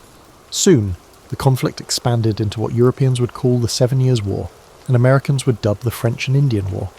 Washington served as a provincial officer under General Edward Braddock, a British commander charged with seizing French forts. French troops and their indigenous allies ambushed British forces during the disastrous Braddock expedition near the Monongahela River in 1755, decimating them. In the chaos, Washington distinguished himself by rallying survivors and organising a fighting withdrawal. Though he was beset by illness and almost had multiple horses shot from under him, he emerged from the carnage with a reputation for courage under fire. Yet, for all his valour, Washington grew frustrated with British arrogance toward colonial officers. He witnessed British regulars disregarding local intelligence and ignoring suggestions from men like himself who knew the frontier. This snobbery, combined with logistical incompetence, fueled deep resentments. He realised that colonial troops often received second-class treatment, lesser pay, and fewer provisions. This personal exposure to British condescension would later shape his willingness to challenge imperial authority, though that moment lay years ahead. By the war's end, Washington had resigned his commission and returned to Mount Vernon, the estate he inherited following Lawrence's death. The war had left him with real combat experience and the seeds of an emerging identity, part loyal British subject, part colonial leader increasingly sceptical of imperial attitudes. Over the ensuing decade, he would focus on his plantations, dabble in local politics, and marry Martha Dandridge Custis, a wealthy widow whose fortune helped shore up his finances. Washington transformed Mount Vernon into a profitable enterprise, experimenting with new crops, analysing agricultural techniques, and exerting influence in Virginia's House of Burgesses, yet the memory of the frontier battles never fully dimmed. He had seen how tenuous British authority could be on American soil, how alliances shifted, and how local knowledge often outstripped distant orders. He also observed the subtle changes stirring among colonists, growing populations, expanding commerce, and a sense of collective identity not solely anchored to Britain. While Washington did not yet foresee a complete break with the Crown, the stage was quietly being set for a more profound clash. Looking back, his French and Indian War experiences were something of a dress rehearsal, granting him the on-the-ground insights that would prove indispensable in the larger crisis looming on the horizon. Following the French and Indian War, Washington spent the 1760s and early 1770s deeply immersed in the rhythms of plantation life at Mount Vernon. Managing labour, maintaining his reputation as a local squire, and serving intermittently in the Virginia House of Burgesses occupied much of his time. He meticulously oversaw the cultivation of crops, initially tobacco, later diversifying into wheat and other staples, adapting to market trends and soil conditions. But economic security remained tenuous. British trade regulations, shipping monopolies, and mercantile restrictions often pinched colonial planters. Washington found himself confronting debts, currency shortages, and a constraining imperial bureaucracy that dictated how goods could be exported or imported. Amid these challenges, Washington's perspective on British authority gradually evolved. Early on, he had desired nothing more than to climb in status within the British imperial framework. He had admired British military traditions and social customs, but he began to see the practical constraints that came with living under a distant parliament that issued edicts without consulting colonial assemblies. The Stamp Act of 1765, imposing taxes on printed materials, galvanised discontent among colonists. Washington, who used legal documents frequently for land transactions, saw the act as a direct affront to local autonomy. While not the most fiery rhetorician in Virginia, figures like Patrick Henry captured that honour. Washington expressed measured indignation. He argued that taxation without representation violated the rights of Englishmen, a stance that resonated among fellow planters, merchants, and small farmers alike. In 1769, the Virginia House of Burgesses responded to new British taxes on glass, paper, paint and tea by passing resolves condemning these impositions. When the royal governor dissolved the assembly, the delegates, Washington included, met informally at the Raleigh Tavern in Williamsburg, drafting non-importation agreements. These pacts vowed not to purchase British goods until colonial grievances were addressed. Though not as flamboyant as protests in Boston, these Virginian measures underscored how deeply resentment had taken root among even the more conservative landholding class. Washington's letters from this period reveal a measured but firm tone. He spoke of the encroachments of Parliament and the need for unity among the colonies. Not one to relish public speaking, he employed his reputation as a balanced, pragmatic figure. People listened when Washington spoke because they trusted his sense of responsibility and fairness. Privately, he worried about violence escalating, yet he also felt that the colonies should not yield to intimidation. This blend of caution and resolve was a hallmark of his character. Tensions escalated to a critical level by 1774. The Boston Tea Party and subsequent punitive British measures prompted the formation of the First Continental Congress. Washington was chosen as one of Virginia's delegates, solidifying his role as a national figure rather than just a regional voice. He travelled to Philadelphia, where representatives from across the colonies debated how far to push back against British encroachments. While radicals like Samuel Adams advocated more extreme measures, others sought a compromise or hoped for a restoration of harmonious relations. Washington's presence signalled that Virginia, the largest and most populous colony, was prepared to stand alongside New England in protesting imperial overreach. Washington's military background was not overlooked during those Congress sessions. He was one of the few delegates with first-hand experience in large-scale combat operations. Though overshadowed by the fiery oratory of John Adams or Patrick Henry, he projected a quiet confidence that could unify disparate factions. He seldom took the floor for dramatic speeches, but in committee meetings, delegates consulted him about potential military scenarios if the standoff with Britain escalated. How might a ragtag colonial militia confront the most formidable army in the world? Events soon compelled everyone to take action. In April 1775, the battles at Lexington and Concord unleashed open conflict. British soldiers and colonial militiamen had exchanged shots, and the war was effectively underway. By the time the Second Continental Congress convened, the question was no longer whether to resist militarily, but how. John Adams, recognising the need to draw the southern colonies more tightly into the cause, nominated Washington to lead the newly formed Continental Army. With reluctance, Washington accepted, declaring he would serve without pay. He stressed that he was neither the most qualified nor seeking personal glory, yet he would do his duty if called upon. In that moment, the diligent Virginia planter and local politician found himself thrust onto a stage with no script. Leading a revolution against the crown seemed audacious, even reckless, but Washington believed the colonies had reached an irreversible point. He saddled his horse and departed for Massachusetts, determined, if unsure, about the trials that lay ahead.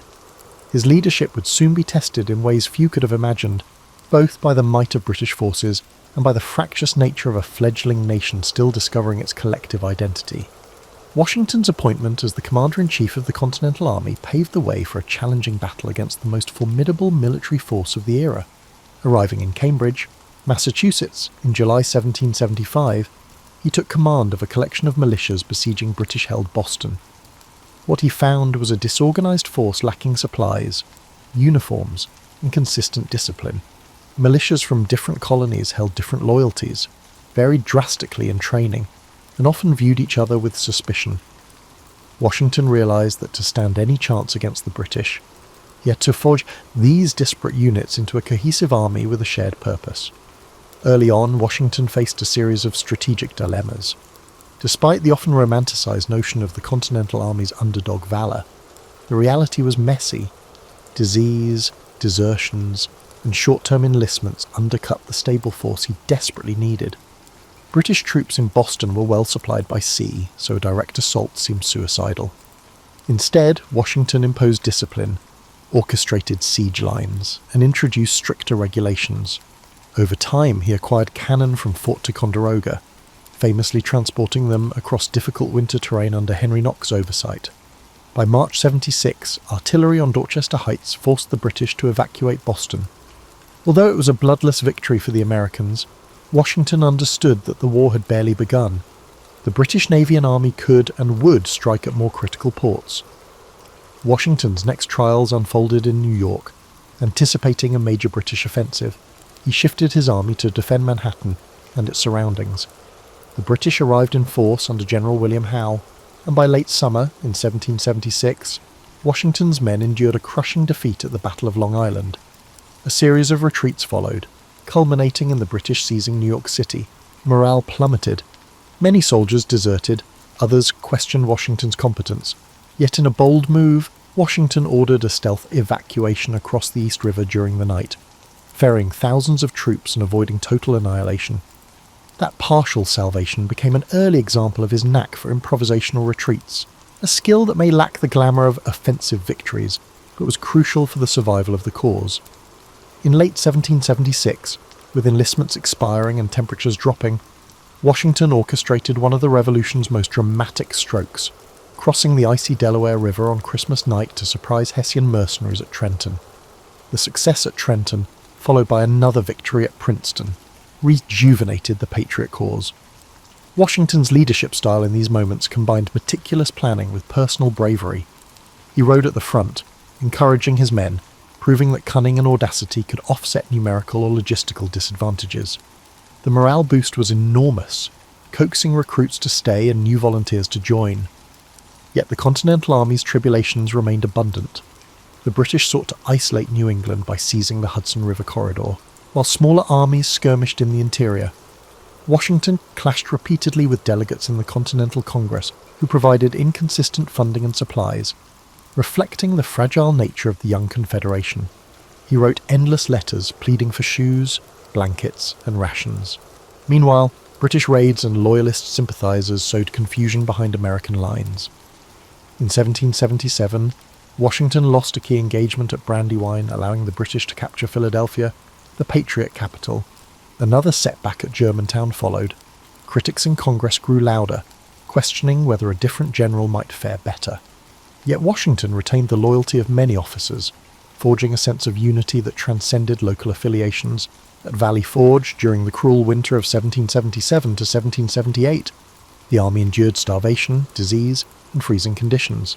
Thanks to the drilling expertise of Baron von Steuben, an ex-Prussian officer, Washington's troops emerged more disciplined, able to engage British regulars on nearly equal terms. At Valley Forge, the Continental Army underwent a significant transformation, transitioning from an unruly collection of militias to a functional fighting force. Washington also learned the delicate art of balancing alliances. The French, persuaded by the American victory at Saratoga, where Horatio Gates led the effort, not Washington directly, joined the conflict, providing naval strength and additional ground forces. Coordinating with French officers like the Marquis de Lafayette demanded diplomatic finesse. Washington adapted, forging trust with these foreign allies, even as inter-colony tensions threatened to fracture the American side. Through it all, Washington displayed a steadiness that became central to the army's identity. His men might groan about scarce supplies or ragged uniforms, but they trusted their general to hold them together. By the war's midpoint, Washington had solidified his role as the linchpin of American resistance. His direct battlefield successes varied. Some were brilliant, others disappointing, but his unshakable commitment to the cause, combined with an ability to pivot tactics and maintain unity, kept the rebellion alive. Emerging from these years of hardship was a sense that, whether revered or criticised, Washington was indispensable. He was no mere figurehead. The political apparatus and the army itself needed his steady hand at the helm if the revolution was to stand a chance of seeing final victory. As the Revolutionary War entered its later stages, Washington faced a new set of challenges that tested his leadership on multiple fronts. The conflict had become more sprawling, with battles in the south intensifying. British forces, hoping to exploit Loyalist sentiment, launched campaigns in Georgia and the Carolinas. Meanwhile, the Continental Army in the north still had to guard against renewed offensives from New York. Washington found himself juggling resource allocations and strategic oversight across a vast territory, all with limited manpower and meagre finances. One of his core strengths lay in understanding that victory did not necessarily require defeating every British unit on the battlefield. Over years of warfare, Washington recognised that prolonging the conflict, making it too costly for Britain to sustain, could be enough to force negotiations. As British public support for the war waned and the conflict strained the Empire's coffers, this strategy of endurance gained traction. He coordinated partisan warfare in the southern states, where generals like Nathaniel Greene used hit-and-run tactics and forced the British to overextend their supply lines. Washington might not have designed every manoeuvre personally, but his overarching directive emphasised wearing down the opponent rather than seeking a single. Grand triumph at all costs. Yet frustration still mounted. The Continental Congress, perennially short on funds, struggled to pay or supply the troops. Inflation ran rampant, and the paper currency they issued, known as Continentals, lost much of its value. Sometimes, entire regiments threatened mutiny over unpaid wages and lack of food. Washington wrote urgent letters, balancing pleas and warnings. Desertion could unravel the entire revolution, but the men's hardships were genuine. He balanced his empathy for his soldiers' suffering with the need to uphold discipline. Against this turbulent backdrop, French assistance played a decisive role. Following France's official entry into the war, Spain and the Dutch Republic also offered varying degrees of support to America, broadening the conflict into a larger global struggle against Britain. Washington worked with French admirals and generals who, like Admiral de Grasse and General Rochambeau, brought naval superiority and well-trained troops. Diplomatic synergy was crucial. Washington, never fluent in French, relied on interpreters and the goodwill of allies like Lafayette to maintain strong communication. Joint operations required patience and compromise. The French Navy's schedules and European political priorities often constrained quick action. The culmination of these alliances and strategies took shape in 1781 at Yorktown, Virginia. British General Cornwallis had entrenched his forces there, hoping for resupply by sea. Washington seized the moment. He feigned moves toward New York, but then swiftly marched a major portion of his army south. The French fleet under de Grasse blocked the Chesapeake, preventing a British naval evacuation. Trapped and under constant bombardment, Cornwallis surrendered in October 1781. The victory at Yorktown did not instantly end the war, but it was the decisive blow that shattered Britain's willingness to continue. Negotiations in Europe soon began, leading to the 1783 Treaty of Paris, recognising American independence. Washington's role in the final phase showcased two defining traits of his leadership: adaptability and a knack for collaboration. He was not a tactical genius in the mould of Napoleon, but he excelled in forging unity among diverse groups with clashing egos and conflicting interests. He also grasped the psychological dimension of war. Victory could be achieved as much through morale and diplomatic pressure as through battlefield conquests. Under his guidance, the Continental Army endured for 8 grueling years, culminating in a capitulation that many had deemed impossible. When peace was finally secured, Washington stunned the world by resigning his commission and returning to private life rather than seizing power. In a time when victorious generals in Europe often leveraged military success to become dictators or monarchs, his gesture was nearly unprecedented. He sent a farewell address to the army, bidding an emotional goodbye to the officers who had become like family through shared hardships. Then he returned to Mount Vernon, longing for quiet days overseeing his estate. In the public imagination, he became the embodiment of Roman republican virtue, akin to Cincinnatus leaving his plough to defend the nation and then returning to his farm. Yet the young republic soon discovered that independence would not solve every problem. War debts, disputes among the states, and a weak central government under the Articles of Confederation threatened the stability of the new nation. Calls for a stronger national framework grew louder, and once again, the gaze of the fledgling country turned to Washington. Would he remain a private citizen, or would he use his stature to help shape the governance of the country he had been so instrumental in forging?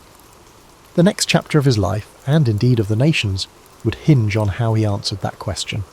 After returning to Mount Vernon in 1783, Washington tried to refocus on his plantations, hoping for a respite from public affairs. Yet the fragile state of the post-war Union soon pulled him back into the spotlight. Under the Articles of Confederation, the federal government lacked authority to tax, regulate commerce effectively, or settle disputes among states. Economic turmoil loomed large. Debts from the war weighed on every state, and the absence of a cohesive national policy bred friction. Insurrections such as Shays' Rebellion in Massachusetts highlighted how easily unrest might spiral if the central government could not act decisively. Leaders across the states recognized the dire need for reforms, and Washington was a natural figure to help spearhead them. Though initially hesitant, he feared public service would once again swallow his private life. He came around to the idea that a stronger government framework was essential to preserve the Union. In 1787, he agreed to preside over the Constitutional Convention in Philadelphia. This gathering, intended first to revise the Articles, soon morphed into a wholesale creation of a new constitution. Washington did not speak often during the debates, but his mere presence lent gravity to the proceedings. Delegates disagreed vigorously over representation, slavery, and executive power. Yet most recognized that Washington's approval would be critical for winning public acceptance of any proposed constitution. His role was largely that of mediator and symbol of unity. He allowed men like James Madison, Alexander Hamilton, and Benjamin Franklin to articulate competing ideas. But whenever debate grew contentious, the image of Washington, seated at the front, reminded them that the Revolution's integrity and the future of Republican governance were at stake. By September 1787, the delegates crafted a new constitution that incorporated a more robust federal government, tempered by a system of checks and balances. Although not perfect, it was a revolutionary experiment in structured liberty. Washington's endorsement carried enormous weight during the ratification process, especially in Virginia. Reluctant anti-federalists found it difficult to argue that the Constitution masked tyranny when Washington vouched for it. Once the Constitution became law, calls for Washington to serve as the first president were unanimous in their intensity. He was the linchpin who could lend immediate legitimacy to the new system. Despite personal reservations, he was aging, and the toll of public life was no small burden. He reluctantly accepted the role. The Electoral College elected him unanimously in 1789. In April of that year, he journeyed to New York City, the temporary capital, to take the oath of office. His inauguration was a subdued ceremony, reflecting a new nation's blend of optimism and anxiety. He stood on a balcony overlooking throngs of cheering citizens, placing in his hand on a Bible and swearing to preserve, protect, and defend the Constitution. In shaping the executive branch, Washington faced a blank slate. There was no blueprint for how a president should behave. He believed in setting careful precedents that would guide successors, and this cautious approach coloured his every decision. He formed a cabinet of advisers, including Thomas Jefferson as Secretary of State and Alexander Hamilton as Secretary of the Treasury. The ideological clashes between Jefferson, who championed agrarian democracy, and Hamilton, who pushed for a robust federal government and industrial growth, forced Washington to navigate a delicate balance.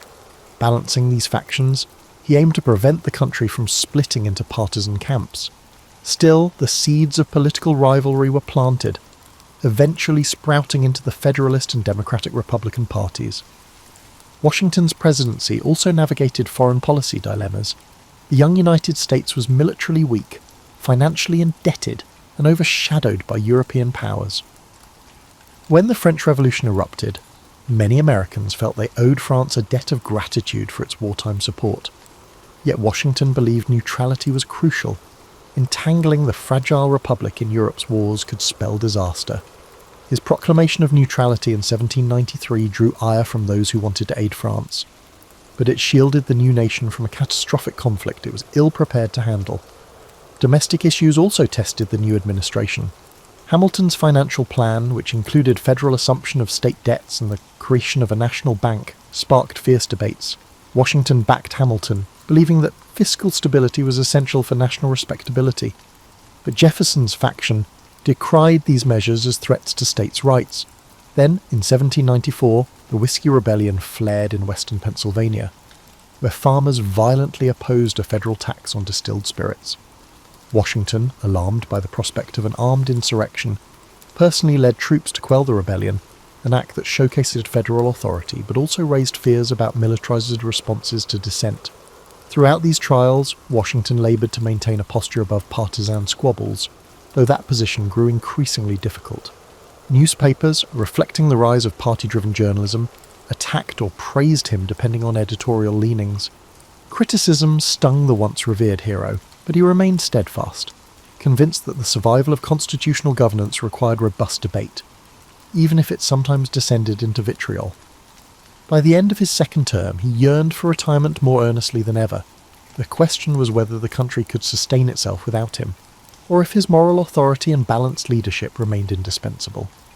By 1796, Washington had served 2 terms as president and felt strongly that rotating leadership was essential to the Republic's health. Unanimously re-elected in 1792, he could likely have secured a 3rd term, but he declined. In doing so, he established a precedent of voluntary executive turnover, later codified by the 22nd Amendment, that would profoundly influence American political culture.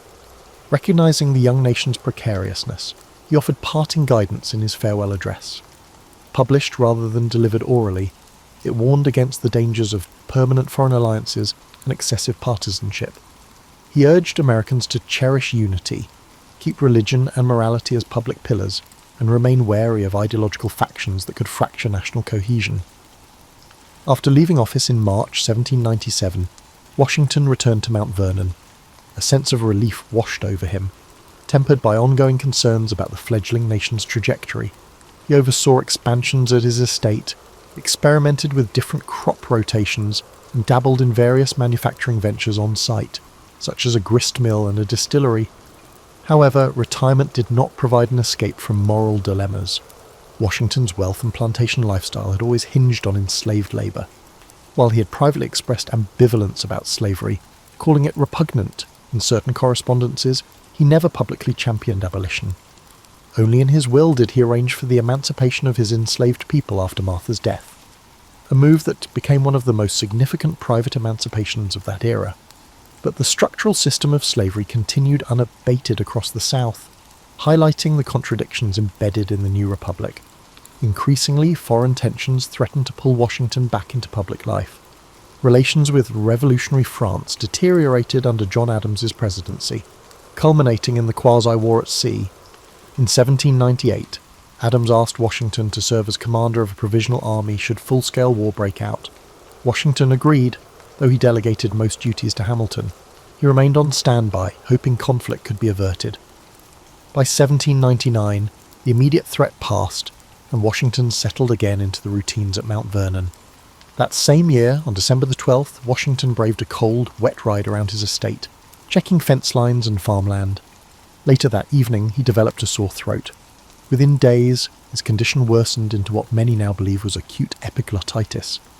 Medical treatments of the time, bleeding, blistering, and gargling, only weakened him further. On the night of December 14th, 1799, George Washington passed away, surrounded by close friends and family. The news sent shockwaves throughout the country. Bells tolled in distant cities. Eulogies poured in from across political divides, reflecting the universal respect Americans felt for his leadership. Even in Europe, figures like Napoleon ordered tributes. Washington's death brought a collective reckoning.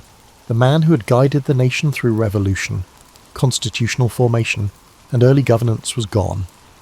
But his legacy was already enshrined. Over subsequent decades and centuries, Americans would build monuments, mint coins, and compose hagiographic stories that sometimes obscured the complexity of his life. Myths multiplied. The cherry tree legend by Parson Weems became a fixture in school primers, overshadowing the more instructive lessons of Washington's real struggles and ethical dilemmas. The wooden teeth trope overshadowed the details of his expensive, painful dental apparatus made from various materials, including human or animal teeth and metal. Yet behind the shining marble statues stands a more nuanced figure. Washington was a man of his times, shaped by its limitations, particularly regarding slavery and class structures, but also capable of transcending narrow self-interest.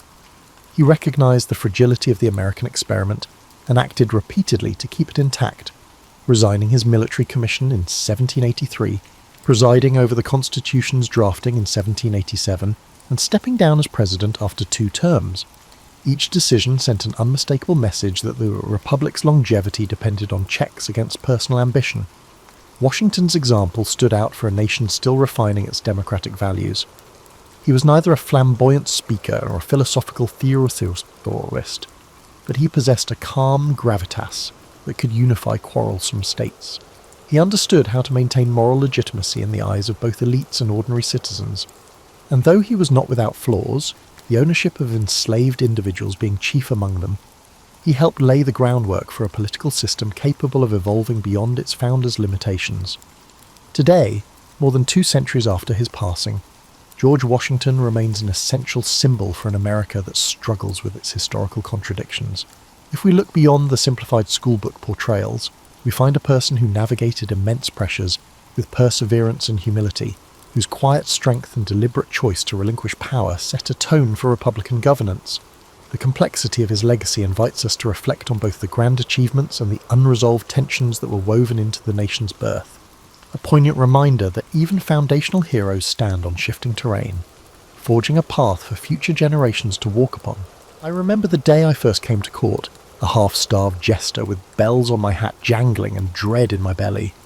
The royal castle loomed ahead, all grey stone walls and towering battlements against a cloudy sky. My heart thudded as I passed beneath the iron portcullis. A pair of guards snickered at the sight of me in my threadbare motley. I clutched my lute and fool's bauble tightly, praying I wouldn't end the day in the stocks. Inside, torchlight flickered on tapestries and armoured knights. Servants rushed by with steaming platters of meat and trenchers of bread. The air smelled of wood smoke, spiced wine, and a hint of something foul from the stables. I followed a steward into the enormous hall, my shoes scuffing over rushes strewn on the floor. At the far end, on a raised dais, sat King Edward of England, my new master. He wore a fur-lined mantle and no crown, yet he radiated authority. He fixed his keen grey eyes on me as the gathered courtiers announced me as the evening's entertainment. Every gaze in the hall turned my way. I felt naked despite my motley tunic and jingling bells. I swept a deep bow, arms splayed comically, nearly losing my balance for effect.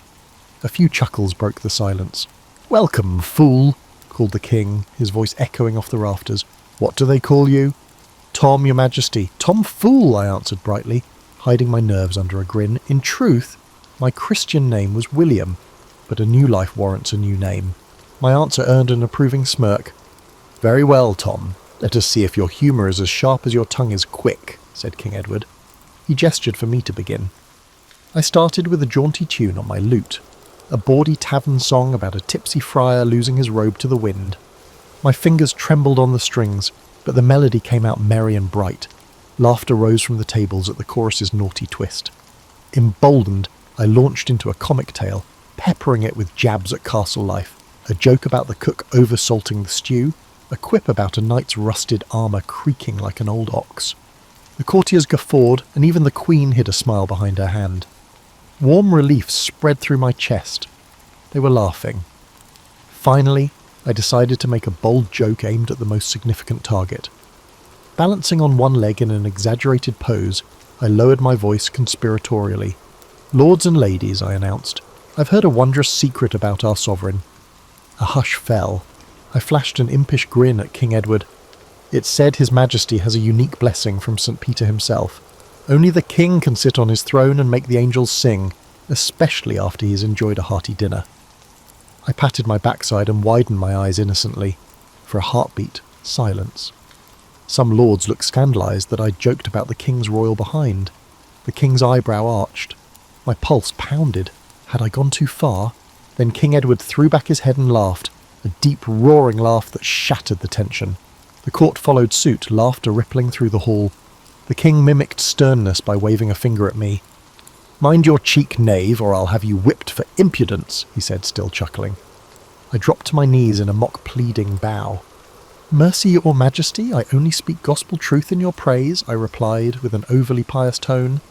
The king laughed again and gave a dismissive wave, signalling my performance was over. As I backed away, trembling with relief, a servant pressed a silver coin into my palm, a reward from the king. I bowed one last time, cheeks flushed, and retreated to the edge of the hall. My debut had been a success. That night the steward showed me to a small chamber in the castle's upper kitchens, simple but mine alone. I collapsed onto the straw-filled bed, exhausted but exhilarated.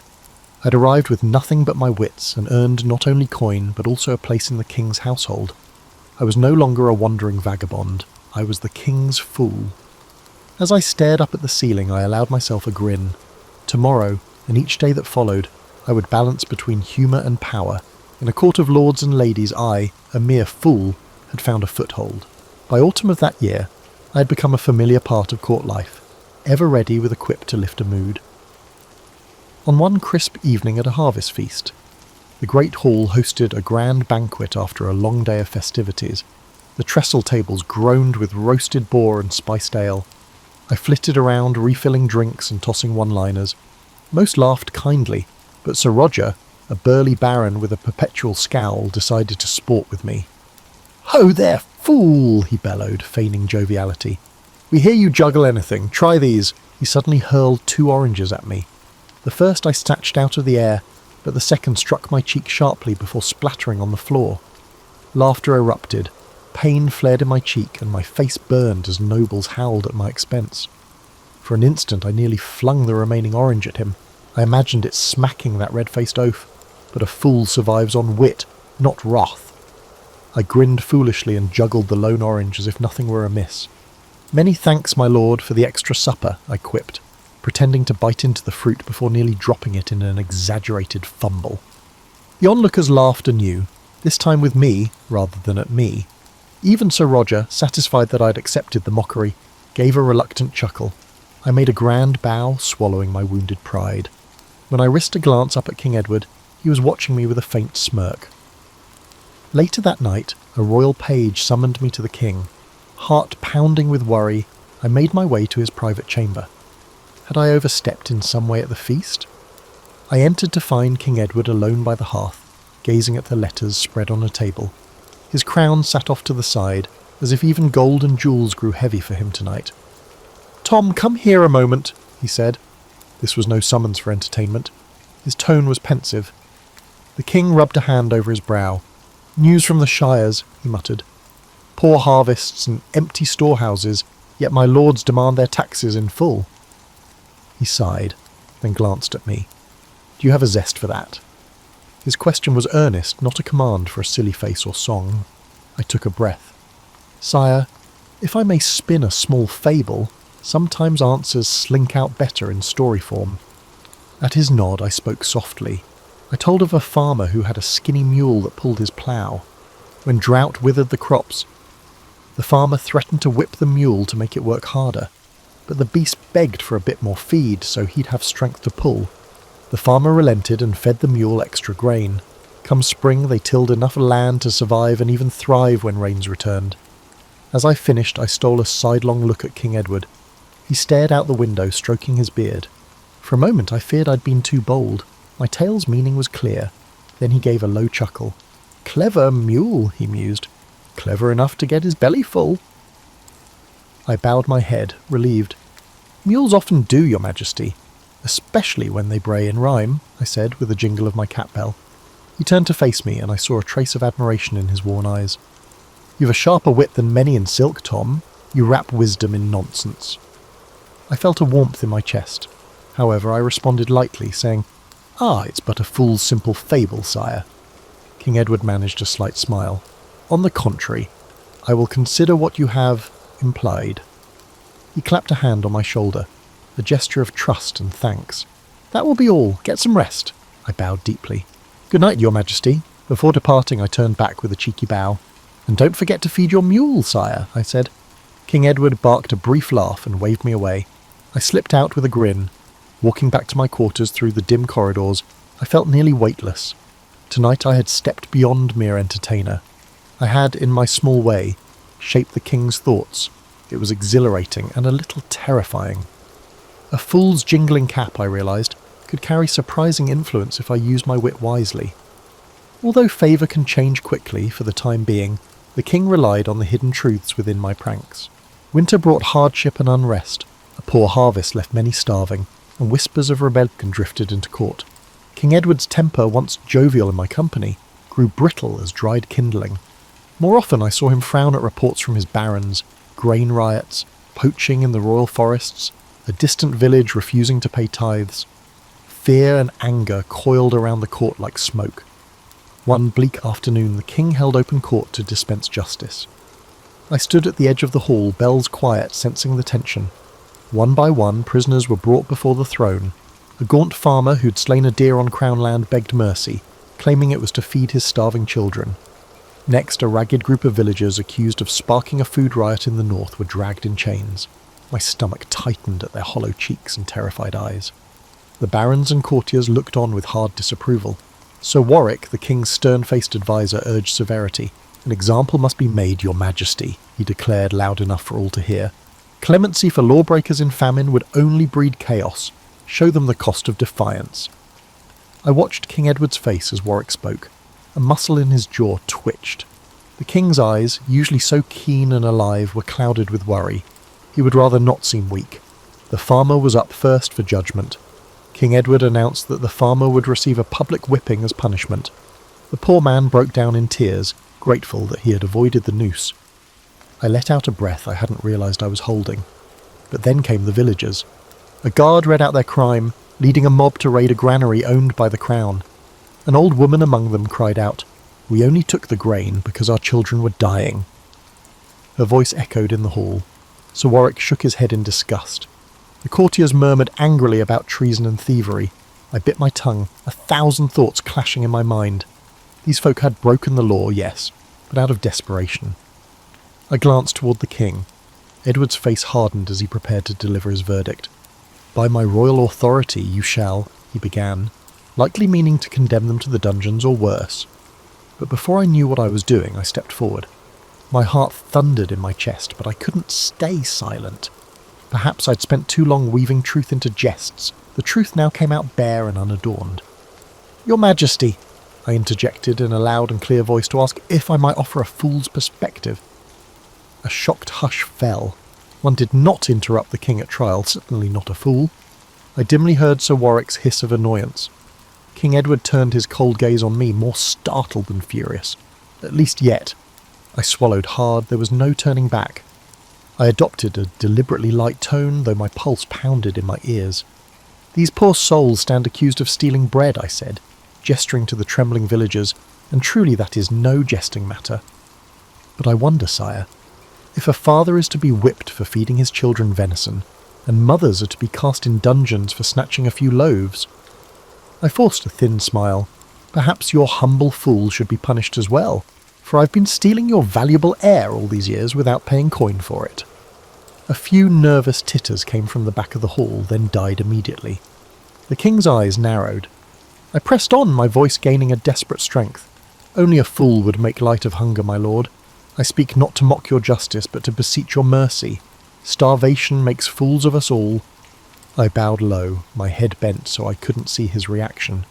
My hands were shaking. No one else dared breathe.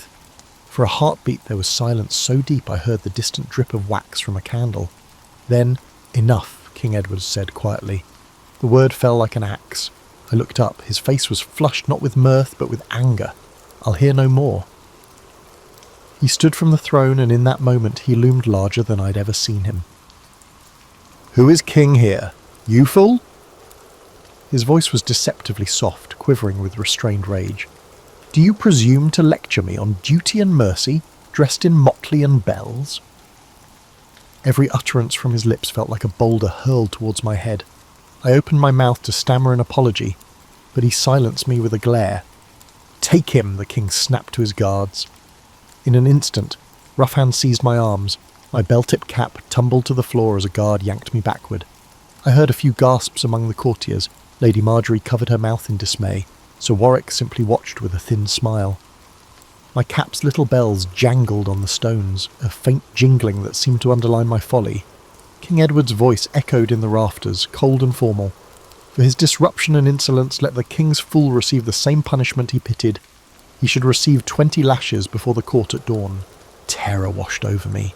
20 lashes. My knees nearly buckled. I wanted to beg for forgiveness, to plead that I'd only spoken out of concern, but my tongue felt paralysed. 2 guards dragged me from the hall as the king's attention returned to the stunned prisoners before him. As they hauled me away, none dared to object or even meet my eyes.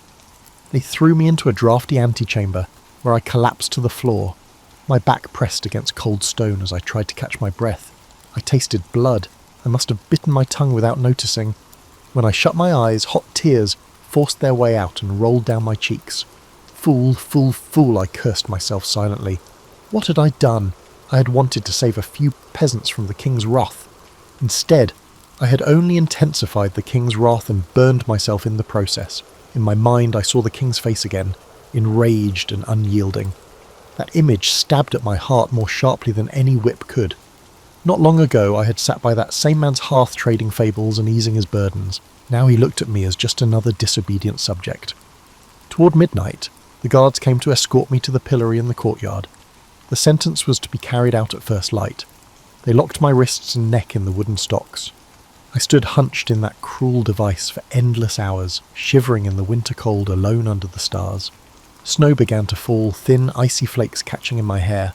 The pain had not yet begun, but a dread deeper than any wound gnawed at me.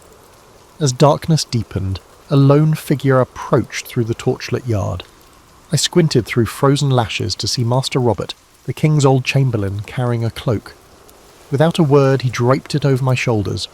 His eyes were sad as he met my gaze. "You were brave, Tom," he whispered, just loud enough for me to hear. He was indeed brave, if not a little foolish. A bitter laugh escaped me. What other thing could I be? He shook his head and pressed a small flask of ale to my lips. Gratefully, I drank a burning mouthful that chased some of the chill from my bones. "Is His Majesty—" I croaked. My throat raw from the cold night air as I struggled to hold back sobs. Master Robert sighed. He was alone in his chambers. He's unlikely to change his mind by morning. "I am sorry," he hesitated. "Some of us perceive the truth in your words, but the king, he's under enormous strain."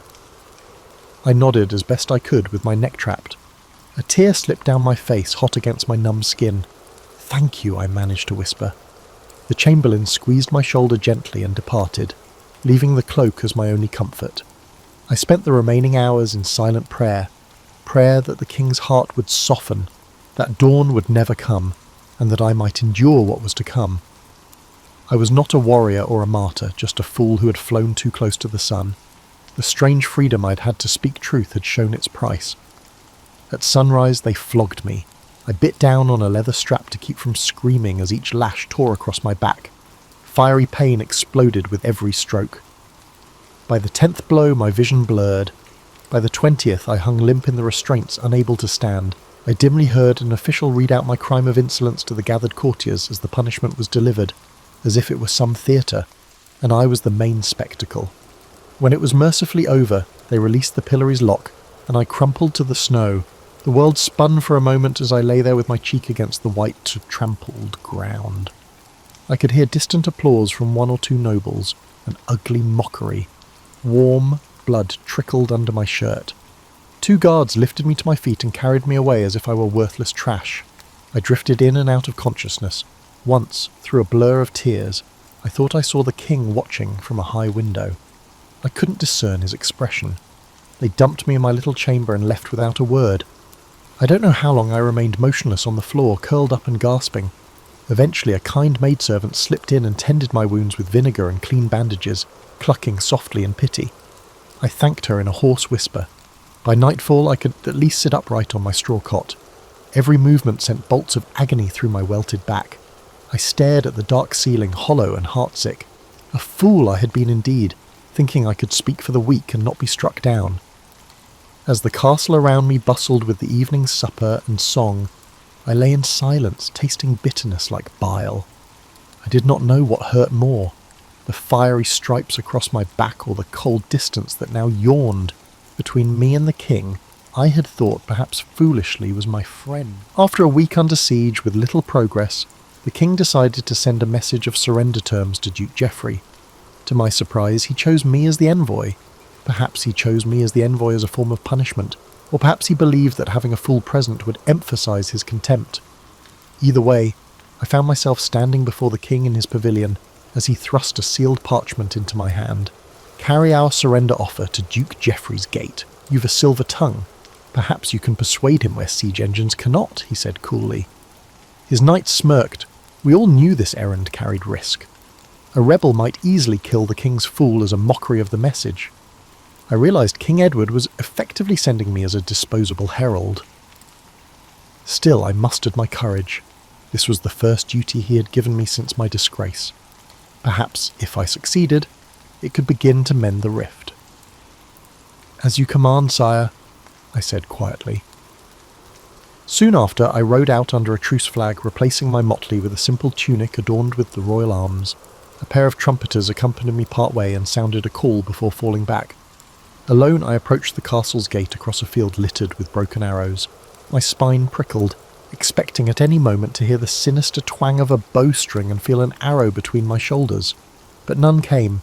Instead, a knot of the Duke's soldiers emerged atop the battlements, crossbows trained on me. "I come bearing a message from King Edward," I shouted up in as steady a voice as I could manage. Eventually, the iron portcullis creaked upward, just enough for a handful of armoured men to drag me inside. I was roughly searched and relieved of my small dagger, more a tool than a weapon.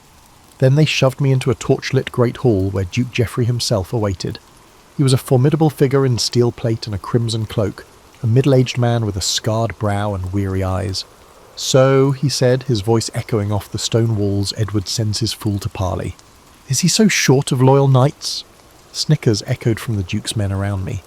I straightened to my full height, trying not to let my knees quake. "Loyal knights are too valuable to risk on Duke Geoffrey," I replied, before thinking better of it. My old reflex for wit had slipped out. Some of the rebel soldiers bristled, but the Duke barked a short laugh. "Hand me the message, fool," he said. I presented the parchment with a slight bow. As he read the king's offer, amnesty in exchange for immediate surrender, his face showed no flicker of concession. When he finished, he scoffed. "Empty promises. Did Edward think a few pardoning words would make me kneel? He must consider me more foolish than you." A tense silence fell.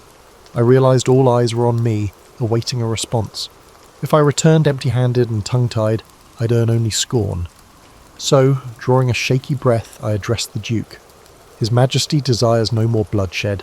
He offers you a chance to retain your lands and honour, your grace." I implore you to think of the kingdom and your men who have families waiting for them." My voice echoed in the hall. It was a bold speech for my station, but I spoke with genuine pleading. I had seen enough suffering. Duke Geoffrey regarded me with a faintly surprised expression. He spoke earnestly, as if he were a fool. He sighed deeply, and for a moment I thought I saw sorrow in his eyes. "You are young. You do not know Edward as I do. He keeps his promises only while it suits him. Tell your king that Geoffrey of March will not yield to pretty words and hollow clemency. We will meet on the field and settle our differences with steel." My heart sank. "Is that your final answer, my lord?" I asked softly. "It is," he said. Then he leaned forward and added in a low growl, "Tell Edward that by week's end I shall sit on his throne or die in the attempt." I bowed, understanding the parley was over. But as I turned to leave, one of the Duke's captains stepped forward with a hand on his sword, eyeing me with a wolfish grin. Duke Geoffrey waved a gauntleted hand dismissively. "No, he's but a messenger, and an honest one at that. Let him return unharmed. We are not the savages that Edward would claim." He looked at me. "Go, fool. Thank whatever god you pray to that I am not in the mood to play games with a jester today." They escorted me back to the gate. I felt the glare of archers on my back as I walked out, refusing to break into a run. They shoved me out and slammed the portcullis behind me. Weak-kneed with relief, I walked back to our lines. Facing the rebel lord had been terrifying, but at least I survived unscathed. Back in King Edward's camp, I delivered Duke Geoffrey's reply faithfully to King Edward and his council. The king's face tightened at the Duke's defiance. He said nothing to me except a curt nod of dismissal. It was as if I were truly nothing more than a talking letter. That night I sat by the campfires, watching armoured men hurry about sharpening swords and whispering prayers and murmuring about ill omens. Blood would begin to flow by dawn. I felt utterly small beneath the vast dark sky. Once a fool's quick wit had mattered in the king's hall, now it meant nothing on the eve of slaughter. I realised I was witnessing the gears of history turning, indifferent to one humble jester.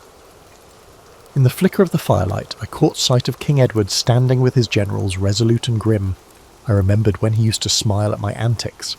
But that was before famine, rebellion, and my own over-bold tongue had come between us.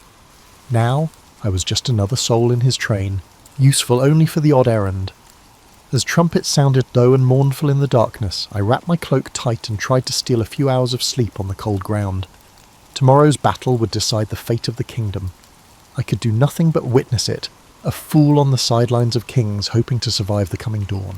At dawn, King Edward's army clashed with Duke Geoffrey's rebels in a cacophony of steel and screams. Suddenly, I saw King Edward unhorsed. His white charger had been felled under him, and the king was on foot, fighting off rebel soldiers who pressed in around him. My heart pounded in my chest. The knights who should have been by his side dispersed, leaving only me close enough to assist him in that moment. Without thinking, I grabbed a discarded spear from the churned mud and ran towards the king. The sight of a motley-clad fool sprinting into the thick of battle stunned both friends and foes alike. One rebel knight charged the king from behind. I hurled myself at him with all my might. By sheer luck, he went down in a clatter of armour, more surprised than hurt. King Edward whirled at the sound and caught sight of me, mud-splattered and wild-eyed, standing over the knight I'd felled. For an instant our eyes met. Then another rebel lunged at the king. Edward parried, and together we stood back to back, sovereign and fool, in an unlikely circle of defence. I brandished the spear wildly, screaming more in terror than fury.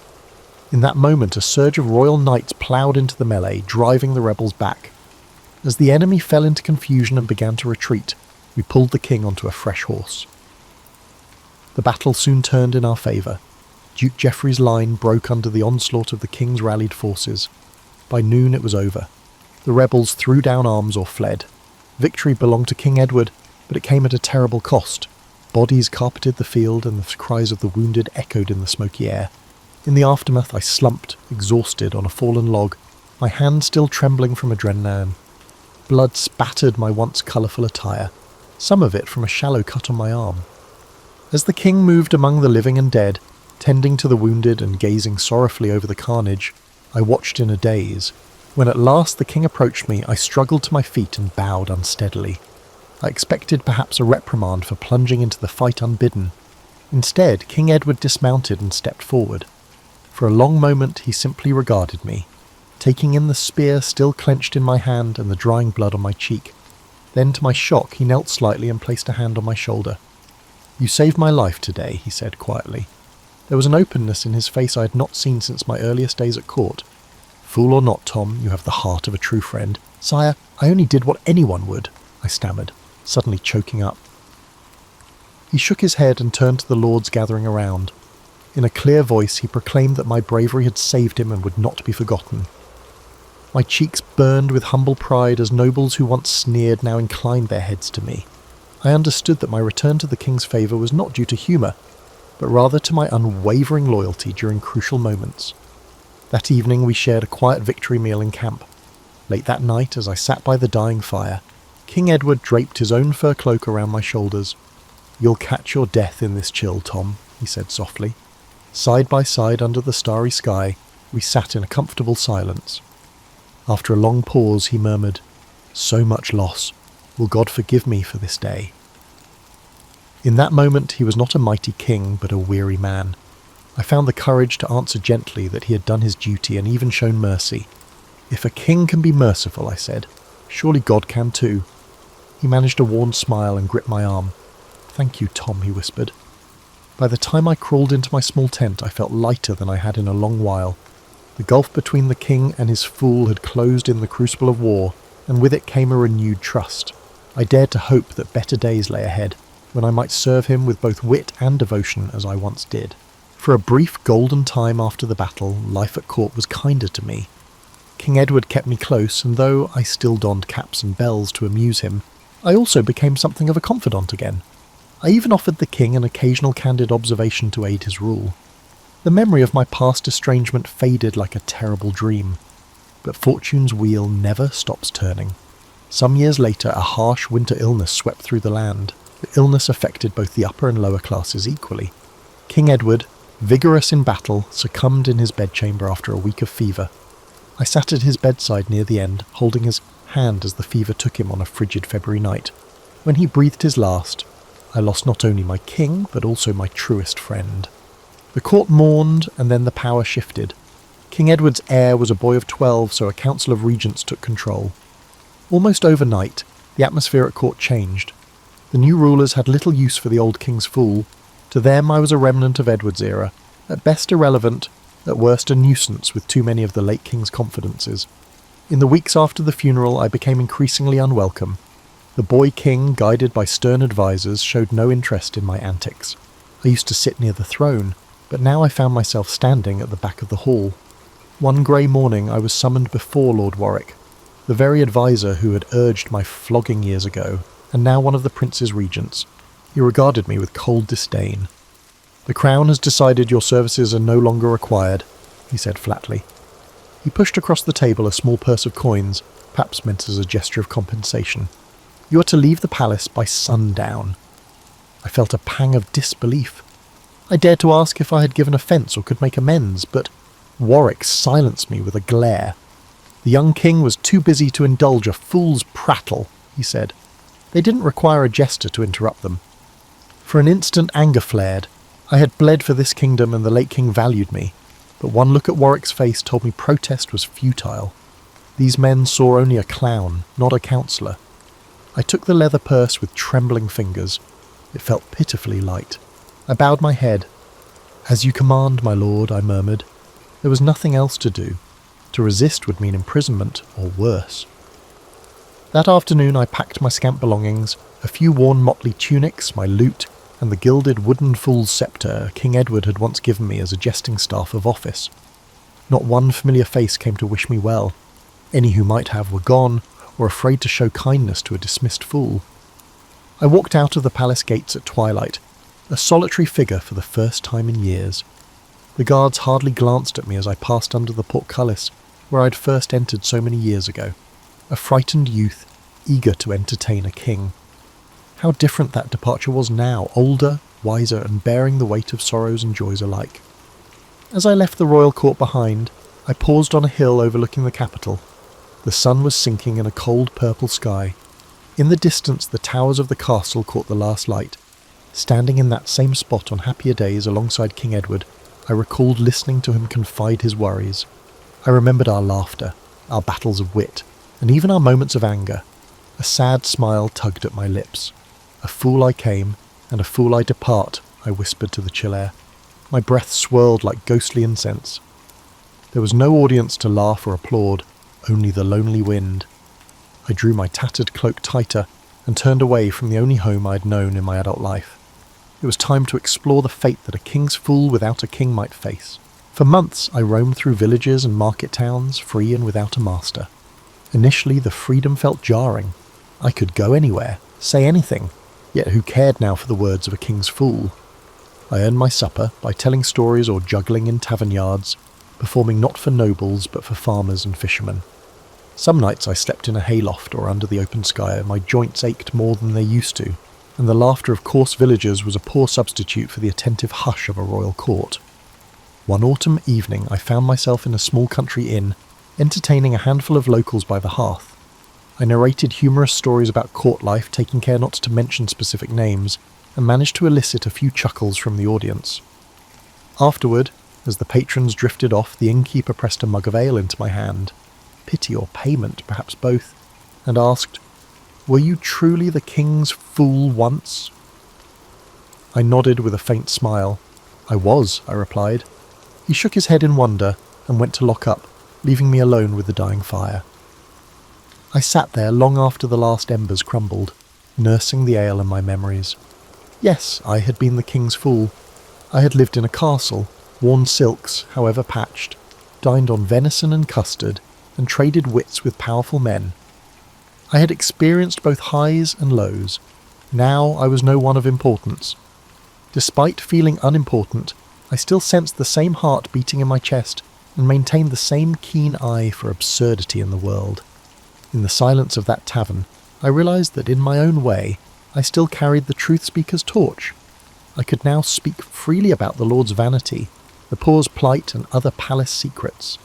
The strange privilege I once held to speak truth to power had come at enormous risk. Now I held a different sort of freedom. I could speak truth openly, but power no longer heeded. It was a lonely freedom, stripped of the glamour that once gave my words weight. I drained my ale and stepped outside into the crisp night. A thin sliver of moon hung overhead. The village was dark and sleeping. Only the distant bark of a dog and the rustle of trees kept me company. Pulling my threadbare cloak around my shoulders, I walked down the empty lane toward the inn's stable loft, where a pile of straw waited as my bed. Overhead, countless stars glittered. The same stars I used to gaze at from the castle parapets in King Edward's day. How many times had I stood by his side after a feast, pointing out a constellation or making a wish? I closed my eyes and could almost hear the king's rich laugh beside me.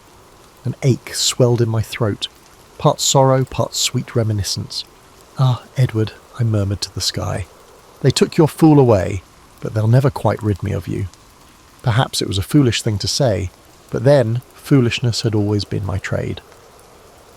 I climbed into the loft and lay down on the straw. Through a gap in the roof I could just see a splash of stars. I thought of the people I had been, the eager young jester, the broken wretch in the stocks, the unlikely hero on the battlefield, the trusted friend, and now the vagabond storyteller. Which was the real me? Perhaps all of them, perhaps none. As I drifted to sleep, I found myself smiling in the dark. I had played my part in the grand pageant of kings and clowns, and though my costume was torn and my stage now a humble inn, I still had my wits, my memories, and my voice. In the morning I would move on to the next village and the next crowd. Maybe I'd make them laugh. The first voice came not with thunderous clarity, but as a whisper easily mistaken for wind through the garden. I was 13, gathering herbs behind my father Jacques d'Arc's house in Domremy. Most people remember me describing the voice as appearing with blinding light at noon, but the truth differs. It was actually dusk, the hour when shadows transform into something else entirely. "Jahan," it said, my name in the old tongue. It was familiar, not commanding nor frightening, like someone who had known me before I knew myself. I dropped my basket, herbs scattering across soil, still warm from the day's sun. No one had prepared me for this moment, even though our priest, Father Verfronte, frequently spoke about saints and visions. People imagine I was overcome with religious ecstasy, but my initial reaction was irritation. I had chores to finish before dark, and Mother would scold me for dallying. Only when the voice came again, 3 days later while I tended our sheep, did I begin to understand. It was Michael, the archangel, though he did not announce himself grandly. He simply began speaking as if he were continuing a long-established conversation. Our village existed in perpetual anxiety. The English and Burgundians raided regularly, forcing us to flee with our livestock to the nearby fortified island of Vaucouleurs. My father served as a village official, Dean they called him, and I watched how the weight of protecting others bent his shoulders. When he returned from burying neighbours killed in raids, he'd sit silently by our hearth, staring at nothing. This was the inheritance of every child in Lorraine, the knowledge that safety was temporary, violence inevitable.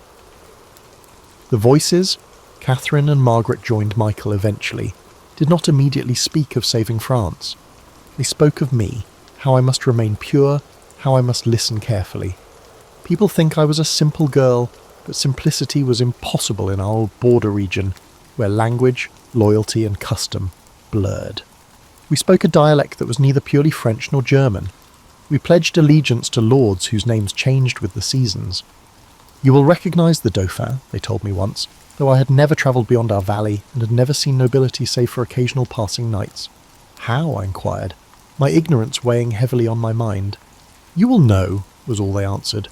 Mother taught me to sew and spin, not knowing these domestic skills would later serve me well in army camps. Father taught me to manage our few acres and to recognise when rain threatened the hay harvest.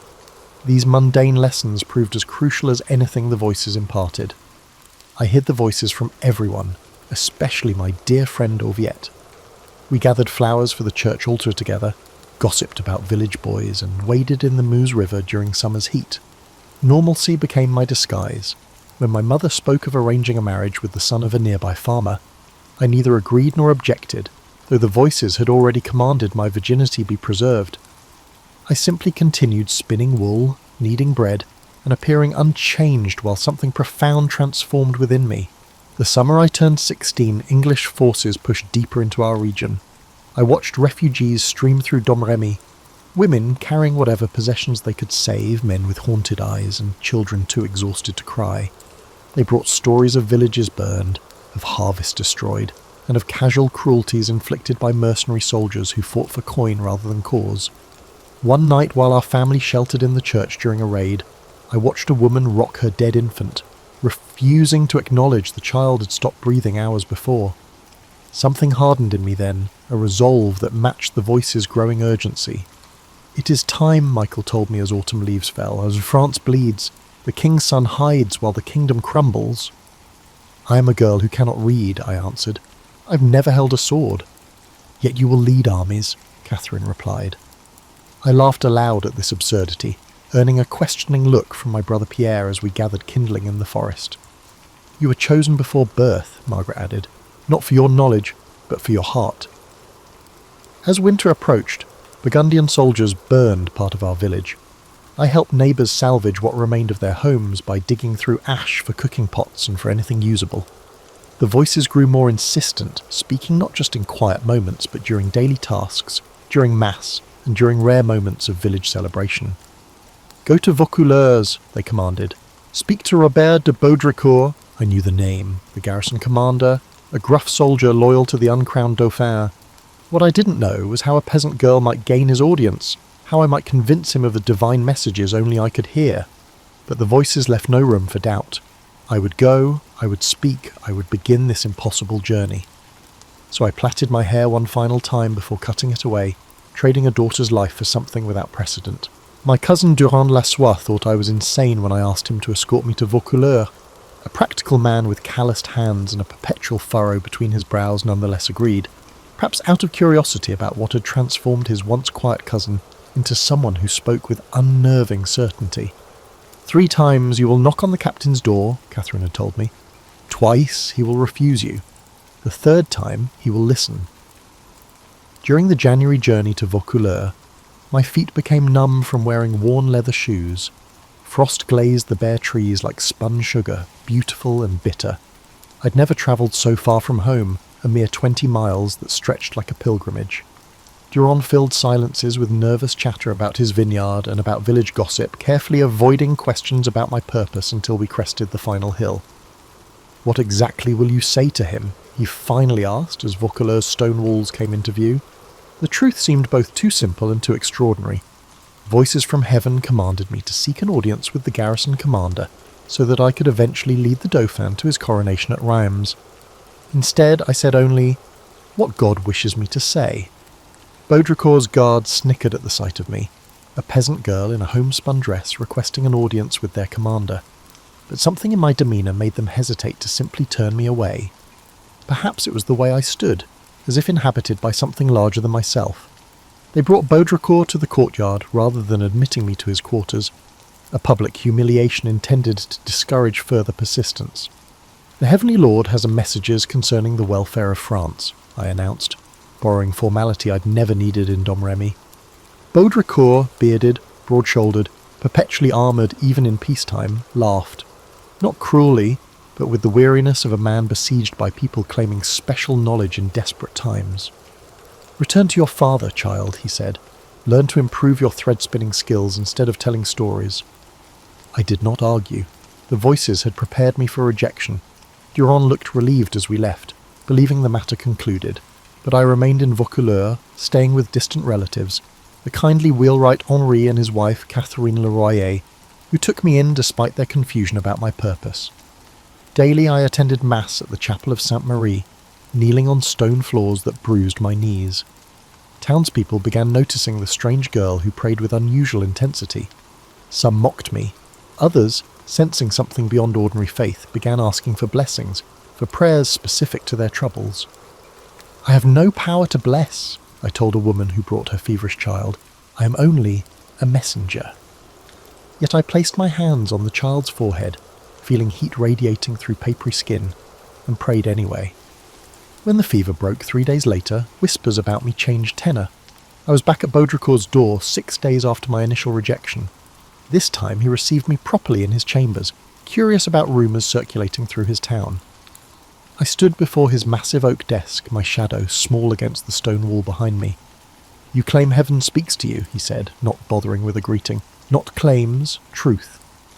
The steadiness in my voice surprised even me. "Today, near Orléans, our forces have suffered defeat. A skirmish near a place called Rouvray. The ambush targeted men carrying Lenten fish and provisions for the besieged. You will receive confirmation of the situation in days." I had not known these words would come from my mouth until they emerged. The voices had whispered to them moments before I was to enter his chamber.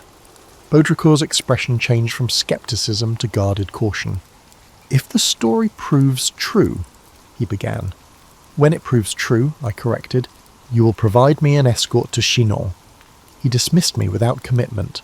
Messengers confirmed the Battle of the Herrings 4 days later.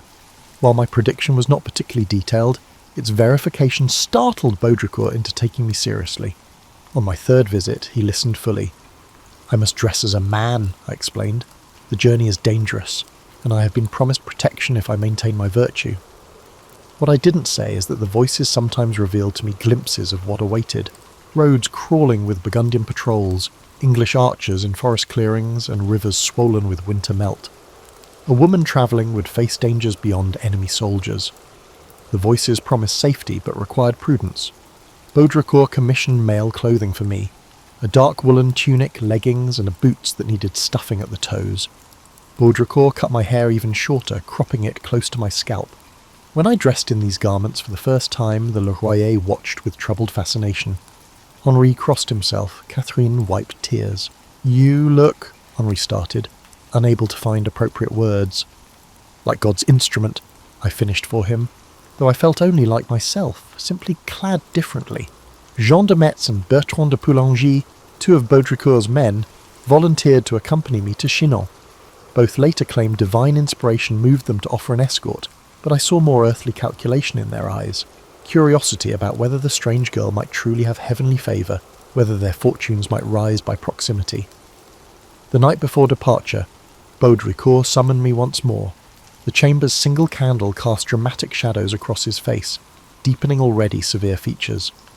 "If you are deceiving us, if you lead my men into danger through false prophecy," He let the threat hang unfinished. "I move only as directed," I answered. "Your men's safety is precious to heaven." He handed me a sword then, not ceremoniously, but with a practicality that acknowledged the dangers ahead. "Can you use this?" I had never held a sword before. Its weight surprised me, the pommel cool against my palm. "I will not need to," I said. "Others will fight. I carry the standard." This answer, so specific yet so odd, seemed to finally convince him. He nodded once, reclaimed the sword, and uttered words that would become famous, despite their lack of theatrical flair in their actual delivery. "Go then, and let come what comes." The following morning, February 23rd, I departed Vaucouleurs with my small escort. Townspeople gathered to watch, some touching my garments as if I were already a saint. A woman pressed a rosary into my hand. A blacksmith crossed himself as I passed. I did not look back at the town's gate, even though homesickness was already pulling at me, not for Domremy, but for a simplicity that I had now irrevocably lost. Ahead lay 11 days of hard travel through enemy territory, and beyond that challenges I could scarcely imagine.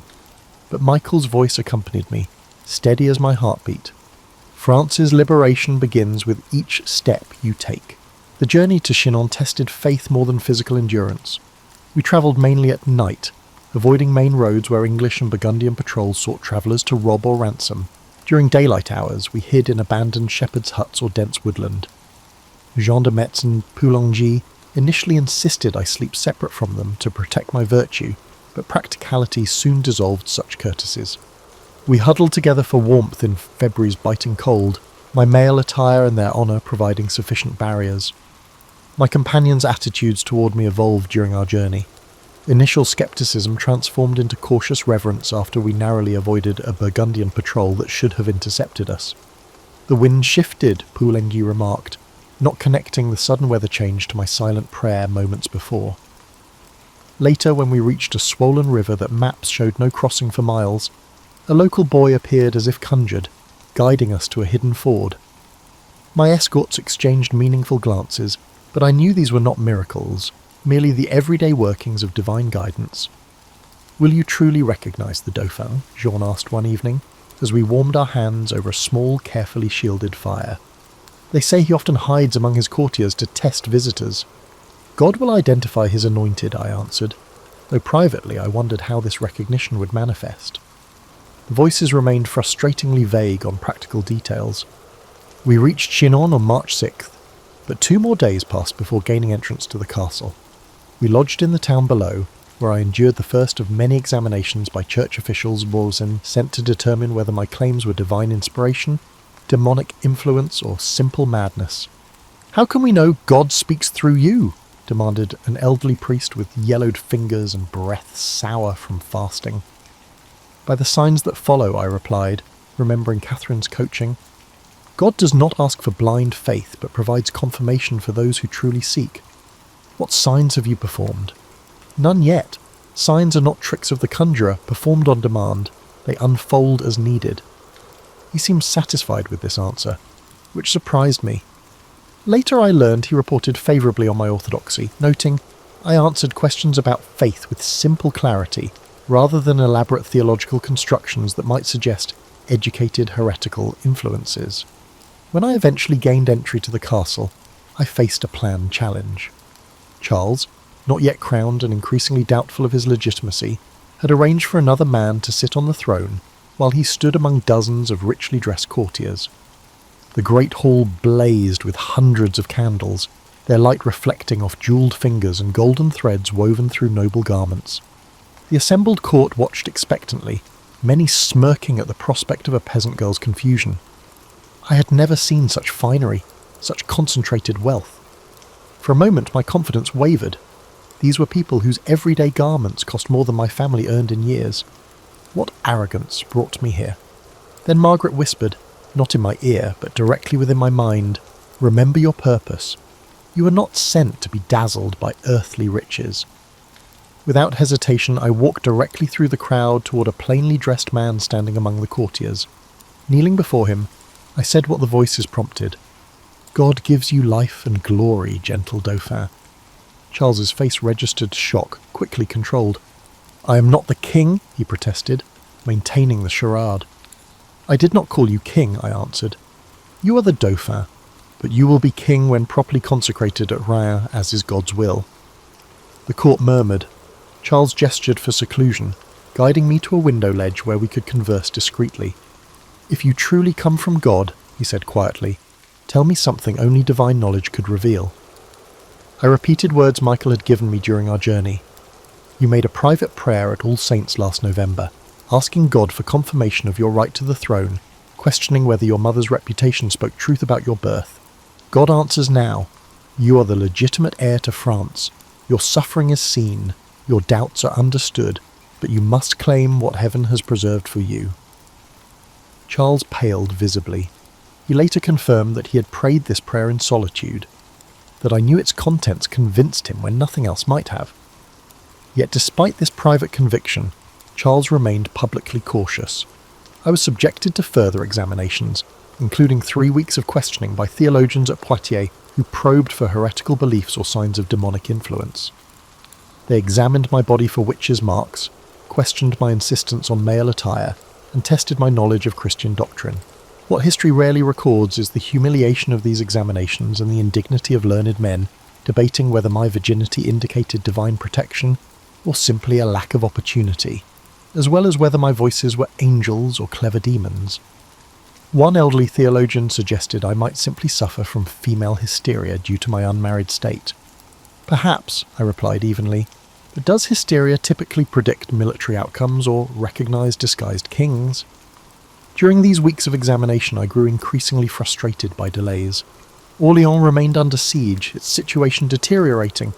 The voices became more urgent, sometimes waking me from sleep with commands to move quickly. "Time slips away," Michael warned. "France's heart weakens with each passing day." I petitioned Charles repeatedly for action, facing resistance from his advisor Georges de la Trémoille, who viewed me as a threat to his influence. "The maid makes bold claims," he told Charles within my hearing, "yet prophecies are cheap while soldiers' lives are dear." "Prophecies may be cheap," I countered, "but the price of ignorance is the fall of your kingdom." Charles wavered between believing my divine mandate and fearing the consequences of following an unproven visionary. What finally convinced him was pragmatism. All conventional military strategies had failed. His treasury emptied while English territory in France expanded. What harm could come from allowing me to attempt lifting the siege at Orléans? Should I fail, my losses would be minimal compared to the daily losses already incurred. If I succeeded, the reward was incalculable. In late April, after nearly 7 weeks of delay and examination, Charles finally granted me my mission. I was provided armour made to my measurements, lightweight plates that nonetheless felt foreign against my body. The sword given to me was serviceable but ordinary, not the special blade I had described seeing in my visions. "There is a sword meant for me," I explained to Charles, "buried behind the altar at Sainte Catherine de Fierbois. It bears 5 crosses on its blade and has lain there since Charles Martel's time." Charles, still testing the limits of my strange knowledge, sent men to investigate this oddly specific claim. They indeed found an ancient sword buried exactly where described, its existence unknown to the local priests. This sword became my physical token of divine sanction. However, I primarily carried a standard instead of wielding weapons. The standard was my design, a white field adorned with fleur-de-lis, bearing the names Jesus Maria, and depicting God holding the world with angels at his side. This banner would precede me into battle, a visible reminder that our cause carried heavenly blessing. Before departing Chinon, I dictated a letter to the English commanders surrounding Orléans, warning them to depart France or face divine judgment. The scribe who recorded my words kept glancing up in disbelief as increasingly forceful language flowed from the peasant girl before him. "Surrender to the maid sent by God, the King of Heaven. You will not hold the kingdom of France from God, the King of Heaven, Son of St. Mary, King Charles, the true heir. Will hold it, for God wills it." When read aloud afterward, the words sounded strange to my ears, both mine and not mine, carrying an authority I'd never possessed in Domremy. The courtiers exchanged troubled glances, uncertain whether they witnessed inspired prophecy or dangerous delusion. However, Charles had chosen to support my journey. Charles had gathered equipment and assembled troops. The impossible campaign was about to begin. On the evening before our departure for Orléans, I stood alone on the castle ramparts, watching spring stars emerge. Homesickness washed over me unexpectedly, not for my village specifically, but for anonymity, for the peace of tending sheep on quiet hillsides. "Having doubts?" Catherine asked, her voice gentle within my mind. "No doubts," I answered silently. "It's simply a conscious understanding of what you can't take back." "The path narrows before you," she acknowledged. "But remember why you were chosen, not for skill with sword or strategy, but for perfect faith in God's plan." I nodded, though no human eyes witnessed this private exchange. Perfect faith. It was not blindness to danger nor an absence of fear, but a willingness to proceed despite both. With that understanding, I descended to prepare for departure, ready to transform from examined curiosity to battlefield commander. We departed Tours on April 27th with supplies and reinforcements for the besieged city, but conflict emerged immediately between military commanders and me, a teenage girl claiming divine guidance.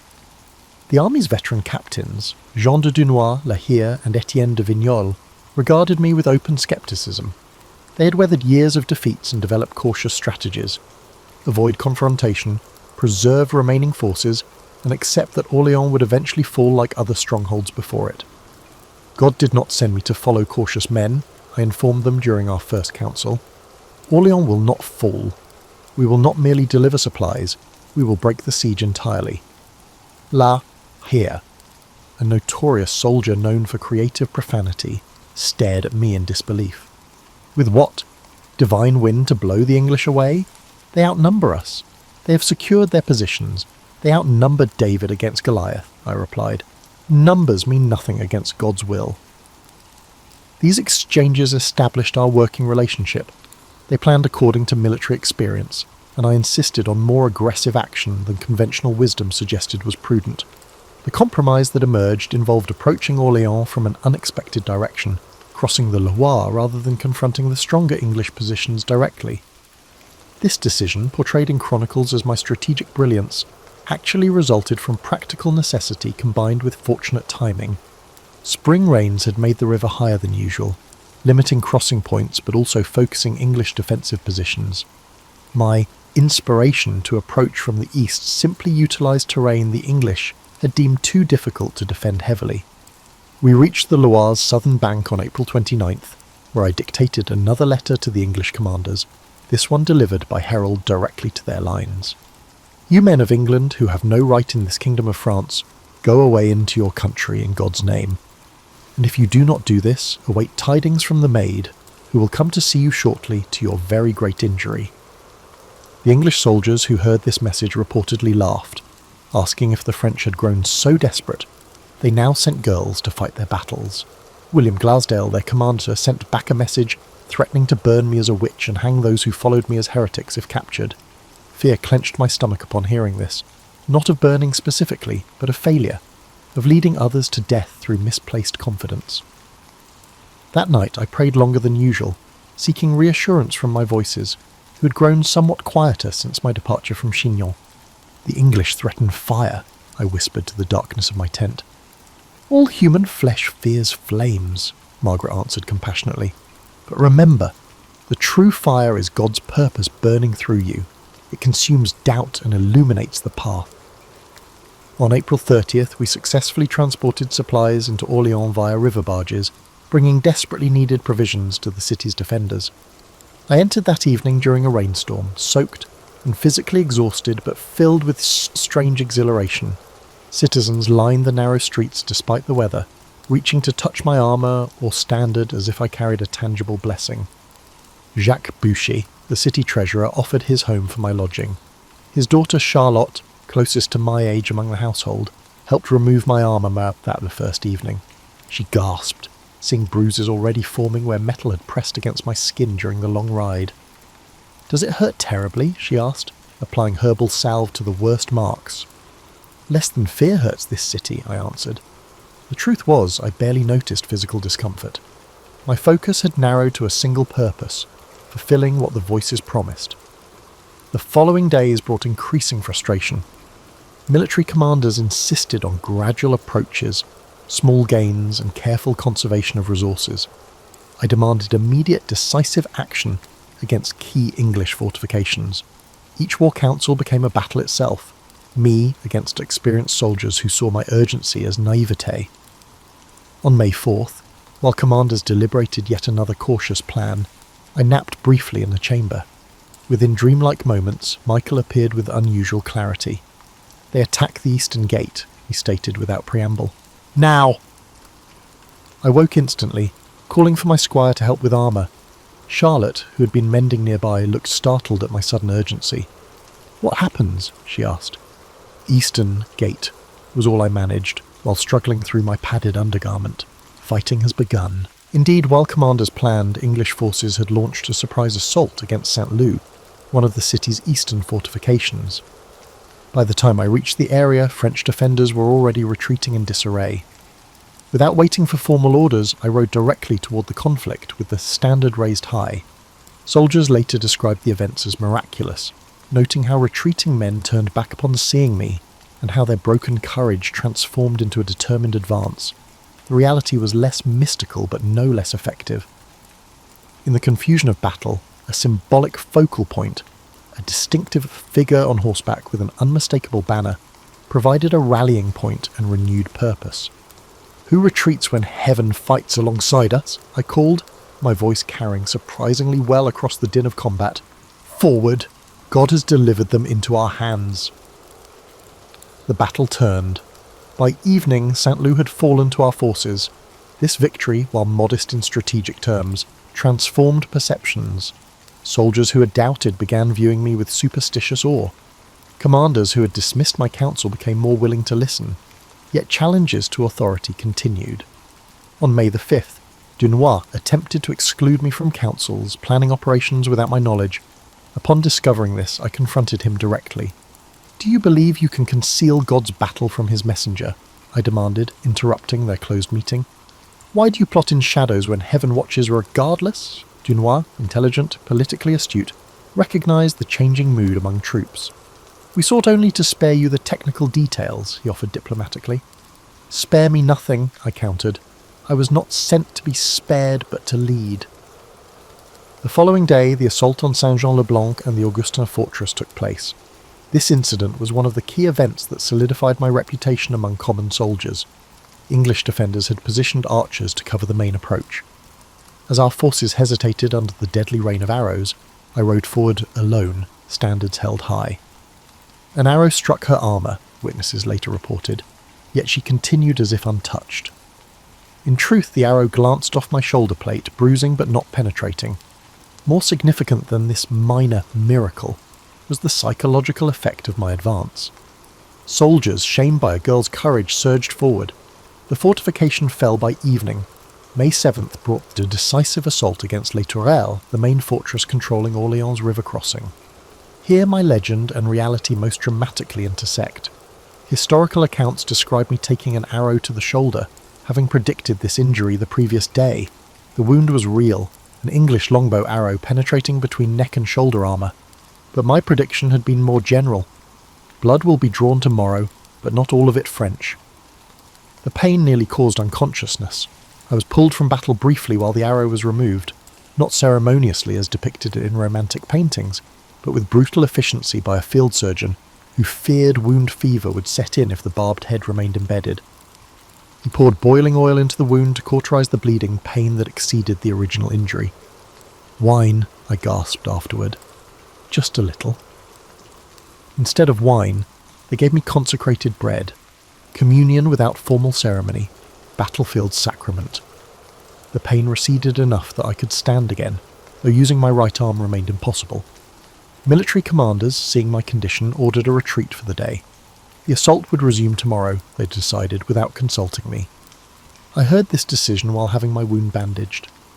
"No," I countermanded, struggling back into partial armour despite Charlotte's protests. "We finish today. The English resolve dwindles with each passing hour." Returning to battle with the wound still fresh became the defining moment witnesses remembered. The injured maid refusing retreat. Standard transferred to my left hand while my right arm hung useless, rallying troops for the final push as daylight began fading. What's rarely recorded is how fever already began clouding my thoughts, how each movement sent waves of nausea through me, and how the voices seemed to speak from an increasingly enormous distance. Yet purpose carried me forward when physical strength should have failed. The English commander Glassdale, who had promised to burn me as a witch, died during this final assault when a makeshift bridge collapsed beneath him. He drowned in the Loire, weighed down by the very armour meant to protect him. Soldiers on both sides viewed his death as divine judgment, superstitious fear spreading through remaining English forces. By nightfall, Les Tourelles had fallen. The siege that had strangled Orléans for 7 months broke in just 4 days of concerted action. The following morning, May 8th, remaining English troops retreated from positions they'd held since October, abandoning equipment and supplies in their haste. Orléans erupted in celebration. Church bells rang continuously. Citizens who had expected either starvation or massacre instead found themselves liberated. They credited the maid, the peasant girl from Domremy who had promised deliverance and, against all rational expectation, delivered it. That night, fevered and weak from blood loss, I struggled to understand what had truly happened. Had God performed miracles through me? Or had my presence simply catalysed human courage that already existed, waiting only for symbol and purpose to crystallise action? Both, Catherine whispered, as I drifted between consciousness and dream. The greatest miracles work through natural channels, not to pipe them. Citizens began calling me La Pucelle d'Orléans, the Maid of Orléans, a title that would follow me through history. Yet alone in prayer that night, I remained simply Jeanne, aching, feverish, wondering what further price fulfilling heaven's commands might require. By nightfall, Les Tourelles had fallen.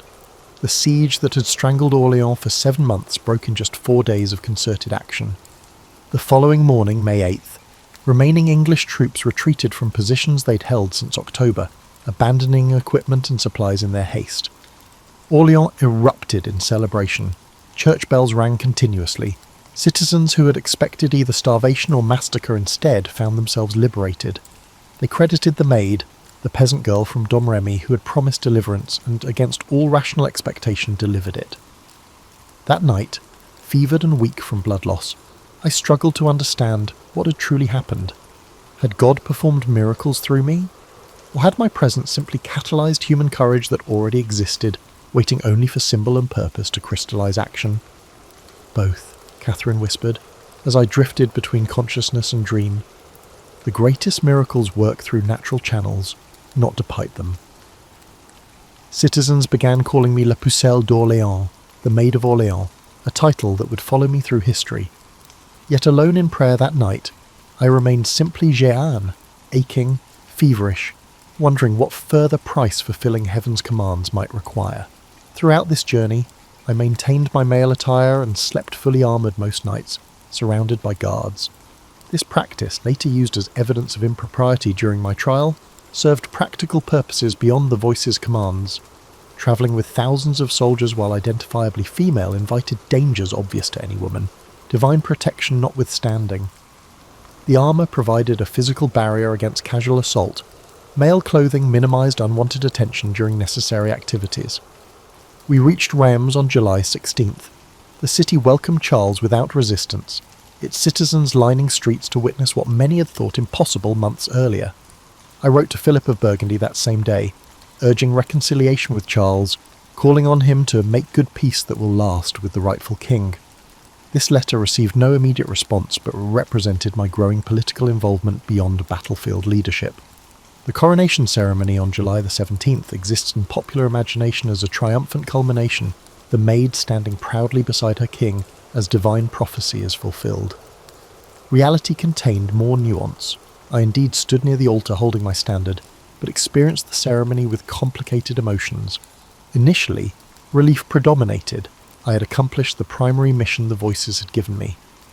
Charles knelt before the Archbishop, received sacred anointing from the Holy Ampulla, and rose as King Charles VII, his legitimacy no longer questionable. As the Archbishop placed the crown on his head, I spontaneously broke into tears. "Now God's work is accomplished," I told him afterward, during the celebration feast where I was granted a position of honour. "You are the true King of France by holy coronation as well as by birth." Charles, emotionally moved despite his typically reserved nature, asked what reward I desired for my service. Courtiers leaned forward, anticipating requests for titles, lands and wealth, the normal currency of royal gratitude. Grant tax exemption to Domremy, I requested instead. My people are poor and have suffered much from the war's passage. This modest request enhanced my reputation for saintly disinterest in worldly gain, as it cost the crown almost nothing and showed my lack of personal ambition. The voices never promised a personal reward for completing heaven's tasks. My future remained conspicuously absent from their pronouncements. That evening, alone in chambers provided within the Archbishop's palace, I experienced something unprecedented, silence from the voices that had guided me since age 13. I prayed for hours, seeking their familiar presence, but encountered only ordinary stillness. Have I failed in some manner? I finally asked aloud, desperate for a response. Catherine's voice, when it finally came, sounded distant, as if speaking across enormous separation. The path divides before you. One direction leads to earthly glory but spiritual peril. The other is bodily suffering but heavenly triumph. Which should I choose? I begged, but received no answer. The voice's diminishing clarity troubled me deeply as we departed Reims on July 20th. For years they had provided unmistakable direction. Now, at the moment of greatest public acclaim, their guidance grew ambiguous precisely when political complexity demanded the clearest understanding. Charles and his advisers favoured consolidating recent gains, negotiating with Burgundy and avoiding confrontation with primary English forces. I advocated for an immediate advance on Paris, aiming to strike while our momentum remained strong and English authority appeared weakest. These divergent strategies reflected fundamental differences in perspective. Charles thinking in political terms of alliances and sustainable power, and me still operating from a divine mandate to drive foreign forces from France entirely. God did not deliver victory at Orléans so you could stop halfway to complete liberation, I argued during councils. Paris is the kingdom's heart, reclaim it and the English position collapses. What I couldn't share was my growing fear that time was running out, and that the fading of the voices signalled an impending end to divine favour. This created urgency I couldn't fully explain to military commanders accustomed to deliberate campaigns. As we travelled through recently liberated territories, common people flocked to see me, reaching to touch my armour, begging blessings for children, and offering tokens of appreciation. Women wept openly, seeing in me something that transcended conventional limitations placed on our gender. Men removed caps respectfully, as if in the presence of something holy. This veneration discomforted me increasingly. I am not a saint, I told Charlotte d'Albret, a noblewoman who had joined our travelling court and attempted to collect my discarded garments as relics. I am only God's messenger, nothing in myself. Yet God chose you, she countered. That distinction itself makes you extraordinary. This growing cult of personality served immediate political purposes, rallying support for Charles, demonstrating divine favour for his rule, but created complications I was ill-equipped to navigate. Each miraculous attribution, each story embellished in retelling, placed me further from the simple girl who had left Domremy, believing heaven's instructions were straightforward. By late July, Charles had begun secret negotiations with Burgundy, seeking diplomatic resolution while publicly maintaining military pressure. This strategy made political sense, but contradicted the voice's increasingly sporadic instructions for complete liberation through direct action. The resulting tension manifested in council debates, where my previously decisive guidance now competed with experienced political advisers offering conventional alternatives. "You were not sent to negotiate half measures," Michael told me during rare communication. "We must fully cleanse France of foreign presence." Yet when I repeated such sentiments to Charles and his councillors, they increasingly regarded them as militarily unrealistic and politically naive. The maid had served her purpose in delivering coronation. Now practical governance required compromises heaven seemed unwilling to acknowledge. This divergence would soon lead to Paris, and decisions that would alter my path irrevocably. August found us advancing incrementally toward Paris while Charles simultaneously pursued negotiations with Burgundy. This contradictory approach, military pressure paired up with diplomatic outreach, created strategic confusion. Were we truly attempting to recapture Paris, or merely demonstrating military capability to strengthen Charles's negotiating position? The Duke of Bedford, English regent for their child king Henry VI, recognised our momentum and retreated from direct confrontation, reinforcing Paris while yielding smaller surrounding territories. On August 14th, Charles signed a 15-day truce with Burgundy, supposedly creating space for peace negotiations, while actually providing English forces critical time to strengthen Paris's defences. I opposed this truce vehemently, sensing opportunities slipping away. While you exchange pleasant messages, our enemies rebuild walls and restore courage, I warned Charles. The moment for decisive action passes with each day of delay. The voices, though less frequent, reinforced this urgency. Paris must not remain in enemy hands, Margaret insisted during prayer. The city's liberation will break English resolve completely. Charles wavered between my continued insistence on divine mandate and his counsellor's emphasis on political reality. The compromise that emerged satisfied no one.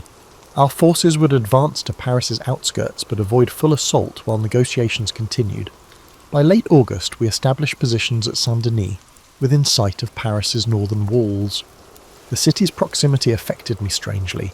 After months of campaigning focused on this objective, actually seeing its towers and spires created an almost physical yearning to complete what the voices had promised. Daily, I rode reconnaissance along positions facing the city, studying defences, planning approaches, and praying for clear instruction that came with decreasing reliability. The truce with Burgundy expired without meaningful agreement. On September 8th, I convinced our commanders to attempt an assault against Paris's defences near the Saint-Honoré Gate, despite Charles withholding full support for the operation. This partial commitment meant attacking with insufficient forces against prepared positions, a military mistake justified only by my increasingly desperate insistence that heaven would provide necessary advantage. God will blind their gunners, I promised troops assembled for the assault. Divine protection covers us as we reclaim the kingdom's heart. The attack commenced at noon. Initial progress seemed to confirm divine favour.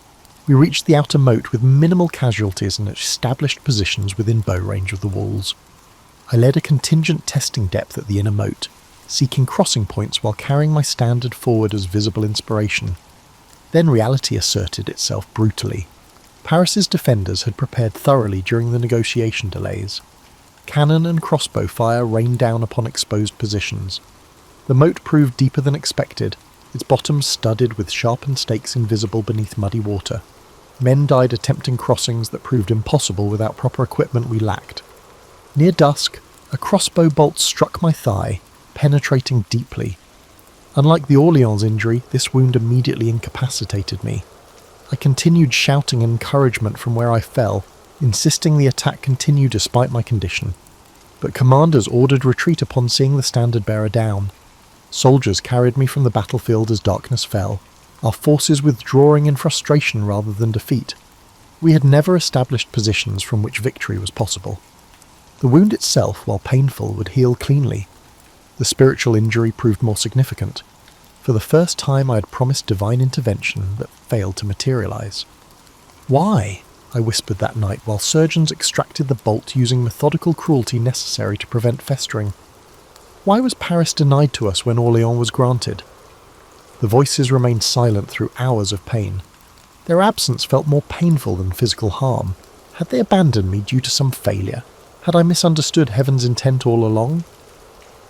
Charles, receiving news of the failed assault, ordered immediate withdrawal from Paris's vicinity. In my view, this sensible military decision represented a personal betrayal as it abandoned divine purpose in favour of political convenience. When I was finally permitted an audience 3 days later, I found that he was already reframing recent events for the courtiers. The maid accomplished what God sent her to do, he explained smoothly. Orleans liberated, coronation achieved. Perhaps heaven never intended Paris's immediate recovery. "You speak for heaven now," I challenged him, struggling to stand straight despite the pain in my bandaged leg. "The mission remains incomplete while Englishmen occupy French soil." Charles regarded me with a complex emotion, gratitude for past service tempered by growing political inconvenience of my unyielding position. "France's restoration will require years, not months," he said gently. "Even heaven must recognize earthly limitations." This exchange marked a fundamental shift in our relationship. Where Charles had once needed my perceived divine sanction to legitimize his rule, successful coronation now provided independent authority. The maid remained useful symbolically, but increasingly problematic practically. as military campaigns transitioned toward diplomatic solutions requiring compromise and voices prohibited. Through autumn, I accompanied the royal court as it withdrew to safer territories along the Loire. My wound healed gradually while my position diminished subtly, still honoured ceremonially but increasingly excluded from meaningful councils. Charles granted me noble status in December, providing arms depicting a sword supporting the crown beneath a fleur-de-lis, recognition that pacified my supporters while effectively sidelining me from direct military command. This period marked my most difficult spiritual challenge. The voices returned intermittently but spoke with disturbing inconsistency. Michael demanded continued aggressive action, while Catherine counselled patience. Margaret sometimes suggested accepting a ceremonial role within Charles's court, but she also insisted that my work remained unfinished. These contradictions created profound doubt I had never experienced during the clarity of earlier missions. Had some of the voices I heard been false all along? Was I now mishearing divine instruction? Or was heaven itself divided on France's proper path forward? Christmas 1429 found me in ceremonial attendance at court celebrations, outwardly honoured but inwardly conflicted. I watched elaborate pageantry commemorating Charles's coronation, performances that already incorporated stylized depictions of the Maid as a semi-mythical figure guiding France's resurgence. The actual Johanne, still bandaged, increasingly isolated, observed her transformation into a symbol with growing discomfort. That night, kneeling alone in the castle chapel long after formal services concluded, I experienced the voices with unusual clarity after months of ambiguity. "Your time grows short," Michael stated without preamble. "You must continue the fight while freedom remains yours." "The king no longer heeds my counsel," I protested. "Commanders follow his direction, not mine." "Then you must act independently, Viro," came the reply. "Better capture by enemies than surrender to comfortable irrelevance." Although troubling, this guidance offered direction that I had been lacking for months. As 1429 ended, I resolved to escape the increasingly gilded constraints of court life and return to direct action, even without royal sanction. This decision, tactically questionable, politically naive, would determine my fate in ways the voices never clearly revealed. The new year began with me effectively sidelined at court while Charles pursued diplomatic arrangements with Burgundy. I chafed at inactivity, sensing precious time wasting, while the voices grew increasingly urgent about continuing France's liberation. By March 1430, I could bear ceremonial confinement no longer. Without royal permission, technically desertion, though my status remained ambiguous, I departed secretly with a small company of loyal followers. We rode for Compiègne, a strategically vital town threatened by the Burgundian forces north of Paris. This decision reflected both military logic and the voices' insistence that action could not await royal convenience. My departure created political complications for Charles, who neither officially condemned nor endorsed my independent operation. This ambiguity proved ultimately fatal. Had I remained clearly under royal protection, subsequent events might have unfolded differently. We reached Compiègne in April, where the town's governor, Guillaume de Flavy, welcomed reinforcement despite its unofficial nature. Burgundian forces under Jean de Luxembourg had been methodically isolating the town, capturing surrounding positions. Our arrival boosted defender morale temporarily, but the strategic situation remained precarious. On May the 23rd, I led a sortie against Burgundian positions at Margny, initially achieving surprise. However, enemy reinforcements arrived quickly, forcing retirement toward the town. As our forces retreated across the single bridge into Compiègne, disaster struck. The drawbridge raised prematurely, stranding rear guard defenders, including my cives, outside the walls. Accounts of this moment vary dramatically. Some claim deliberate betrayal by Flavy, who supposedly ordered early closure knowing I would be captured. Others suggested simple miscommunication during confused withdrawal. The voices had warned of betrayal for months. Trust only heaven, not changeable men, Michael had cautioned repeatedly, but provided no specific protection against this development. Burgundian soldiers surrounded me, and after a brief battle, they pulled me from my horse. A minor nobleman, Lionel of Wandonne, claimed my surrender, technically capturing me by laying hand on my leg, according to contemporary accounts. My sword, raised to continue resistance, lowered upon recognition that futile struggle would only result in unnecessary deaths among my few remaining companions. "I am worth more alive for ransom than dead," I told Wandon in a practical manner, even though I knew that the ransom would likely never materialize. The voices had never specifically predicted capture, but had indicated great suffering lay ahead as part of Heaven's plan. Initially, captivity seemed relatively benign. Luxembourg treated me as a valuable prisoner rather than a criminal, housing me reasonably at his castle at Beaulieu. I made one escape attempt, nearly succeeding by squeezing between wooden bars, before being recaptured and transferred to more secure confinement at Beaurevoir Castle. There, Luxembourg's Aunt Jeanne and wife Jeanne Bonne treated me with unexpected kindness, providing female clothing and gentle encouragement to abandon male attire and military aspirations. Their compassion, the first feminine companionship I'd experienced since leaving Domremy, tempted me toward compromise I knew the voices would forbid. "Why must I maintain a male appearance now that fighting has ended?" I asked during prayer, receiving Catherine's uncompromising response. "Your mission hasn't changed with capture. Male attire remains both practical protection and a visible sign of a divine exception to worldly constraints." News reached me at Beaurevoir that Compiègne's situation worsened daily. In desperation, I attempted a second escape in October, this time jumping from the tower window approximately 70 feet above ground. The fall should have proved fatal. That I survived with only bruising and temporary unconsciousness was later presented as either a miracle or evidence of demonic protection, depending on the interpreter. By November, political machinations surrounding my captivity clarified horribly. The English, recognising my symbolic value, arranged a purchase from Luxembourg for 10,000 livres, a substantial sum indicating my importance to their strategy. Charles made no counteroffer, effectively abandoning me to the enemy's judgment. The English faced a dilemma regarding my disposition. Simple execution of a captured enemy combatant would risk martyrdom, potentially strengthening French resistance rather than weakening it. A more complex strategy emerged: systematic destruction of my divine claims through ecclesiastical condemnation for heresy. This approach would not only eliminate me physically, but, more importantly, delegitimize everything I represented: divine sanction for Charles's rule and heaven's support for French resurgence against English occupation. In December 1430, they transferred me to Rouen, firmly within English-controlled territory. Conditions deteriorated immediately. I was placed in secular prison rather than ecclesiastical custody, normally accorded those facing religious charges, confined in iron shackles and guarded continuously by common soldiers whose behaviour ranged from verbal abuse to attempted assault. "Why does heaven permit such treatment?" I asked during increasingly desperate prayers. "What purpose does this suffering serve?" "Remember Christ before Pilate," Margaret answered. "Truth remains truth, even when power condemns it."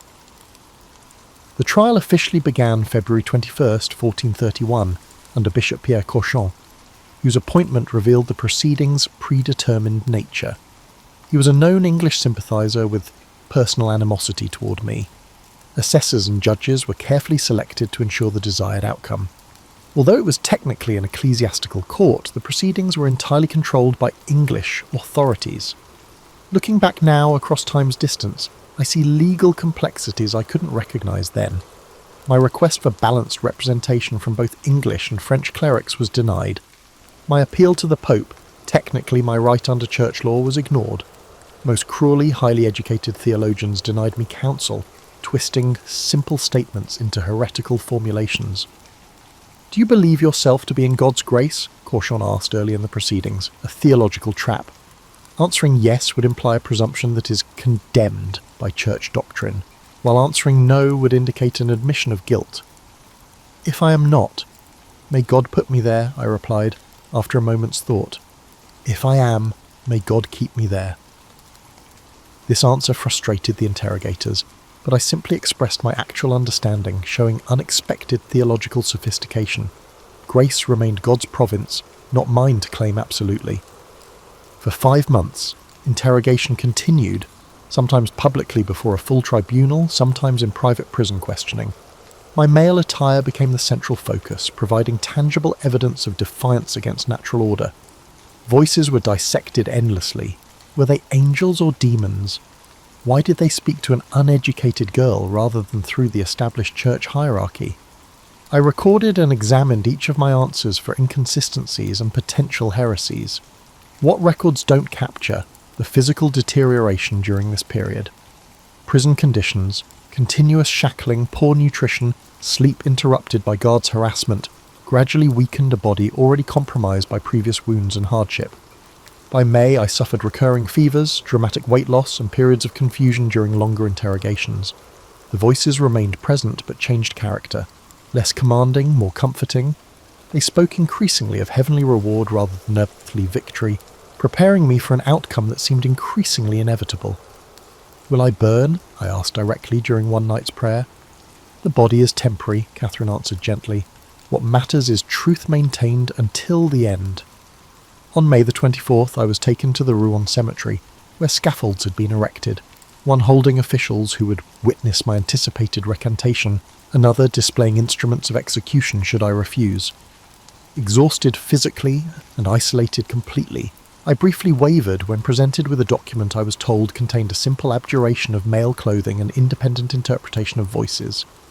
What I was unaware of was that the actual document contained a comprehensive admission of fraud, demonic influence, and heretical intent, completely repudiating everything I had experienced and represented. Unable to read, I trusted partial translations provided by clerics whose deceptions served their predetermined purpose. I signed with a simple crossmark, unaware that I was giving my enemies exactly what they needed, an apparent admission that everything I had claimed about divine guidance was false. This temporary weakness, a product of extreme duress rather than a genuine change of heart, provided legal justification for what followed. Returned to prison rather than transferred to ecclesiastical custody as promised, I found myself still surrounded by hostile guards, still denied female companionship that would have made feminine clothing practically sustainable. When my clothes were taken while I slept and only male attire was left available, I faced an impossible choice: remain naked among male guards or don forbidden garments. The voices spoke with unusual clarity that morning. Better modest impropriety than immodest vulnerability. I dressed in male clothing, knowing this relapse provided the final justification enemies sought. When judges returned to document this transgression, I formally recanted my previous abjuration, stating clearly that voices were indeed divine, that the mission had been heaven-sent, and that temporary weakness had betrayed truth. I would rather do penance once, with death, than bear imprisonment suffering continuously, I told them with renewed clarity despite knowing the consequence. On May the 30th, 1431, the final sentence was announced. Declared a relapsed heretic, I would face public execution by burning, the most painful death authorities could legally impose, deliberately chosen to create maximum suffering they hoped would produce a final public confession.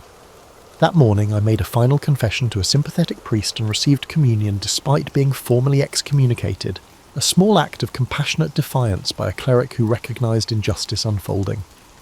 Wearing the traditional long white garment for heresy executions, a cart transported me through Rouen streets toward the old marketplace, where execution awaited.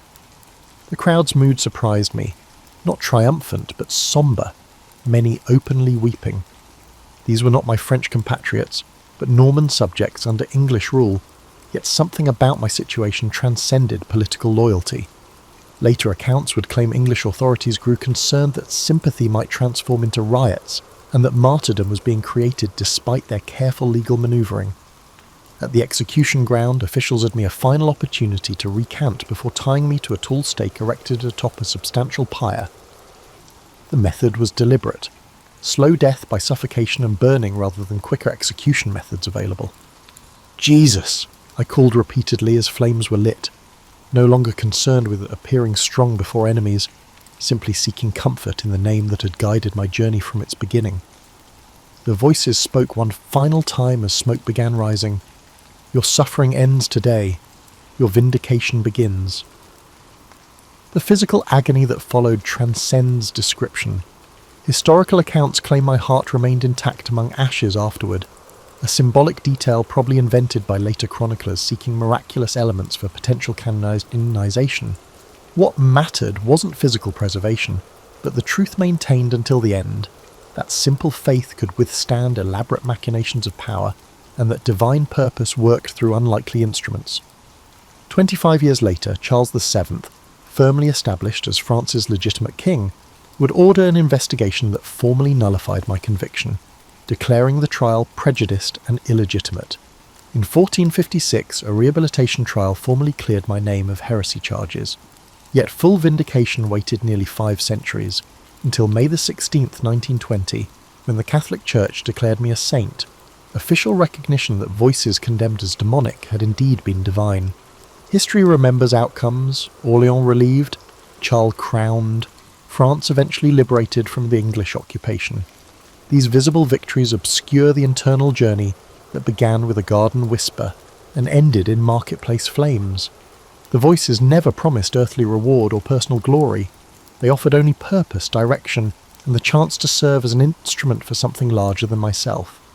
They called me Maid of Orléans, dubbed me a miracle worker, labelled me a witch and a heretic, and eventually recognised me as a saint. Yet through all the transformations, I remained Johanne from Domremy, a simple girl who answered when voices called, who held to truth heard within more firmly than to comfort offered without. Perhaps that represents the most enduring legacy, that extraordinary purpose may inhabit ordinary lives, that divine participation in human history rarely follows expected channels, but instead works through unlikely vessels willing to say simply, "Here am I, send me." Leonardo da Vinci was born on April 15th, 1452, or 1452 by the Florentine calendar, 1452 to 1453 by modern reckoning, in the Tuscan hamlet of Anciano, near the town of Vinci. He came into a world undergoing seismic changes. Florence was a republic brimming with artistic energy, and Europe was on the cusp of the Renaissance's full flowering. His father, Ser Piero da Vinci, was a notary of moderate renown, while his mother, Caterina, is believed to have been a local woman of humble background. The boy's illegitimacy meant he was never part of the upper echelons, yet it freed him from certain constraints that might have shackled a legitimate son to family business. Even as a child, Leonardo is said to have displayed an intense curiosity, wandering fields and streams, sketching plants, small creatures, or swirling eddies in the water. At this time, many children in Tuscany received minimal formal education, but Leonardo's father recognised the boy's precocious mind. Records suggest that around age 14, Leonardo began an apprenticeship in Florence with Andrea del Verrocchio, a master known for sculpture, metalwork, and painting. The workshop bustled with talented pupils and assistants, forging a collaborative environment. Apprentices learned to prepare pigments, craft details, and replicate the master's style. Leonardo's innate knack for observation set him apart. His notebooks from that era, though mostly lost, would have contained anatomical sketches, mechanical doodles, and fleeting notes on geometry. While other students memorized standard forms, Leonardo probed the underlying structures, dissecting how limbs attached or how light refracted on glossy surfaces. An early turning point arrived when Verrocchio assigned him to paint a small angel in the corner of the Baptism of Christ. Legend has it that upon seeing Leonardo's contribution, Verrocchio felt overshadowed and vowed never to paint again. Though that story might be apocryphal, it underscores how swiftly Leonardo's skill gained recognition. He brought a fresh approach to shading, employing what we now call chiaroscuro to infuse figures with tangible volume. While older masters often used linear outlines, Leonardo blended tones so that forms emerged gracefully from shadow. Despite his promise, Leonardo's early years in Florence carried frustrations.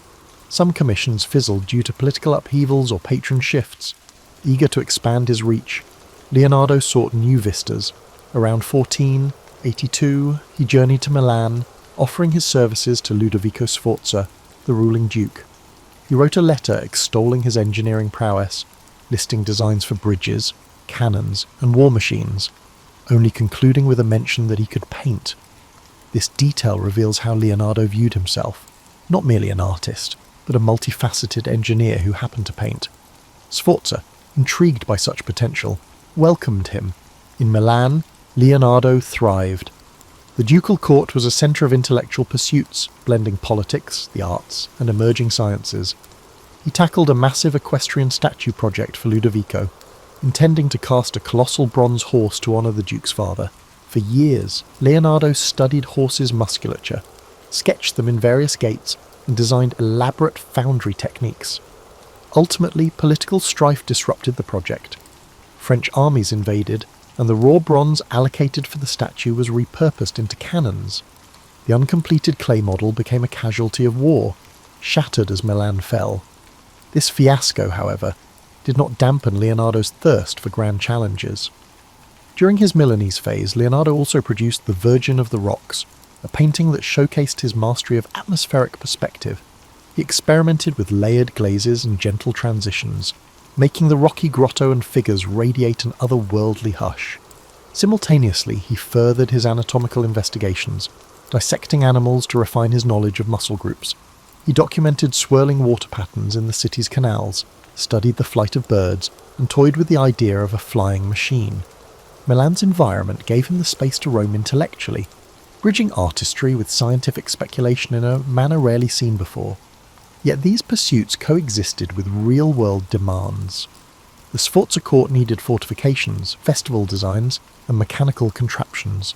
Leonardo obliged, penning treatises on geometry, building stage sets for pageants, and engineering ephemeral wonders. Some found him eccentric, especially as he scribbled notes in mirror writing. Others recognised him as an inexhaustible thinker who might at any moment produce the next stroke of genius. By the late 15th century, Leonardo had established himself as a leading figure of the Renaissance, though his restless mind kept him pushing forward, always hungry for the next frontier of knowledge. Leonardo's life in Milan was bustling, yet destiny had other turns in store. In 1499, French forces under King Louis XII conquered Milan. The once powerful Sforza dynasty collapsed, leaving Leonardo and his patrons scrambling. With the city's patron gone, Leonardo lost his secure base. He departed Milan, travelling to Venice, then briefly to Mantua, carrying an uneven portfolio of half-finished commissions and a head brimming with experiments. The aftermath was a tumultuous period, marked by shifting alliances across Italy's city-states. In Mantua, the Marchioness Isabella d'Este welcomed him, seeking a portrait. She was a formidable patron, but Leonardo's restlessness prevailed. He quickly moved on, possibly uninterested in the standard portrait tasks. By the mid-1500s, he found his way back to Florence after 2 decades away. The city had changed. It was now under the sway of the Republican government, briefly influenced by the fiery preacher Savonarola. Tensions simmered, and art commissions had a new flavour, patriotic or moralistic. Yet Florence remembered Leonardo's early promise. He was invited to paint a major altarpiece, though negotiations stalled. Instead, he seized on a more prestigious assignment, a mural in the Palazzo della Signoria, the seat of Florence's government. This mural project, known as the Battle of Anghiari, was meant to commemorate a 1440 Florentine victory. Across town, Michelangelo was commissioned to do a different battle scene in the same hall. The city braced for a competition between two towering geniuses. Leonardo approached the mural with an experimental technique. He planned to use a wax-based paint to speed drying. He built a giant scaffold and devised advanced heating systems to help the paint set, but the innovation backfired. Parts of the mural dripped or refused to adhere. Despite partial success in depicting dramatic cavalry charges, the painting never reached its final form. Over time, the incomplete mural decayed or was covered by later renovations. Still, the surviving sketches and copies hint that it was a dynamic, swirling composition of men and horses locked in ferocious combat. During this same stretch, Leonardo painted the Mona Lisa, commissioned by Francesco del Giocondo for his wife, Lisa. It was initially a private portrait, yet Leonardo spent years refining it, working and reworking subtle glazes. The face's elusive smile and luminous complexion resulted from layering translucent paint. Each layer diffused light. The painting's mysterious aura also came from Leonardo's habit of constantly altering details. While smaller than some grand frescoes, the piece represented a culmination of his sfumato technique. The background's hazy mountains and winding roads mirrored Leonardo's fascination with geology and fluid dynamics. Over time, he kept the painting with him, never delivering it to the patron. Possibly he saw it as a personal testament to portraiture's pinnacle. Parallel to these artistic feats, Leonardo advanced his scientific explorations. He dissected human cadavers in hospitals outside Florence, sketching cross-sections of muscles and bones. Though dissection was sensitive, certain hospitals allowed it for educational ends. His anatomical drawings, some discovered centuries later, revealed a near-modern understanding of the spine, the arrangement of internal organs, and the skeleton's mechanics. He planned an extensive treatise on anatomy, combining text with diagrammatic precision, anticipating the modern concept of illustrated medical textbooks. However, like many Leonardo projects, it was never formally published in his lifetime. Politics roiled again in 1503 to 1504 when Pisa threatened Florence. Leonardo contributed to engineering solutions, brainstorming ways to divert the Arno River to hamper Pisa's supply lines. He drafted canals, levees, and even considered flooding tactics. The plan was bold but faced practical obstacles in Tuscany's terrain. Although partially attempted, the scheme never fully materialised. The episodes highlight Leonardo's willingness to tackle large-scale engineering challenges, blending topographical studies with strategic insight. The lessons gleaned would echo in his future city planning sketches and water management designs. By 1506, French rule stabilised in Milan, opening the city once more. Long gone was Ludovico Sforza, but the new French governors beckoned Leonardo. Eager to revisit uncompleted ideas like the giant horse statue, he returned. Florence parted ways with him under a cloud of frustration, as the Battle of Anghiari lingered unfinished. Yet Leonardo's departure signalled that loyalty to a single city was never his style. He roamed, following whichever environment let him chase multiple intellectual pursuits. In returning to Milan, he sought continuity for the scientific and artistic projects left behind a decade prior. Thus, by the mid-1500s, Leonardo had become an artist-engineer bridging city-states, forging a pattern of partial achievements and unfinished marvels. Some critics found him unreliable, an eternal tinkerer, yet few denied his brilliance. He left Florence having revolutionised portraiture and capturing ephemeral visual mysteries in the Mona Lisa, while also nearly revolutionising mural painting. The stage was set for further meanderings in Milan and eventually beyond, as Europe recognised him as a truly singular figure, a testament to the Renaissance's union of art and science. Leonardo's second stint in Milan began around 1506 under the patronage of Charles d'Amboise, the French governor. This time the city was controlled by the French crown, not the Sforza family. The environment was different, less personal loyalty, more bureaucratic oversight. But Leonardo's fame had grown. He was recognised as a Renaissance man, whose counsel was prized for everything from architecture to geometry.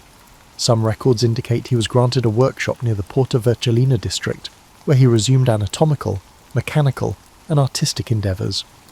One ongoing obsession was the equestrian monument he had once planned for Ludovico Sforza. Though the bronze had been lost to war, Leonardo still dreamed of building the largest horse statue known. He refined the design, adjusting how a rearing stallion might balance on hind legs. He sketched innovative casting methods, hoping to circumvent earlier meltdown issues. However, the politics had shifted. With Ludovico deposed, the impetus for a Sforza memorial dissipated. Leonardo might have pitched the idea to the French administration, but it never crystallised. He remained resolute in exploring equine anatomy, capturing every sinew and tendon in fresh sketches. During this period, Leonardo welcomed a youthful apprentice named Francesco Melzi, who would become his most devoted disciple and eventual executor of his estate. Melzi, from a noble Milanese family, offered loyalty, scribing capabilities, and stable finances. He accompanied Leonardo on trips, helped organise notes, and became the master's confidant. The presence of a stem or respectful apprentice might have provided Leonardo the continuity he'd long sought, especially after dealing with earlier assistants who sometimes parted on mixed terms. Meanwhile, glimpses of his scientific mania multiplied. He dissected more cadavers, filling notebooks with nuanced drawings of hearts, muscles, the bronchial system. Observing that heart valves directed blood flow, he speculated about circulation decades before William Harvey's formal discovery. He studied the vitreous humour in an ox's eye, investigating how images formed. While the Catholic Church mostly tolerated such dissections for medical progress, certain clergy frowned on it, so Leonardo often performed them discreetly or at night. Had he published these findings, he might have revolutionised medicine centuries earlier, but perfectionism and continuous revision meant his data stayed personal, locked in cramped notebooks and penned in a mirror script. In parallel, Leonardo authored treatises on flight, Fascinated by birds' wing structures, he dissected wings to decode the interplay of feathers. He built mechanical prototypes, ornithopters, aiming to replicate flapping flight. Though never tested on a large scale, these contraptions presaged modern aviation concepts. He recognised that pure flapping wouldn't suffice for human flight. He studied gliding surfaces, suspecting that air currents could keep a craft aloft. Yet the technology of the era, no engines or suitable materials, curbed these ambitions. Even so, the sketches reveal an acute understanding of aerodynamics. Around 1510, Leonardo's patron Charles d'Amboise died, prompting another shift in Milan's political circle. Still, the French King Louis XII valued Leonardo. Another momentous figure emerged. The newly ascendant Giuliano de' Medici, brother of Pope Leo X, invited Leonardo to return to the Florentine orbit or possibly move to Rome, where the papacy was fueling grand building projects. Leonardo, now in his late 50s, weighed these overtures carefully. The lure of Rome's architectural expansions and advanced scientific resources might prove irresistible. Eventually, around 1513, Leonardo departed Milan for Rome, with an entourage that included Melzi and some assistants. In Rome, under Pope Leo X, the artistic scene soared. Michelangelo and Raphael dominated the city's commissions, Sistine Chapel expansions, grand papal apartments. Leonardo expected a role in major architectural or hydraulic projects. Instead, he found himself overshadowed by younger rivals. Michelangelo, known for moody brilliance, had little patience for Leonardo's diversions, while Raphael's rising star enthralled the papal court. Leonardo was offered small tasks. For instance, the Pope asked him to devise mechanical amusements or stage designs, but no major papal commission emerged.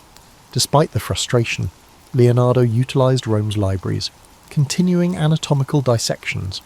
He took advantage of more cadaver supply from local hospitals. Some rumours suggest friction with the Vatican Curia, especially after a cardinal supposedly saw dismembered bodies in Leonardo's quarters. The environment felt stifling. He wrote letters implying that the papal circle favoured spectacle over more profound research. With insufficient official support for his large-scale experiments, Leonardo grew restless again. Yet he found fleeting satisfaction exploring the Belvedere gardens, measuring ruins of ancient Roman structures. He studied geometry with scholars, exchanging ideas about perspective and the Ptolemaic universe. Perhaps a quieter dream to unify art and mathematics kept him going. Still, the unstoppable politics of Italy soon overshadowed local tasks. The shifting alliances in 1516 catapulted France into dominance once more. Francis I became king, eyeing Italy hungrily. For Leonardo, the swirling intrigue spelled an opportunity to pivot yet again. The next invitation from the French crown would beckon him across the Alps for what would become the final chapter of his life's remarkable journey. In 1516, King Francis I of France, a young monarch intrigued by art and technology, extended an invitation to Leonardo da Vinci. Tired of Roman politics and seeing limited scope for big projects there, Leonardo accepted. He travelled north, crossing the Alps at an advanced age, bearing precious paintings and volumes of notes, among them the Mona Lisa and likely St. John the Baptist. Francis offered him the manor house of Clos-Lucé, near the royal Château d'Amboise in the Loire Valley. This arrangement put Leonardo under royal patronage, granting him comfort and a platform for his creative urges. At Clos-Lucé, Leonardo enjoyed relative calm, gone were the fierce rivalries of Florence and the ephemeral commissions of Milan. Francis I often strolled over, discussing fortifications, canal systems, or mechanical contraptions. The king revered Leonardo as a living legend, a reservoir of Renaissance brilliance. The older man reciprocated with sketches of improved weaponry or designs for a grand palace. However, age and ill health limited the impetus for new large-scale ventures. Some accounts claim Leonardo tried to outline an ideal city for Francis, merging symmetrical layouts with efficient waterways, but no direct implementation followed. Amid this peaceful setting, Leonardo's health issues worsened. He wrote fewer lines in his notebooks, and his once dexterous hand might have trembled from possible strokes or nerve troubles, yet his mind remained inquisitive. He refined old anatomical drawings, re-examining them in the quiet orchard near his manor. Melzi, ever faithful, organised the piles of manuscripts, ensuring references to geometry, geology, optics, and anatomy didn't vanish into chaos. The older assistant Salai, who had begun as a teenage model with a mischievous streak, also lived there, though rumoured tensions occasionally flared between him and Melzi. A highlight of this period was visits by French courtiers who marvelled at the Mona Lisa. They admired her half-smile, rumoured to be a representation of intangible grace. Francis I himself is said to have purchased the painting directly from Leonardo, or inherited it after the artist's death, eventually placing it in Fontainebleau. Then it travelled to the Louvre centuries later.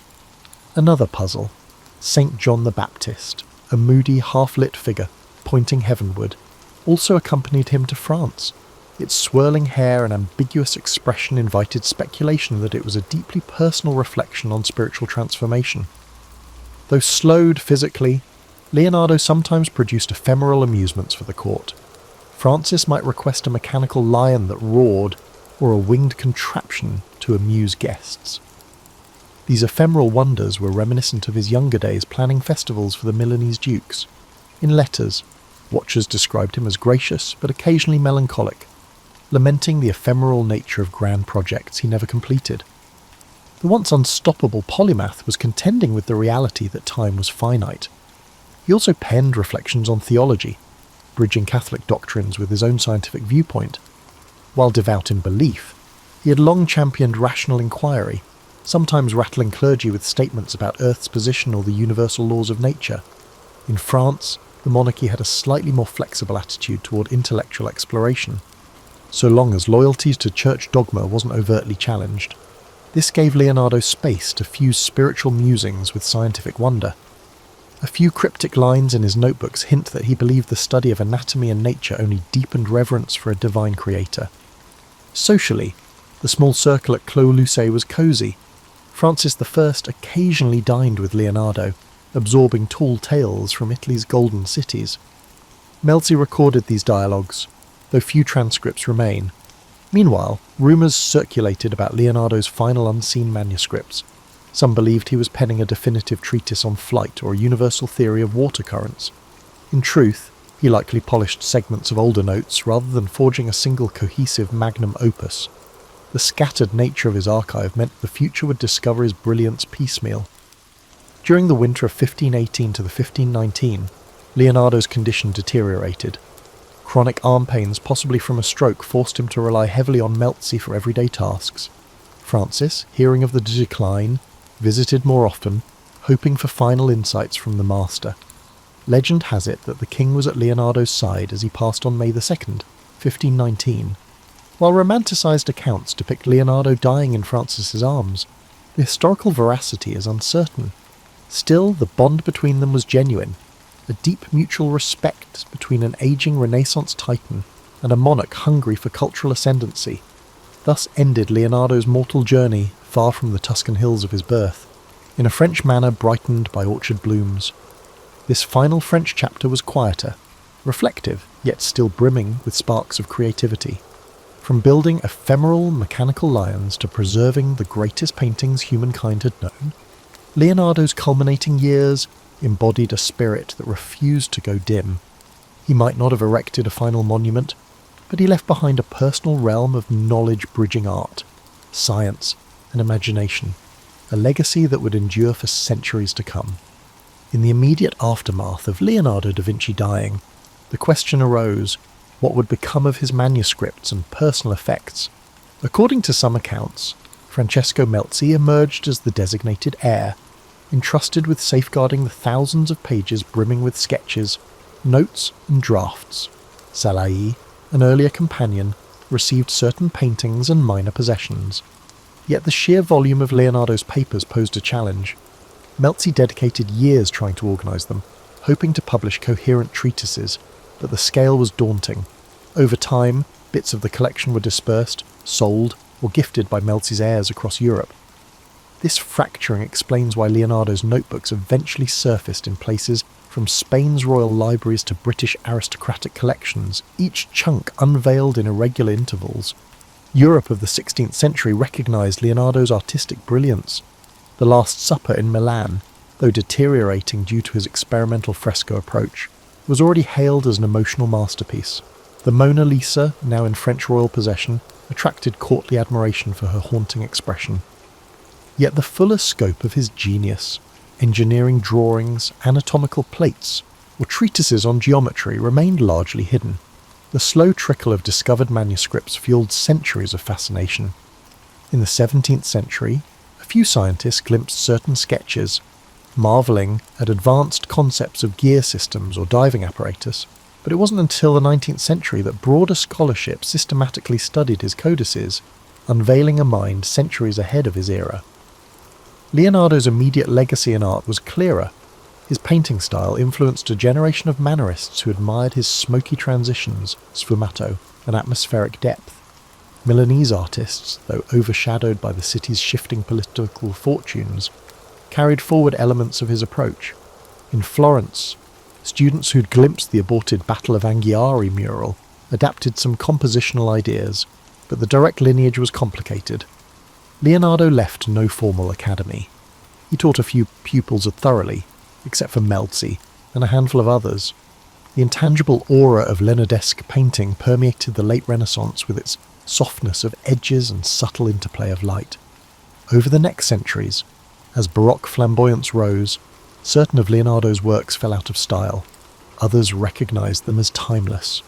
The Last Supper, for example, underwent multiple restorations, each attempt often introducing fresh problems, leading to controversies about how much of Leonardo's original brushstrokes survived.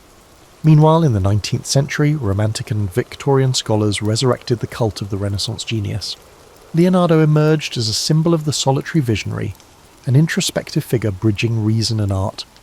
Writers like Walter Pater penned rhapsodic essays on the Mona Lisa, describing her as an enigma embodying centuries of emotion. Such effusions etched the painting's fame deep into Western cultural consciousness. Only in the modern age did the scale of Leonardo's scientific legacy become widely recognized. As more codices were catalogued, like the Codex Atlanticus or the Codex Arundel, historians realized that he had conceptualized flying machines, armored vehicles, and tension-based mechanical devices.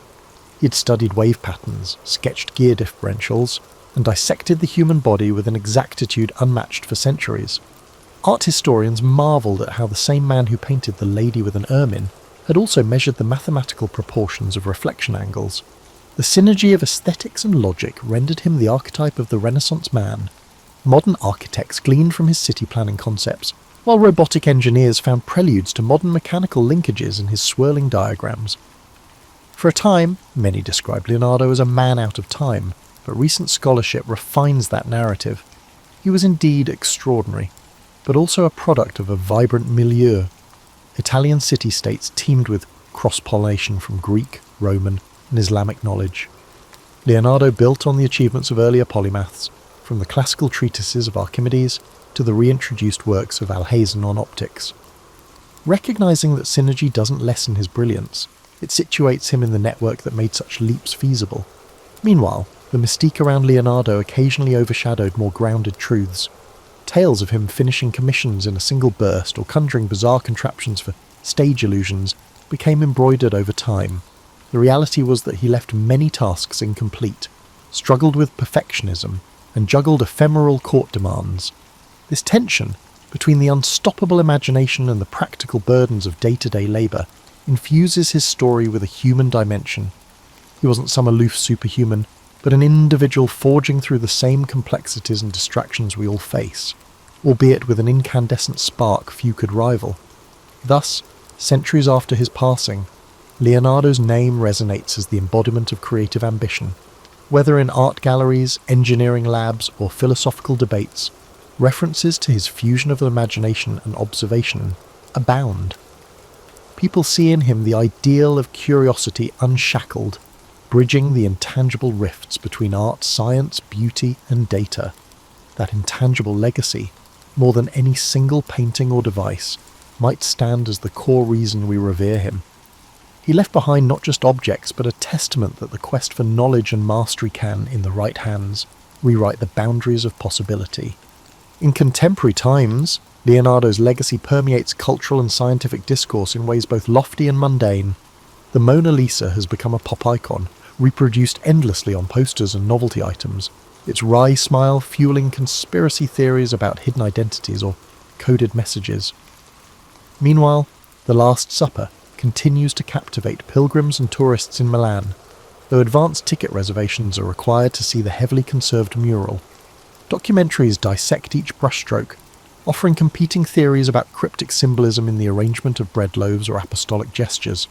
Beyond these famous works, Leonardo's name adorns everything from children's educational kits about invention to NASA references to lunar craters named in his honour.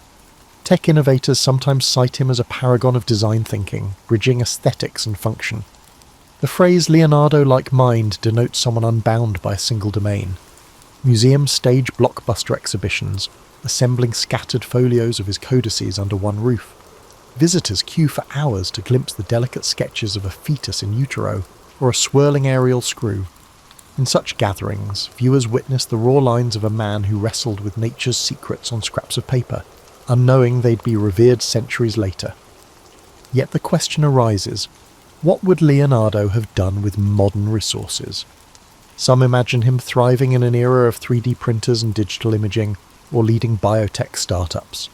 Others caution that the intangible synergy of Renaissance Italy, a world open to invention, but also bound by craft traditions, shaped him. A modern environment might hamper that slow, observational approach. He thrived in a realm where forging your pigments and dissecting cadavers in candlelit corners built a holistic sense of wonder.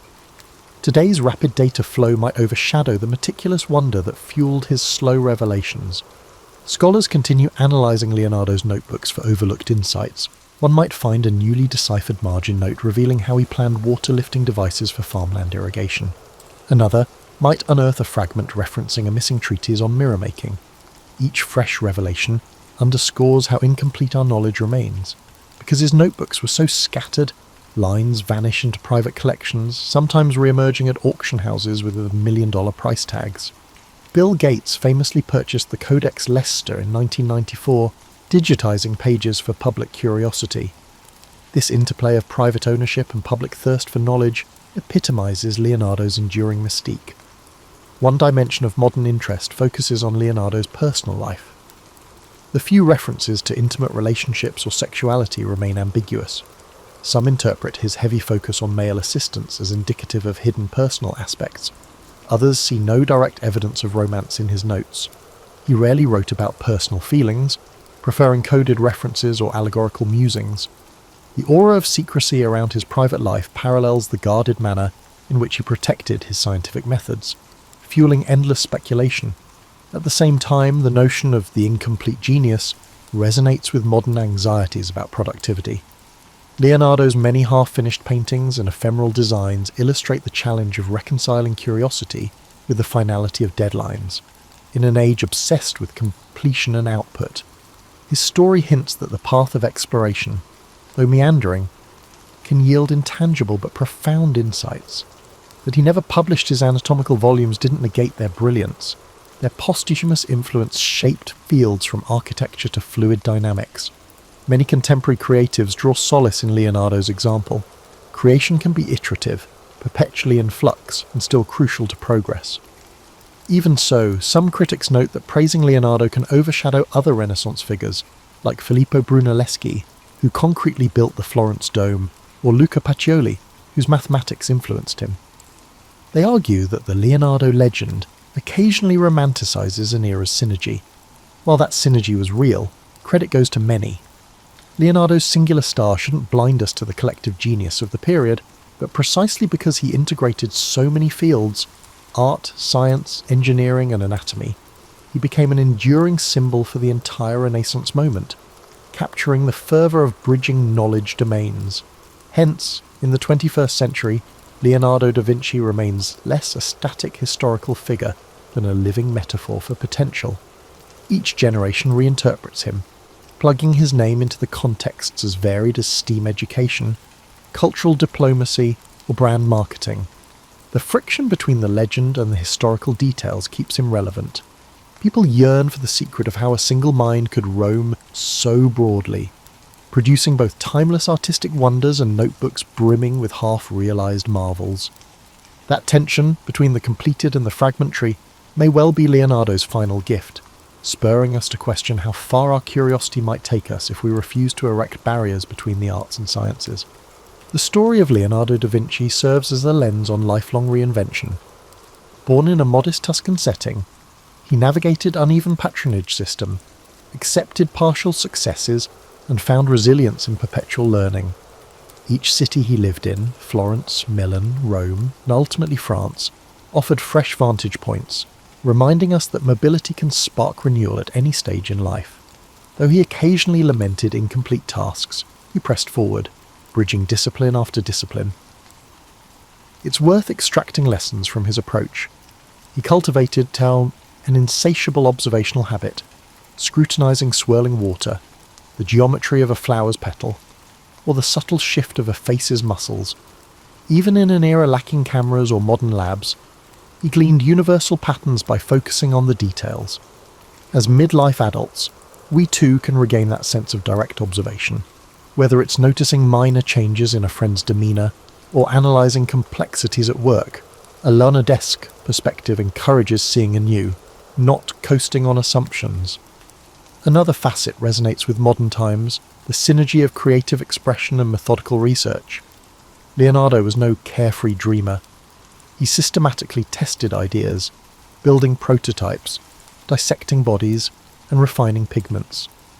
He let imagination drive him, but insisted on verifying theories with experiments. For those in middle adulthood, managing teams, families, or personal projects, balancing vision with practicality is an art. Leonardo's notebooks bristle with micro-failures, a water-lifting device that jammed, a mural technique that peeled, yet each misstep taught him something. This iterative mindset fosters resilience and yields deeper expertise. Moreover, Leonardo's story underscores the role of collaboration. He soared highest not in isolation, but in synergy with patrons, mentors, and assistants. The Sforza and French courts gave him resources to dream big. Skilled workshop members helped realise or test concepts.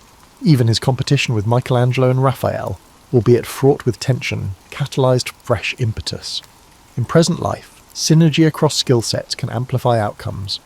We see parallels in cross-functional corporate teams or community coalitions that blend varied talents to achieve breakthroughs. However, we also need to address the negative aspect, the eerie feeling of unrealised potential. Many of Leonardo's grand designs, such as the Sforza horse or the treatise on flight, remained incomplete. Some might interpret him as a cautionary tale about perfectionism. Indeed, he sometimes spent years layering glazes on a single painting or rewriting the same mechanical design. For busy modern adults, it can be a nudge to find closure. Not every idea demands indefinite polishing. Finishing and sharing can unlock new phases of growth. Still, Leonardo's incomplete wonders also remind us that partial efforts can spark future revolutions, even if we ourselves never see them fully bloom. His final years in the French court also highlight that one can remain relevant even in advanced age. By building a lifelong reputation for innovation, he found fresh patrons who treasured his wisdom. He might not have executed large public works then, but he contributed to strategic discussions and shaped cultural enrichment at the French court. Similarly, for those transitioning out of intense early career phases, there's a reminder that mentorship, idea sharing, or specialised consultancy can be equally impactful. Leonardo's twilight wasn't about retirement in a quiet sense, but about integrating decades of experience into a culminating sphere. Another essential angle is how Leonardo balanced religious sentiments with rational inquiry, deeply respectful of Christian doctrine. He never let dogma quell his questions about nature's mechanisms. He believed understanding creation's intricacies honoured the Creator. In an era where faith and science sometimes clashed, he navigated a personal path, for a modern audience frequently contending with polarised debates. Leonardo's outlook offers a model. Rational exploration can coexist with spiritual depth, each fueling gratitude for existence's marvels. Ultimately, the life of Leonardo da Vinci stands as an emblem of boundless curiosity, bridging disciplines that many treat as separate. He embraced incremental knowledge, acknowledging that each discovery planted the seeds for further mysteries. His notebook, though scattered and partial, reveal a mind enthralled by the interplay of form, motion, and cosmic design. 5 centuries on, we still glean from him the power of wonder, the value of dogged experimentation, and the humility to accept that mastery is a continual journey, never fully complete. In a world that yearns for innovation and empathy, he remains a shining example of what a single human can accomplish when guided by the persistent awe at the world's complexities, and that, perhaps, is Leonardo's ultimate gift, to remind us that even the simplest observation, like a swirl of water in a basin, can unravel entire universes of insight if we only dare to look closely enough. The American Civil War didn't happen overnight. It was the result of tensions that had been building for decades, tensions rooted in profound differences between the North and South.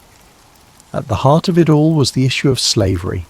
In the South, slavery wasn't just an institution, it was their economy. Cotton fields stretched as far as the eye could see, and the labour of enslaved people made the South incredibly wealthy. But it came at an unbearable cost, the humanity of millions denied, their voices silenced. In the North, things were changing. The Industrial Revolution was taking hold, and with it came growing calls to abolish slavery. People were starting to speak out more, questioning how a nation built on the idea of liberty could allow such a system to exist. This wasn't just a difference of opinion, it was a clash of values, one that only grew louder as time went on. Then there was the question of states' rights. Southern leaders believed they had the right to govern themselves without interference, especially when it came to slavery. They feared that the federal government, growing stronger by the year, would strip them of their autonomy. On the other side, many in the North believed that a united country required a strong central government, one that could uphold the principles of freedom and equality. The country tried to hold itself together through compromise. The Missouri Compromise, the Compromise of 1850, these were like bandages on a wound that just wouldn't heal. Each new agreement seemed to deepen the mistrust between the North and South. By the 1850s, things were nearing a breaking point. Laws like the Fugitive Slave Act demanded that even people in free states help capture runaway slaves, and that outraged abolitionists. Books like Harriet Beecher Stowe's Uncle Tom's Cabin brought the horrors of slavery to light, stirring emotions on both sides. Then came politics. The Republican Party was formed, with a platform that directly opposed the expansion of slavery. When Abraham Lincoln was elected president in 1860, it was the final straw for the South. His victory wasn't just a political loss, it felt like a direct threat to their way of life. Southern states began to secede from the Union, forming the Confederate States of America, and just like that, the country reached its breaking point. The differences that had been simmering for so long finally boiled over, leading to a conflict that would redefine what it meant to be an American. As you think about these divisions, take a deep breath. Picture the people living through this time, the fear, the hope, the uncertainty. Let the weight of their struggles soften as you relax, knowing that history is full of lessons about resilience, progress, and the power of moving forward. By the spring of 1861, the tensions that had been tearing the nation apart finally reached a boiling point. In Charleston, South Carolina, a small Union garrison stationed at Fort Sumter found itself surrounded by Confederate forces. The fort had become a symbol of defiance for the Union and a test of legitimacy for the Confederacy. Both sides knew that what happened there could set the tone for what was to come. After weeks of tense standoff, Confederate forces under the command of General P.G.T. Beauregard demanded that the Union troops surrender the fort. When Major Robert Anderson, the Union commander, refused, the Confederate forces opened fire on April 12, 1861. For 34 hours the cannons roared, lighting up the harbour with fiery streaks and deafening booms. The soldiers inside Fort Sumter endured the bombardment as best they could, but with no reinforcements and supplies dwindling, Major Anderson had no choice but to surrender. The fall of Fort Sumter was more than just the opening act of the Civil War. It was a spark that ignited the passions of both the North and South. News of the attack spread like wildfire, stirring anger and determination on both sides. In the North, President Abraham Lincoln issued a call for 75,000 volunteers to suppress the rebellion.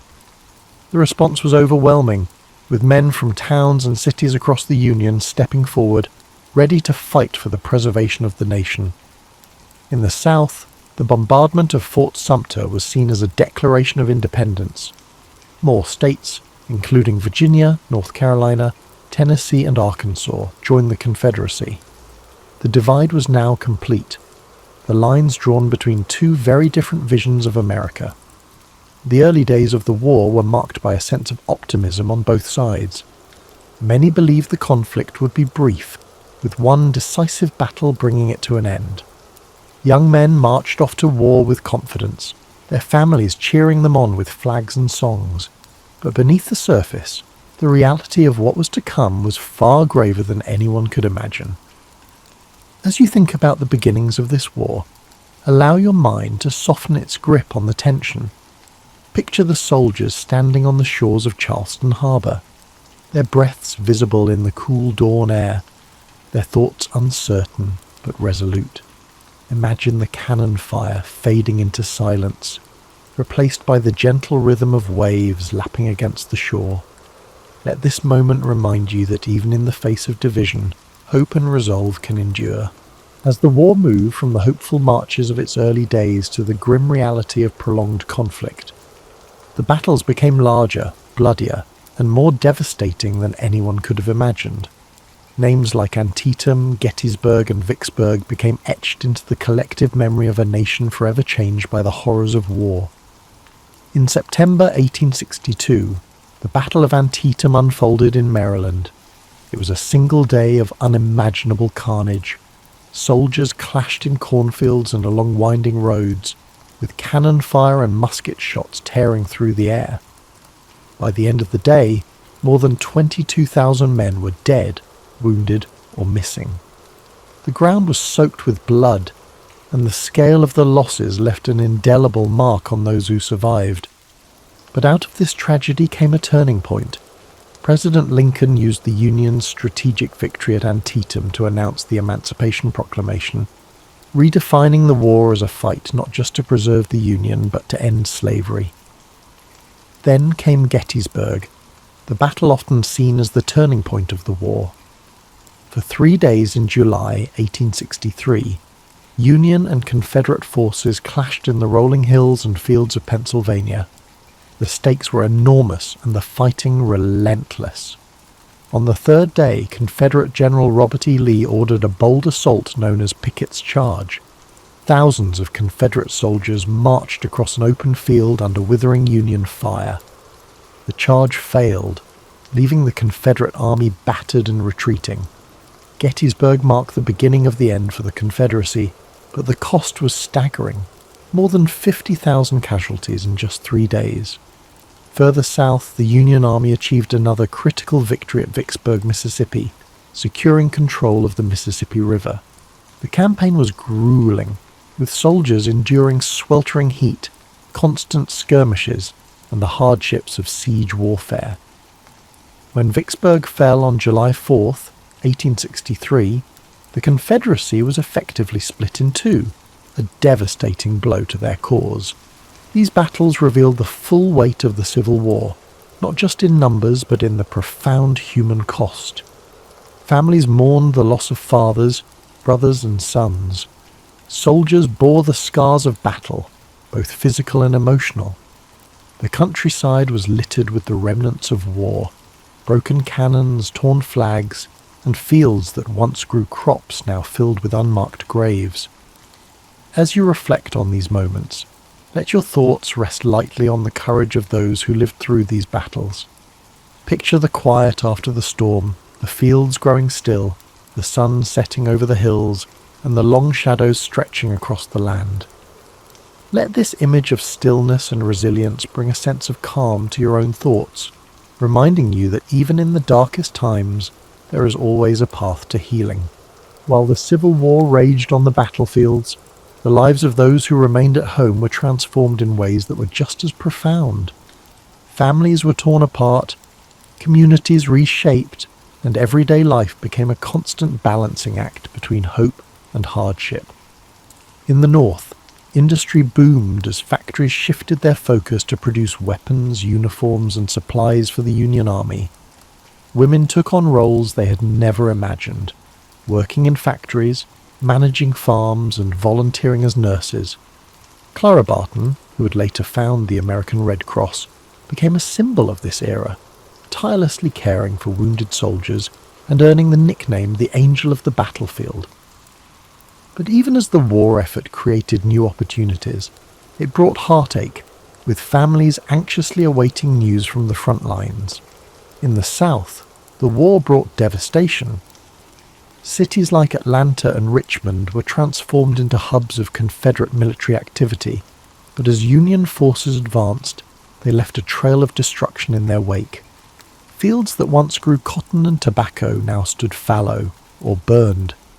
With so many men away fighting, women and children were left to manage farms, often without the resources they needed. Food shortages became common, and Confederate currency quickly lost its value, plunging families into poverty. Both sides experienced the emotional toll of war. Letters became lifelines, offering glimpses of love, worry, and resilience. Soldiers wrote about the hardships they faced, while their families wrote back with words of encouragement and longing. These letters carried the weight of entire relationships, connecting lives separated by hundreds of miles. In addition to the physical and emotional struggles, the war also brought questions of identity and purpose. Enslaved people in the South began to seize opportunities for freedom as Union forces advanced. Some escaped to the North, while others joined the Union Army, fighting for their own liberation and the promise of a new life. The Emancipation Proclamation, announced in 1862, gave their efforts a powerful voice, transforming the war into a fight not just for unity but for justice. Amid all this upheaval, communities found moments of solace. Churches became places of gathering and prayer, offering comfort to those who had lost so much. Music, too, became a source of strength. Patriotic anthems, sorrowful ballads, and spirituals filled the air, reflecting the hopes and fears of a nation at war. As you reflect on the home front, allow yourself to feel the weight of these quiet acts of resilience. Picture a mother sewing by candlelight, her stitches steady even as her heart aches with worry, or a soldier reading a letter from home, finding strength in the words of love and hope. Let these moments of humanity remind you of the enduring power of connection, even in the face of immense challenge. By 1864, the Civil War had entered its fourth year. The hope for a quick resolution had long faded, replaced by the grim reality of a war that seemed to have no end. But momentum was beginning to shift. The Union, under new and determined leadership, launched a series of campaigns that would bring the war to a close, though not without immense sacrifice. General Ulysses S. Grant had risen to command the Union forces, bringing with him a relentless strategy of total war. Unlike his predecessors, Grant was willing to engage the Confederate armies directly, knowing that the Union's superior numbers and resources could eventually wear them down. His overland campaign in Virginia was brutal, with battles like the Wilderness and Cold Harbor leaving tens of thousands dead. Yet Grant pressed on, earning the nickname Unconditional Surrender for his unwavering resolve. In the Deep South, General William Tecumseh Sherman carried out his infamous March to the Sea, cutting a path of destruction from Atlanta to Savannah. Sherman's goal was to break the South's will to fight by targeting not just its armies, but its infrastructure and resources. Railroads were torn up, factories dismantled, and crops burned. The devastation was immense, but it succeeded in crippling the Confederacy's ability to sustain the war. As Union forces closed in, Confederate morale began to crumble. Desertions increased, supplies dwindled, and the reality of defeat loomed.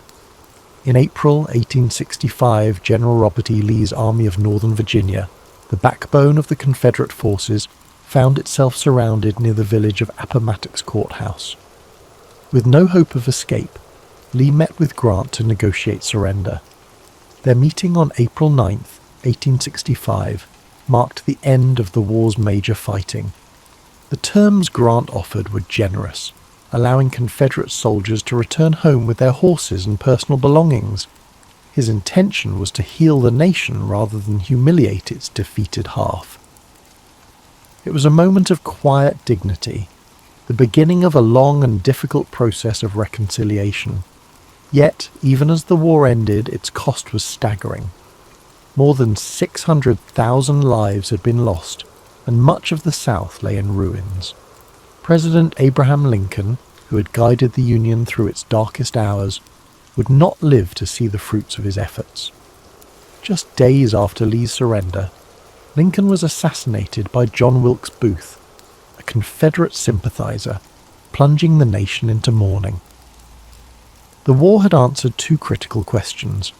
The Union would endure and slavery would not, but it left behind deep scars, both physical and emotional, that would take generations to heal. The Reconstruction era that followed was fraught with challenges, as the nation struggled to rebuild and redefine itself. As you reflect on the end of this monumental conflict, let the weight of its lessons rest gently in your thoughts. Imagine the quiet after the surrender, the weary soldiers returning home, the fields gradually returning to life, and the first rays of hope shining through the darkness. Let these images remind you of the strength it takes to rebuild and the enduring resilience of the human spirit. When the guns fell silent and the soldiers returned home, the United States was a changed nation. The Civil War had been a crucible, testing the very foundation of the country and reshaping its identity forever. Though the fighting was over, the legacy of this monumental conflict continued to echo through the generations, shaping the path forward for a fractured but hopeful nation. One of the most profound outcomes of the war was the abolition of slavery. The Emancipation Proclamation had begun this process, but it was the 13th Amendment, ratified in December 1865, that formally ended the institution that had defined so much of the nation's conflict. Millions of formerly enslaved people began new lives, but the road ahead was steep. The promises of freedom were met with resistance, and the Reconstruction era revealed just how deep the division still ran. The war also redefined the relationship between the states and the federal government. No longer would the question of secession hang over the Union. The victory of the North solidified the idea that the United States was not just a collection of states, but a single, indivisible nation. It was a hard-fought truth, one that cost countless lives but ultimately preserved the Union.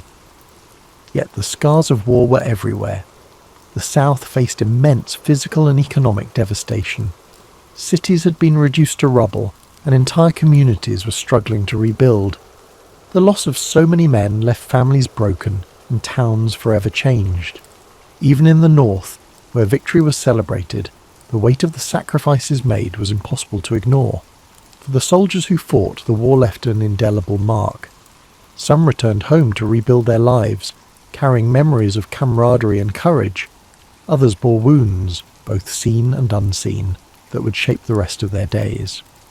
Memorials began to rise in towns across the country, honouring the fallen and reminding future generations of the cost of conflict. The Civil War also left a legacy of storytelling. Veterans shared their experiences, songs from the era became part of the cultural fabric, and writers like Walt Whitman and Ambrose Bierce captured the emotional depth of the war in poetry and prose. These stories served not only to remember, but to help a nation heal, to bridge the gaps between North and South, and to offer lessons for the future. As you reflect on the legacy of the Civil War, let the enormity of its lessons settle softly in your thoughts. Imagine the strength of a people rebuilding from such a devastating chapter, the resilience to start anew, the courage to face an uncertain future, and the hope that guided them toward a brighter horizon. Let these reflections fill you with a quiet sense of gratitude. Aristotle's story begins over 2,000 years ago, in 384 BCE, in the ancient city of Stagira, located in northern Greece. Born to a physician named Nicomachus and his wife Phaestis, Aristotle came into the world surrounded by a mix of science, medicine, and tradition. His father's role as the physician to the royal court of Macedon meant that Aristotle grew up in an environment deeply rooted in observation, inquiry, and the natural sciences. Even as a child, he showed a curious and inquisitive nature, traits that would come to define his life and work. However, Aristotle's early life was not without hardship. His parents passed away when he was still a boy, leaving him orphaned at a young age. Despite this loss, he was taken in by a guardian and received an education that emphasized both discipline and exploration. His early exposure to the workings of the natural world, combined with the structured environment of his upbringing, set the stage for his intellectual journey. At the age of 17, Aristotle travelled to Athens, the intellectual and cultural centre of the ancient world. There, he enrolled in Plato's Academy, a prestigious school founded by the renowned philosopher Plato. Aristotle quickly distinguished himself as a brilliant student, one whose mind seemed boundless in its capacity for inquiry. For 20 years he studied under Plato, immersing himself in philosophy, mathematics, and the natural sciences. Though Aristotle greatly admired Plato, he did not always agree with his teacher's ideas. While Plato focused on the realm of ideal forms, Aristotle's mind was drawn to the tangible, the observable, and the concrete. He believed that understanding the world required examining it directly, through observation and experience. This difference in approach would later define Aristotle's own philosophy, setting it apart from that of his mentor. After Plato's death, Aristotle left Athens and began a period of travel and teaching. He journeyed across the Greek world, sharing his knowledge and expanding his understanding of different cultures and environments. During this time, he also married a woman named Pythias, with whom he would have a daughter. His travels brought him to the court of King Philip II of Macedon, where he was tasked with an extraordinary responsibility, tutoring the young prince, Alexander, who would later become known as Alexander the Great. Aristotle's influence on Alexander was profound. While the prince was destined for military conquest and political leadership, Aristotle introduced him to the worlds of philosophy, science, and ethics. He encouraged Alexander to think critically and to approach his rule with wisdom and fairness. Though their paths would eventually diverge, the relationship between teacher and student left a lasting impact on both. In 335 BCE, Aristotle returned to Athens and established his own school, the Lyceum. The Lyceum was more than just a place of learning. It was a community of thinkers and scholars dedicated to exploring every aspect of the world. Aristotle and his students walked the grounds of the Lyceum, engaging in discussions that range from biology and physics to ethics and politics. These peripatetic discussions, as they were called, became a hallmark of Aristotle's teaching style. Aristotle's curiosity knew no bounds. He sought to understand the world in its entirety, cataloguing plants and animals, studying the stars, and analysing human behaviour. His work was both broad and detailed, reflecting his belief that knowledge was interconnected. To Aristotle, understanding one aspect of the world helped illuminate the others. His contributions to philosophy were groundbreaking. Aristotle developed a system of logic that laid the foundation for scientific inquiry. He believed that knowledge could be built through observation, reasoning, and experimentation. This approach contrasted with the purely theoretical methods of his predecessors, and it marked the beginning of a more empirical way of thinking that would influence science for centuries to come. Aristotle's writings covered nearly every subject imaginable. He explored metaphysics, examining the nature of existence and reality. He wrote extensively on ethics, proposing that the goal of life was to achieve eudaimonia, or flourishing through the cultivation of virtue. In politics, he analysed the structures of government and society, emphasising the importance of balance and justice. Yet, Aristotle was not infallible. Like all thinkers of his time, his work was shaped by the cultural and historical context in which he lived. Some of his ideas, particularly those on natural hierarchy and gender roles, reflected the limitations of his era. Even so, his methods of inquiry and his commitment to understanding the world continue to resonate. As Aristotle's influence grew, so too did the challenges he faced. In his later years, political tensions in Athens made his position increasingly precarious. Following the death of Alexander the Great, anti-Macedonian sentiment in the city put Aristotle, with his ties to the Macedonian court, under scrutiny. Accused of impiety, he chose to leave Athens, reportedly saying that he would not allow the city to sin twice against philosophy, a reference to the execution of Socrates decades earlier. Aristotle spent his final years in the city of Chalcis, where he continued to write and reflect. He passed away in 322 BCE at the age of 62, leaving behind a legacy that would endure for millennia. His works, preserved and studied over the centuries, became a cornerstone of Western thought, influencing fields as diverse as science, ethics, politics, and art. As you reflect on Aristotle's life, let the calm rhythm of his story guide you into a peaceful state of relaxation. His journey reminds us of the power of curiosity, the value of inquiry, and the interconnectedness of all knowledge. Aristotle's life was not just about answers, it was about asking the right questions and seeking understanding in all things.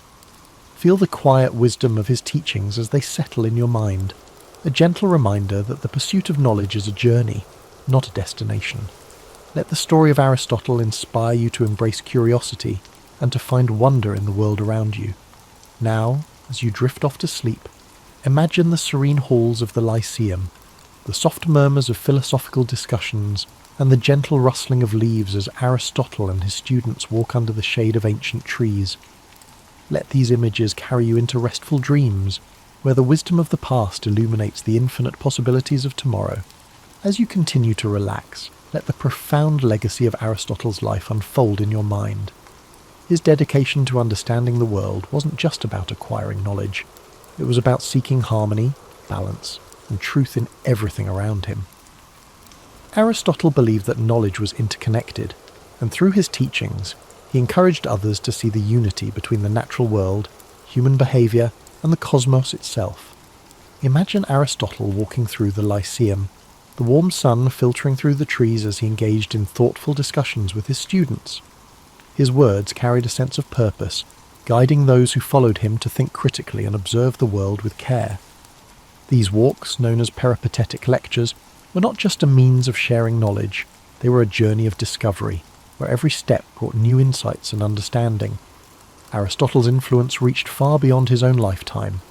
His writings were preserved and studied by scholars throughout history, shaping the foundations of many disciplines. In the Middle Ages, his works became central to both Islamic and European philosophy, earning him the title of the philosopher among medieval scholars. His contributions to logic, ethics, and the natural sciences provided a framework for future thinkers, from Thomas Aquinas to Galileo Galilei. In the realm of ethics, Aristotle's concept of virtue remains timeless. He believed that the key to a fulfilling life was finding the balance between extremes, a concept he called the golden mean. For Aristotle, courage lay between recklessness and cowardice, generosity between stinginess and extravagance. This philosophy of moderation offers a calming and thoughtful perspective, reminding us that harmony often lies in balance. As you reflect on these teachings, let their wisdom bring a sense of calm and clarity. The idea that life's challenges can be approached with balance and thoughtfulness is a comforting reminder that, even in times of uncertainty, there is a path forward that brings peace and understanding. Aristotle's work on the natural sciences was equally revolutionary. He believed that observation and experience were the keys to understanding the world. He meticulously studied plants, animals, and celestial phenomena, striving to uncover the principles that governed their existence. His efforts to categorize and explain the natural world laid the groundwork for modern scientific inquiry, inspiring countless generations of researchers to follow in his footsteps. Picture Aristotle seated in quiet contemplation, surrounded by scrolls and diagrams, his mind alight with questions about the universe. The gentle hum of the world around him, the rustling of leaves and the distant chirping of birds served as the backdrop to his endless curiosity. This serene image reminds us of the beauty of learning and the quiet joy of discovery. In his exploration of politics, Aristotle emphasized the importance of community and the role of government in promoting the common good. He studied different forms of governance, analyzing their strengths and weaknesses. His belief that humans are political animals underscores our innate desire for connection and cooperation. Aristotle's insights into the nature of society encourage us to think deeply about the ways we interact with one another and the systems we create to support our collective well-being. As the rain falls gently outside your window, Imagine the ancient world Aristotle inhabited, a world filled with wonder, where the mysteries of existence invited exploration and understanding. Let his story remind you that curiosity is a gift, one that opens the door to endless possibilities. Now, as you drift deeper into relaxation, picture the stars shining above the Lyceum, their light guiding Aristotle and his students as they pondered the mysteries of life. The gentle rhythm of their footsteps, the soft murmur of their voices, and the stillness of the night create a peaceful atmosphere, one that invites you to find rest and serenity in your own journey. Aristotle's life was a testament to the power of inquiry, the joy of discovery, and the interconnectedness of all things.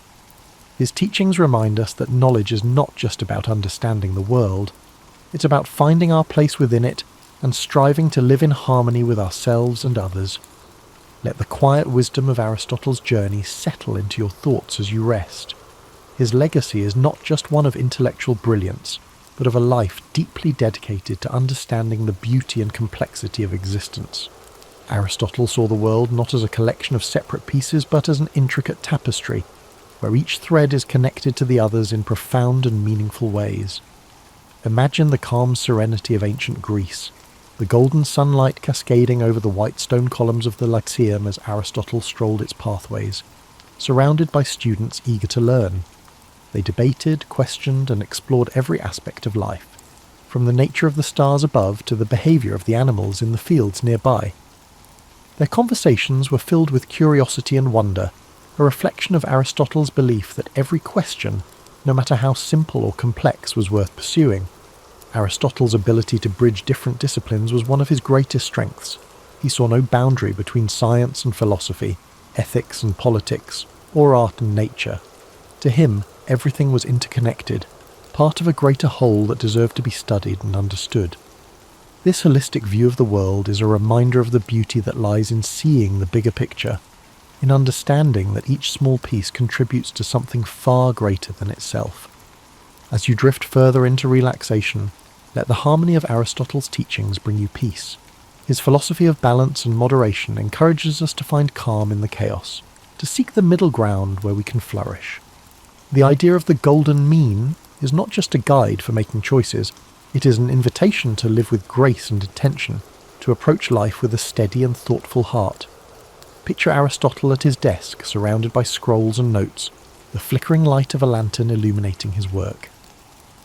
The quiet hum of the night provides the perfect backdrop for his thoughts, as he meticulously records his observations and ideas.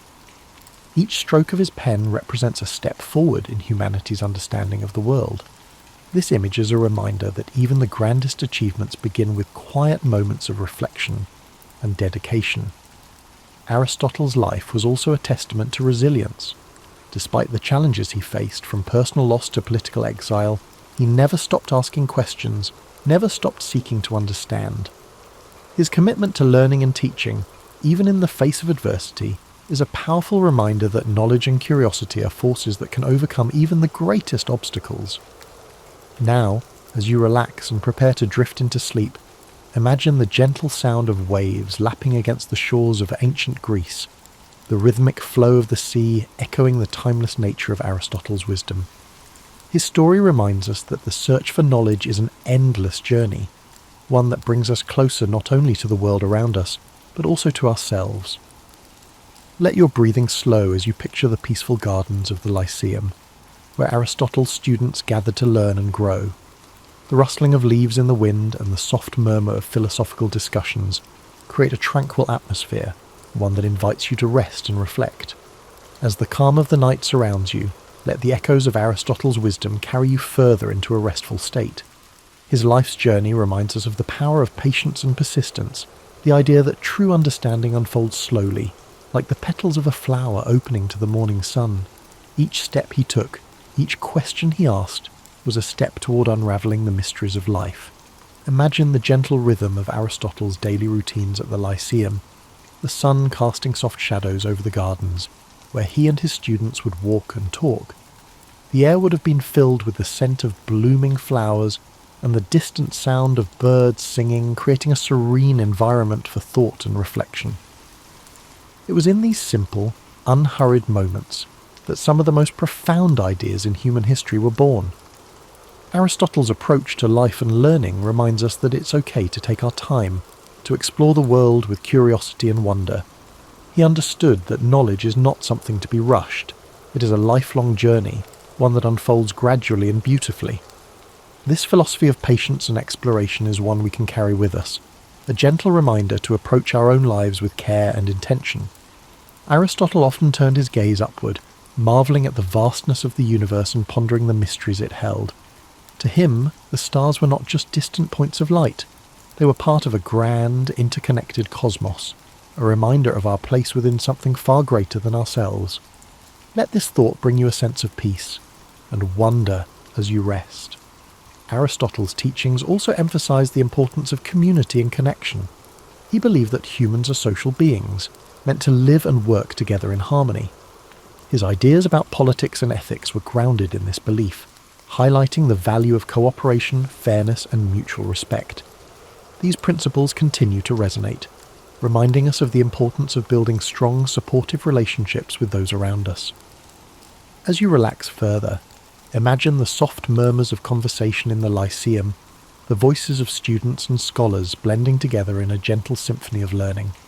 The warmth of their shared curiosity and the strength of their connections created an environment where ideas could flourish. Let this image remind you of the power of community, the way it supports and uplifts us, even in our quietest moments. Aristotle's dedication to understanding the natural world was unparalleled.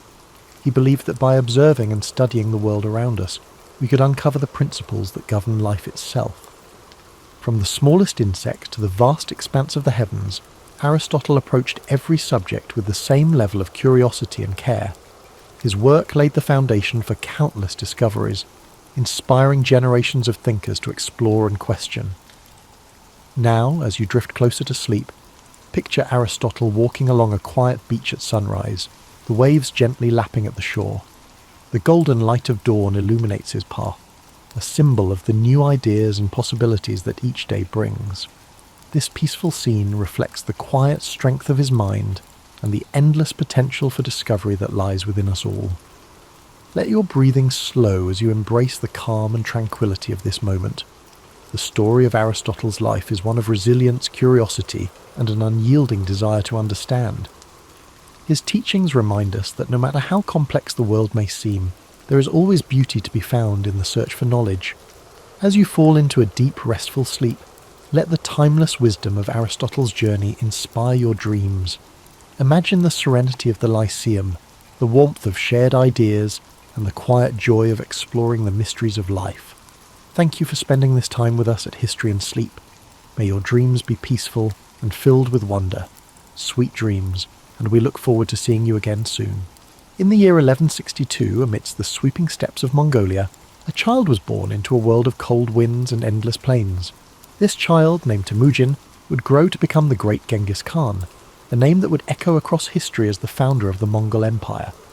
But before he became a conqueror, he was simply a boy born into struggle, shaped by the harshness of his environment and the conflicts of his people.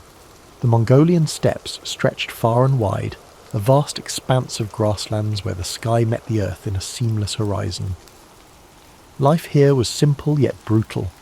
Nomadic tribes moved with their herds, living off the land and surviving the harsh winters and the scorching summers. It was a world where strength, loyalty, and resilience were the keys to survival. Temujin's early years were marked by hardship. He was the son of Yesugei, a minor tribal leader, and his wife Holun. When Temujin was just a young boy, his father was poisoned by a rival tribe. This sudden loss left his family vulnerable, and they were abandoned by their own clan. His mother, Holun, took on the responsibility of raising Temujin and his siblings alone. The family was left to fend for themselves on the open steppes, relying on foraging, hunting, and sheer determination to survive. These early struggles forged a deep resilience in Temujin. He learned to endure hunger, cold, and the constant threat of violence. But he also learned the value of unity, the importance of family, and the need for loyalty. His mother's strength became a guiding force in his life. She taught him that survival required not only physical strength, but also wisdom, patience, and an unyielding spirit. As Temujin grew older, he began to understand the fragmented world of the Mongol tribes. There were endless feuds, shifting alliances, and a constant struggle for power. He saw how disunity left his people vulnerable.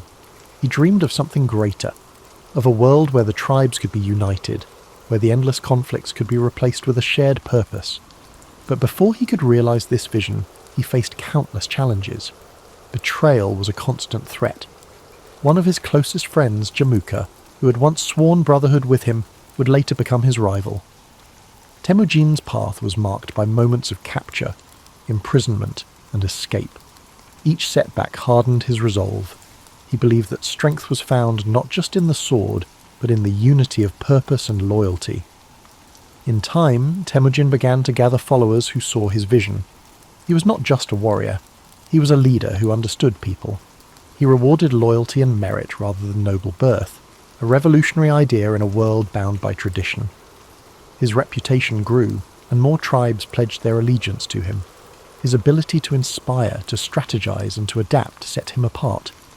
He was relentless, determined, and focused on a single goal: to unite the Mongol tribes under one banner.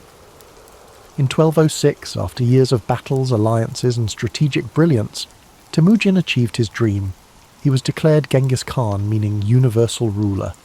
It was a title that reflected his role as the unifier of the Mongols, a leader who'd brought together the once fractured tribes into a formidable force.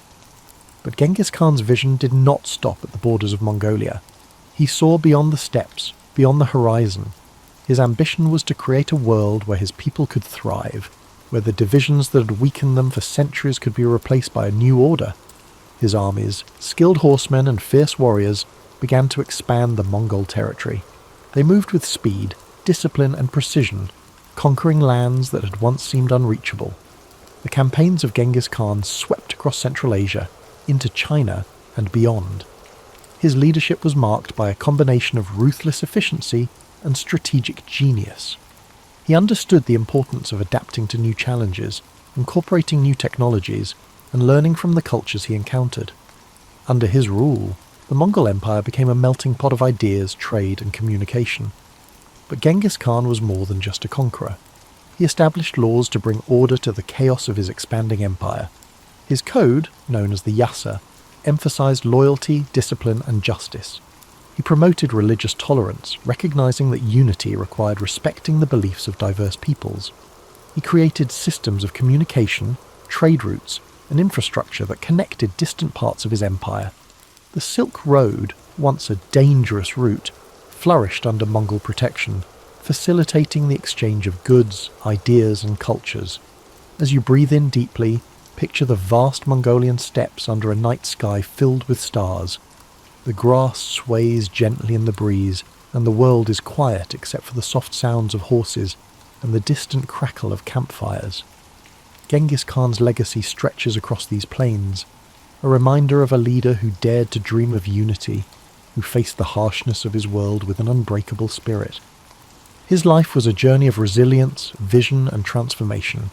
He turned adversity into strength, chaos into order, and disunity into a vast and enduring empire.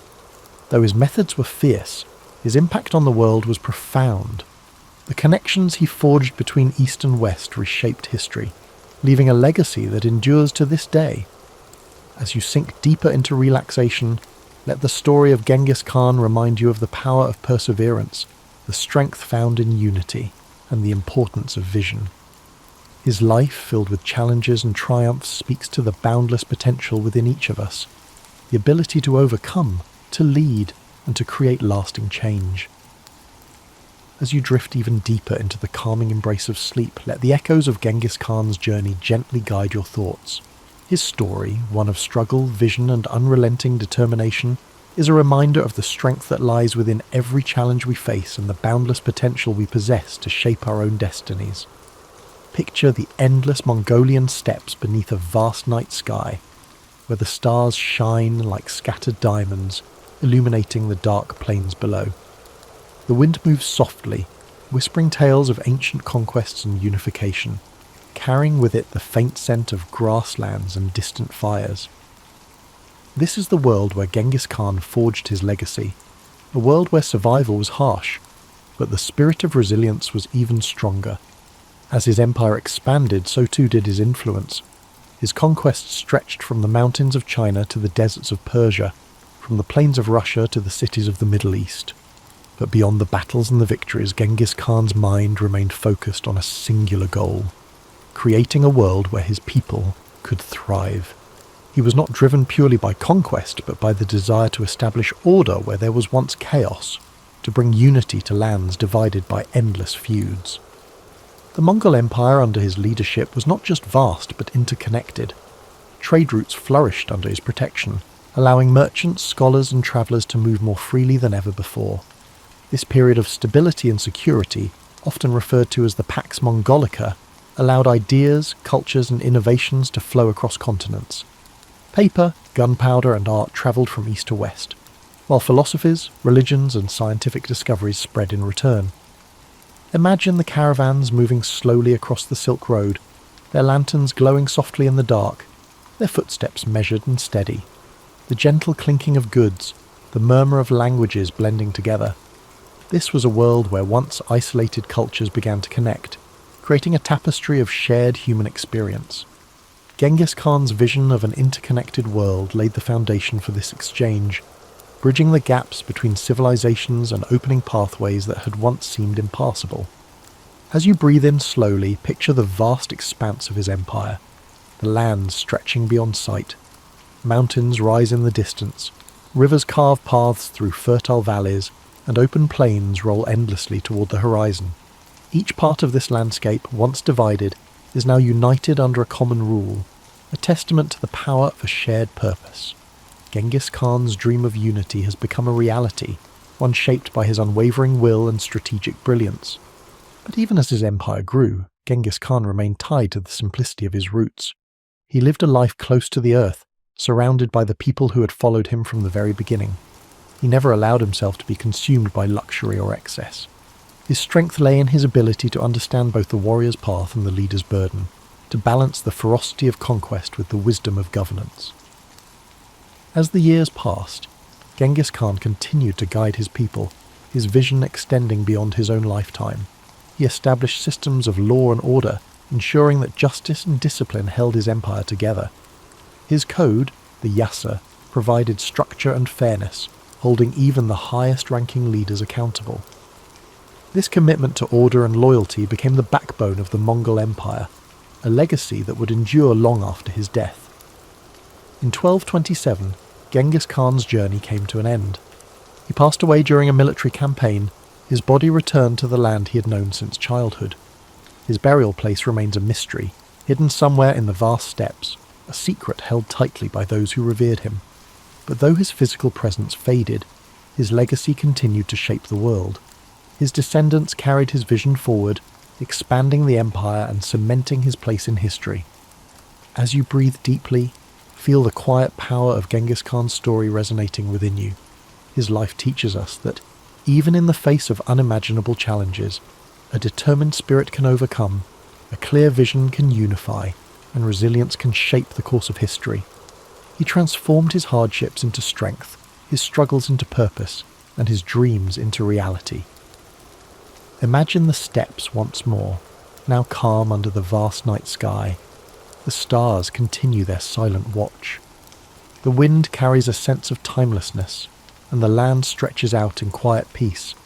The world rests much like you do now, embracing the stillness that follows the storm, the calm that comes after a journey well travelled. Allow yourself to let go completely, to surrender to this peaceful stillness. The story of Genghis Khan has taken you across endless plains, through battles, struggles, and victories. Now, you rest, knowing that strength, resilience, and vision lie within you, just as they did within him. The journey of discovery, growth, and purpose is yours to continue when you awaken.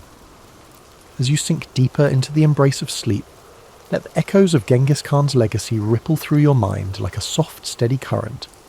His journey was vast, stretching across endless plains and through the annals of history, yet his life was also a reflection of universal truths: strength in adversity, vision beyond boundaries, and the enduring power of unity.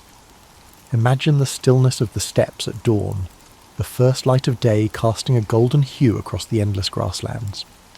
The world holds its breath in quiet anticipation, a moment suspended between night and day. This is the same land that shaped Temujin, the boy who became Genghis Khan. The cold winds, the hardships, the endless horizons, all these elements forged his spirit, teaching him to endure, to adapt, and to lead. As you breathe deeply, let that same sense of quiet resilience settle within you. Just as the steppes stretched beyond sight, so too do the possibilities within your own life. The journey of Genghis Khan reminds us that no matter how vast the challenges before us, the human spirit is capable of incredible endurance and transformation. In your mind's eye, picture the endless caravans that travelled the Silk Road under the protection of the Mongol Empire. Merchants from distant lands move steadily along ancient routes, their carts loaded with silks, spices and knowledge. The world is connected in ways it had never been before, ideas flowing freely across continents. These connections, once fragile and uncertain, now weave a tapestry of shared human experience. Genghis Khan's vision brought people together, creating pathways where there had once been barriers.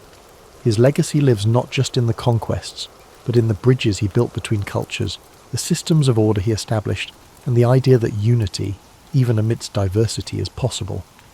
Now, let your thoughts drift further into the stillness of night.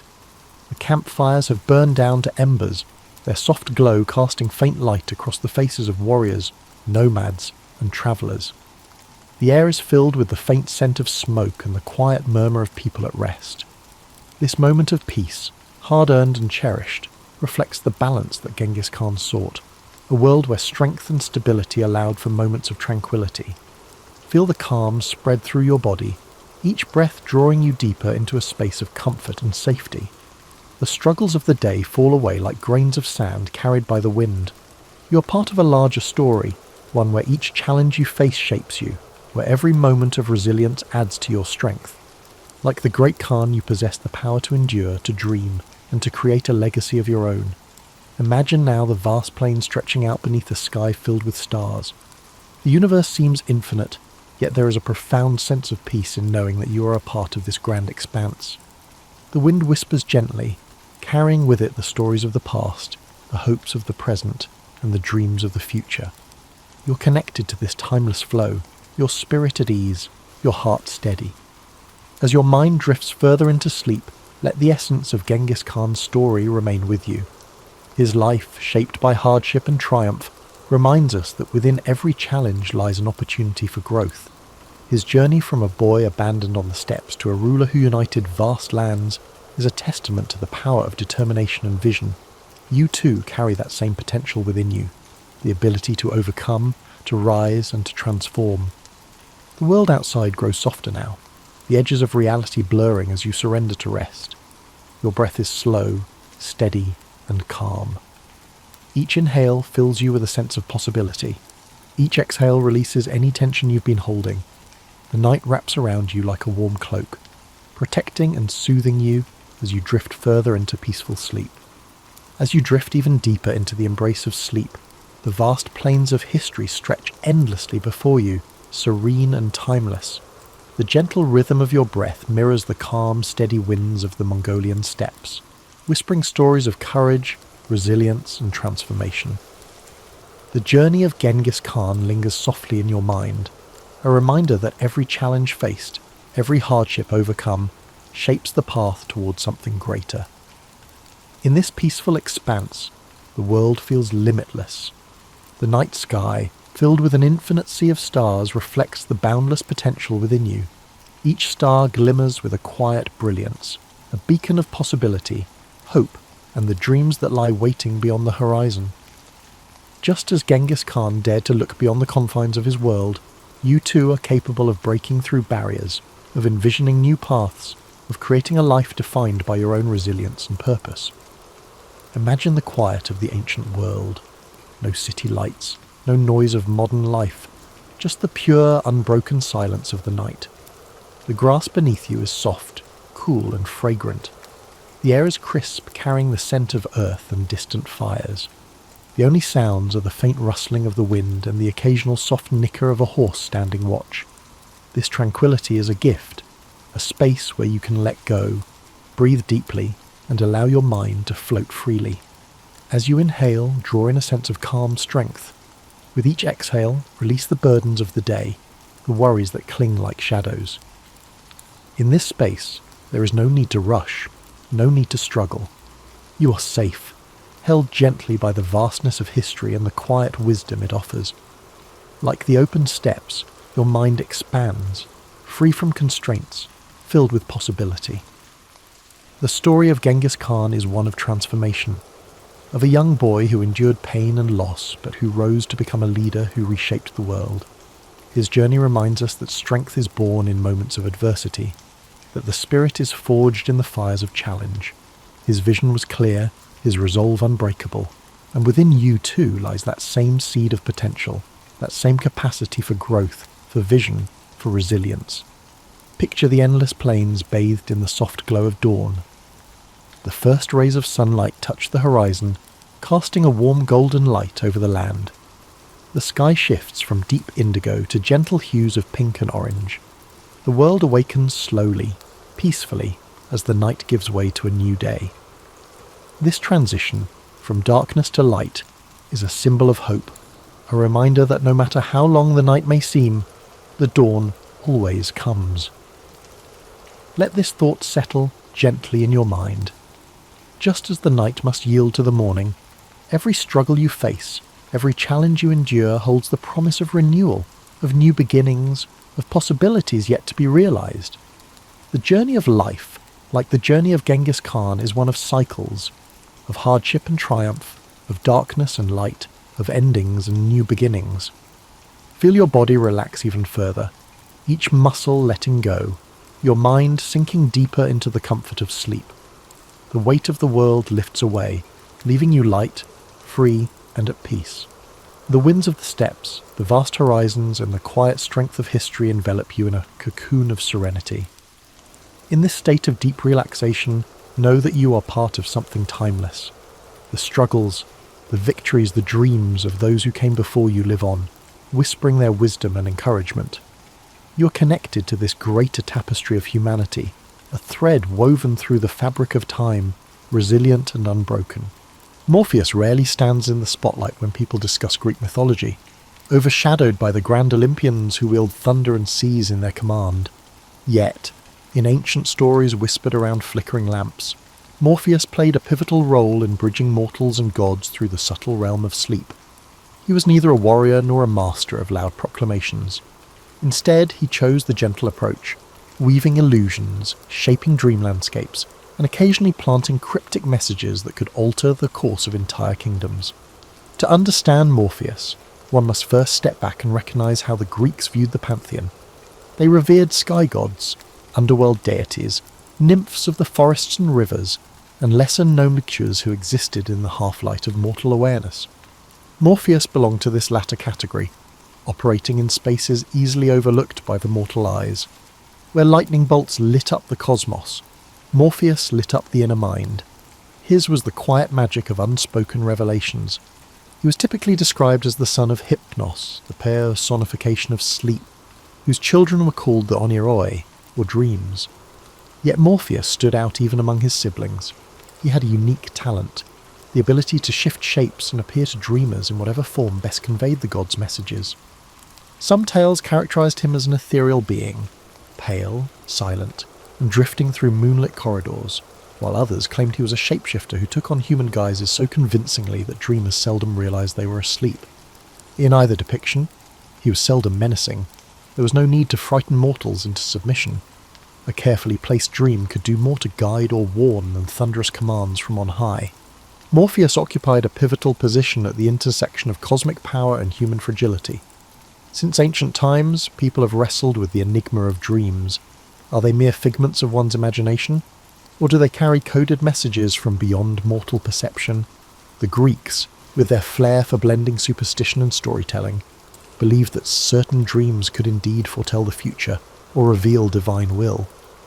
For such dreams to occur, though, there had to be an intermediary, someone who shaped the dream into a symbolic narrative. Morpheus stepped into that role with an artistry that rivaled the muses themselves. He was not a mere messenger. The deeper mythic threads paint him as a curator of experience, someone who wove together a dream's characters, locations, and moods. He chose which relatives you might see, which long-lost lovers reappeared to stir your soul, which undiscovered realms you'd traverse. If the gods wanted a king to spare a village or redirect an army, Morpheus could craft a night vision so convincing that the recipient woke up resolute in a new plan. When the pantheon wanted to remain secret, Morpheus could deliver an enigma, a riddle wrapped in dream logic that only the clever or desperate would decipher. Yet for all this influence, Morpheus is largely absent from the boisterous epics of Homer or the grand tragedies performed in Athens. You won't find him leaping into battlefield scenes or presiding over mead-soaked banquets on Mount Olympus. His domain lay in the stillness of late-night darkness, unnoticed by the wide awake. No chorus sang loud odes to him, but behind the scenes, he shaped destinies as surely as any decree from Zeus. That subtlety attracted a certain reverence among those who paid attention. Mystics, seers, and even oracles at Delphi sometimes acknowledged him as a hidden ally. They believed that whereas Apollo declared truths in broad daylight, Morpheus gently revealed them under the cloak of sleep. These characteristics made him neither a rival nor a subordinate, but rather another facet of divine revelation. To them, Morpheus represented the possibility that truth need not be shouted from temple steps. It could be softly breathed into the deepest recesses of human consciousness. In later centuries, references to Morpheus drifted into Roman thought, courtesy of the poet Ovid, who famously described him as the most gifted of the dream-bringers. He was singled out for his ability to mimic any mortal form. This skill, so modest on the surface, hints at the potent capacity to influence not just thoughts, but emotions, a subtlety that immortals rarely mastered. Thus begins the history of Morpheus, a quiet god, half forgotten in popular retellings, but deeply felt whenever dreams unfold. He represents the art of subtle persuasion and the comfort of illusions, a figure whose real power emerges when eyes close and the ordinary senses drift into shadow. To appreciate Morpheus fully, we must understand the lineage that placed him at the nexus of sleep and dreams. In the primordial chaos of Greek mythology, enormous powers battled for supremacy, shaping the universe as they saw fit. Among these entities was Nyx, the personification of night, whose dark cloak stretched across creation. From her came Hypnos, the embodiment of sleep. While Nyx enveloped the world in darkness, Hypnos guided all living things to rest.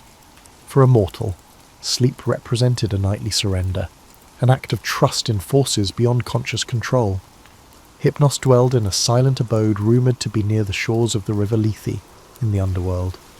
The stories describe it as a landscape untouched by sun or moon, draped in eternal twilight, with only the hush of the distant waters echoing through the halls.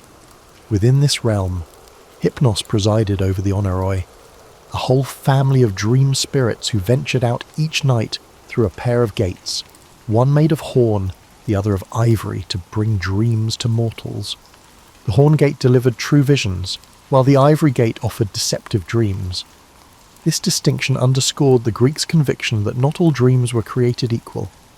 Among these Oneiroi, Morpheus stood apart.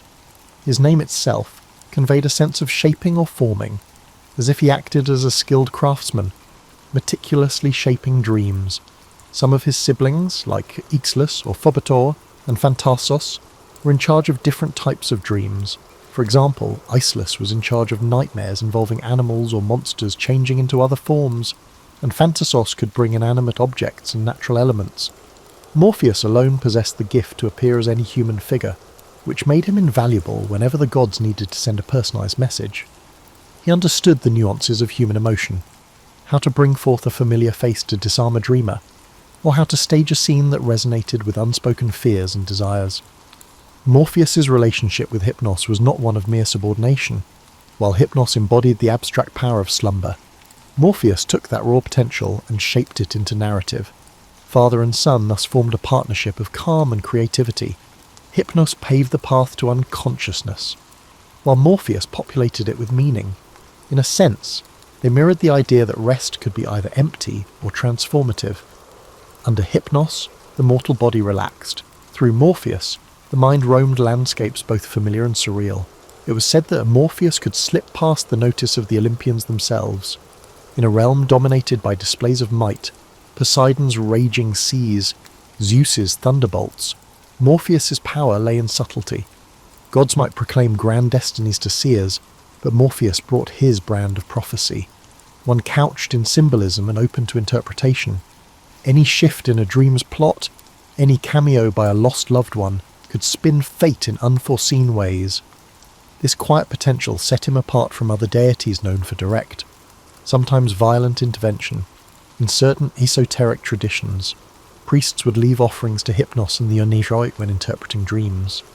Incubation rites took place in dedicated temples, where devotees slept overnight in hopes of receiving a cure or a prophecy from the gods. Morpheus played a starring role in these nighttime visions, sculpting experiences that might heal, warn, or guide, though rarely given the spotlight in epic poetry. His presence was keenly felt by those who sought divine interaction without the spectacle of oracles or the hustle of public ceremonies. Over time, as Greek culture spread and mingled with other civilizations, the concept of Morpheus evolved. In some local myths, he was depicted less as a subordinate to Hypnos, and more as an independent god of illusions, free to intervene or withhold as he saw fit. His fluid boundaries gave him a certain mystique. Mortals who believed in him imagined that their late-night revelations weren't random flickers of the psyche, but carefully tailored messages from a divine guide. Of course, skepticism existed even in ancient times. Not everyone believed in the significance of dreams. Philosophers like Aristotle treated dreams largely as mental byproducts of daily activities. Others dismissed them as illusions that lured people away from rational thought. But for those who embraced the mysterious, Morpheus was a comforting figure, a deity who shaped intangible narratives, either as gentle warnings or sources of unexpected inspiration. In this way, the lineage of Morpheus, the quiet synergy of night, sleep, and dreams, symbolized the Greeks' deep fascination with the unseen dimensions of life. Within the hushed intervals of slumber, it was Morpheus who held the keys to imagination, bridging mortal concerns and divine intentions through a world woven from ephemeral shadows. Unlike gods who clamoured for shrines, Morpheus often arrived uninvited, slipping into mortal minds without ceremony. But references to him do emerge if one sifts through fragmentary texts, second-hand accounts, and the poetic flourishes of authors who found meaning in the dream realm. Among these, the Roman poet Ovid left one of the most detailed portrayals, cementing Morpheus's image as a master shapeshifter. Though Ovid wrote in Latin centuries after Homer, his verses revealed a fascination with the intangible realms of dream, further interweaving Roman and Greek perspectives. In Ovid's Metamorphoses, Morpheus is one of three brothers, each responsible for different aspects of dreaming. But Morpheus receives pride of place as the one who can mimic human forms. When the gods, especially the goddess Iris, needed to slip a message into a mortal's mind, Morpheus would be summoned. He would take on the likeness of a friend, a family member, or a beloved mentor. The subtlety of his craft was its force. He achieved through gentle suggestion what thunderbolts could not. Mortals, awaking from these dreams, often felt compelled to act with a conviction that reason alone rarely mustered. Yet behind this skill lay an irony. Morpheus himself appeared in a few face-to-face encounters with mortals. A shapeshifter by profession, he did not sport a signature visage in the stories. He might show up as an old shepherd or a radiant youth, whichever best carried the god's intent.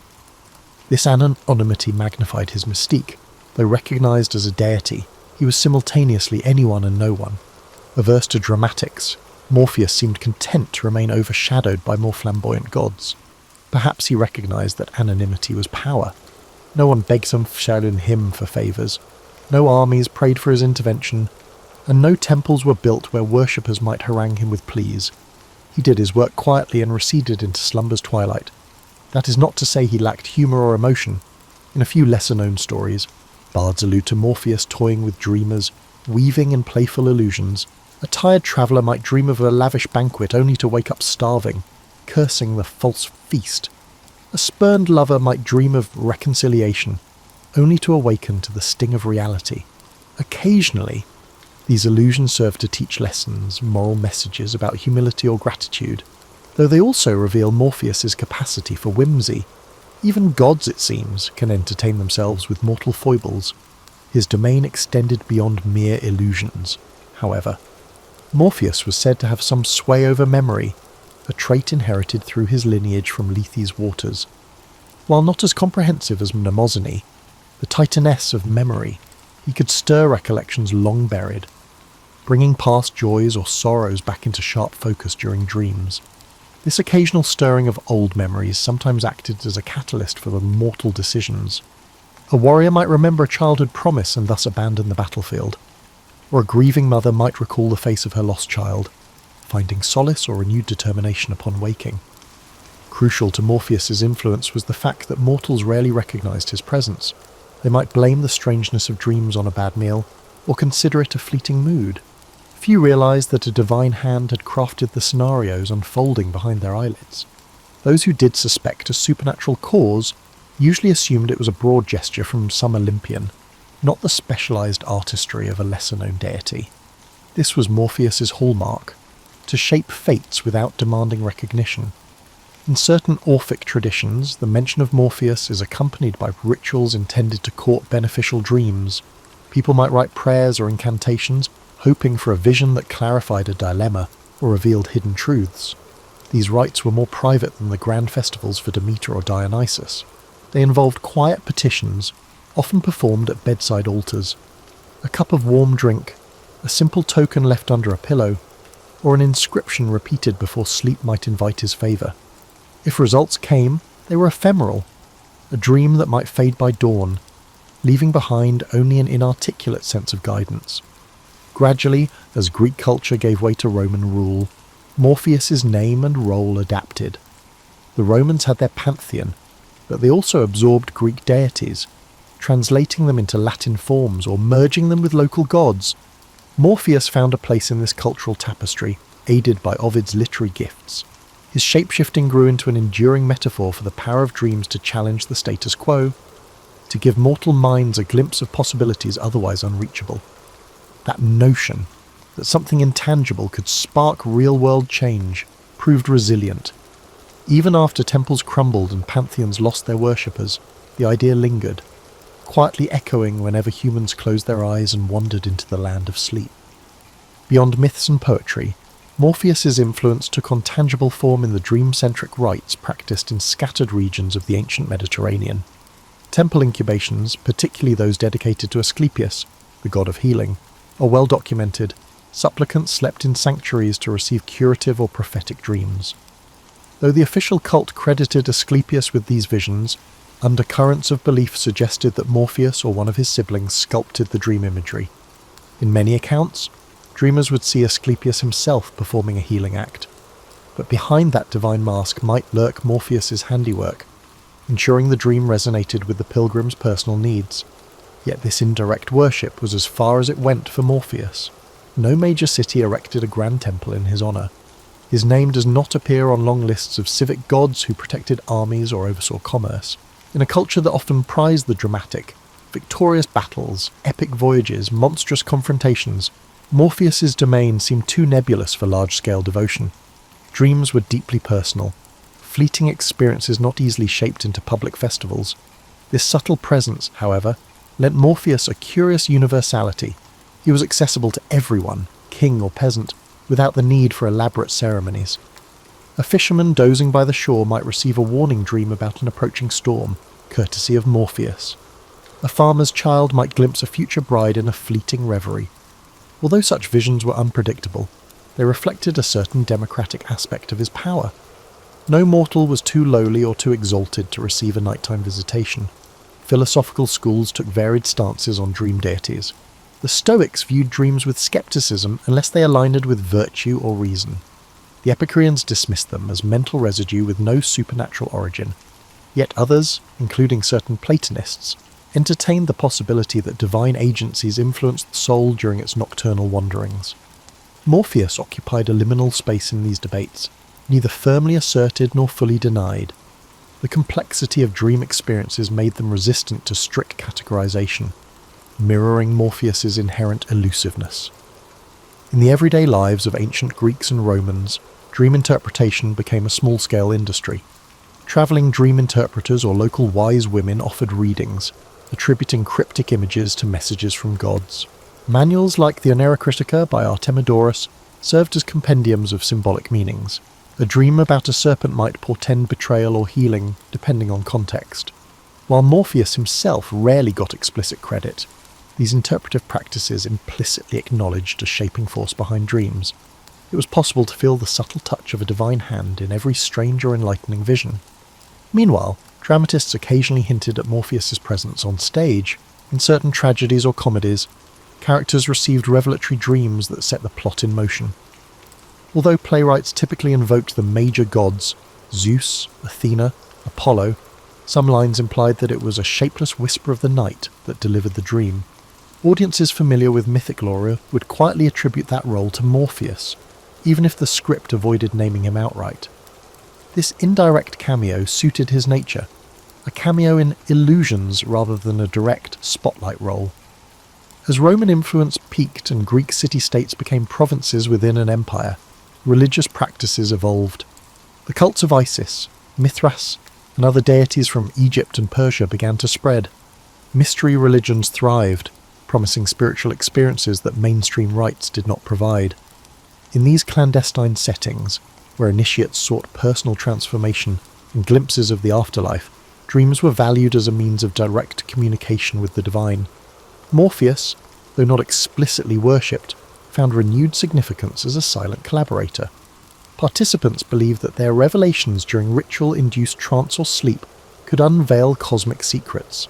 And who better than the gentle craftsman of dreams to facilitate those glimpses?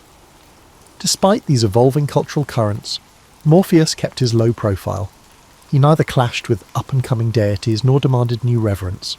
Like a cameo actor in an ever-changing theatre, he adapted to shifting religious landscapes by maintaining the same core function.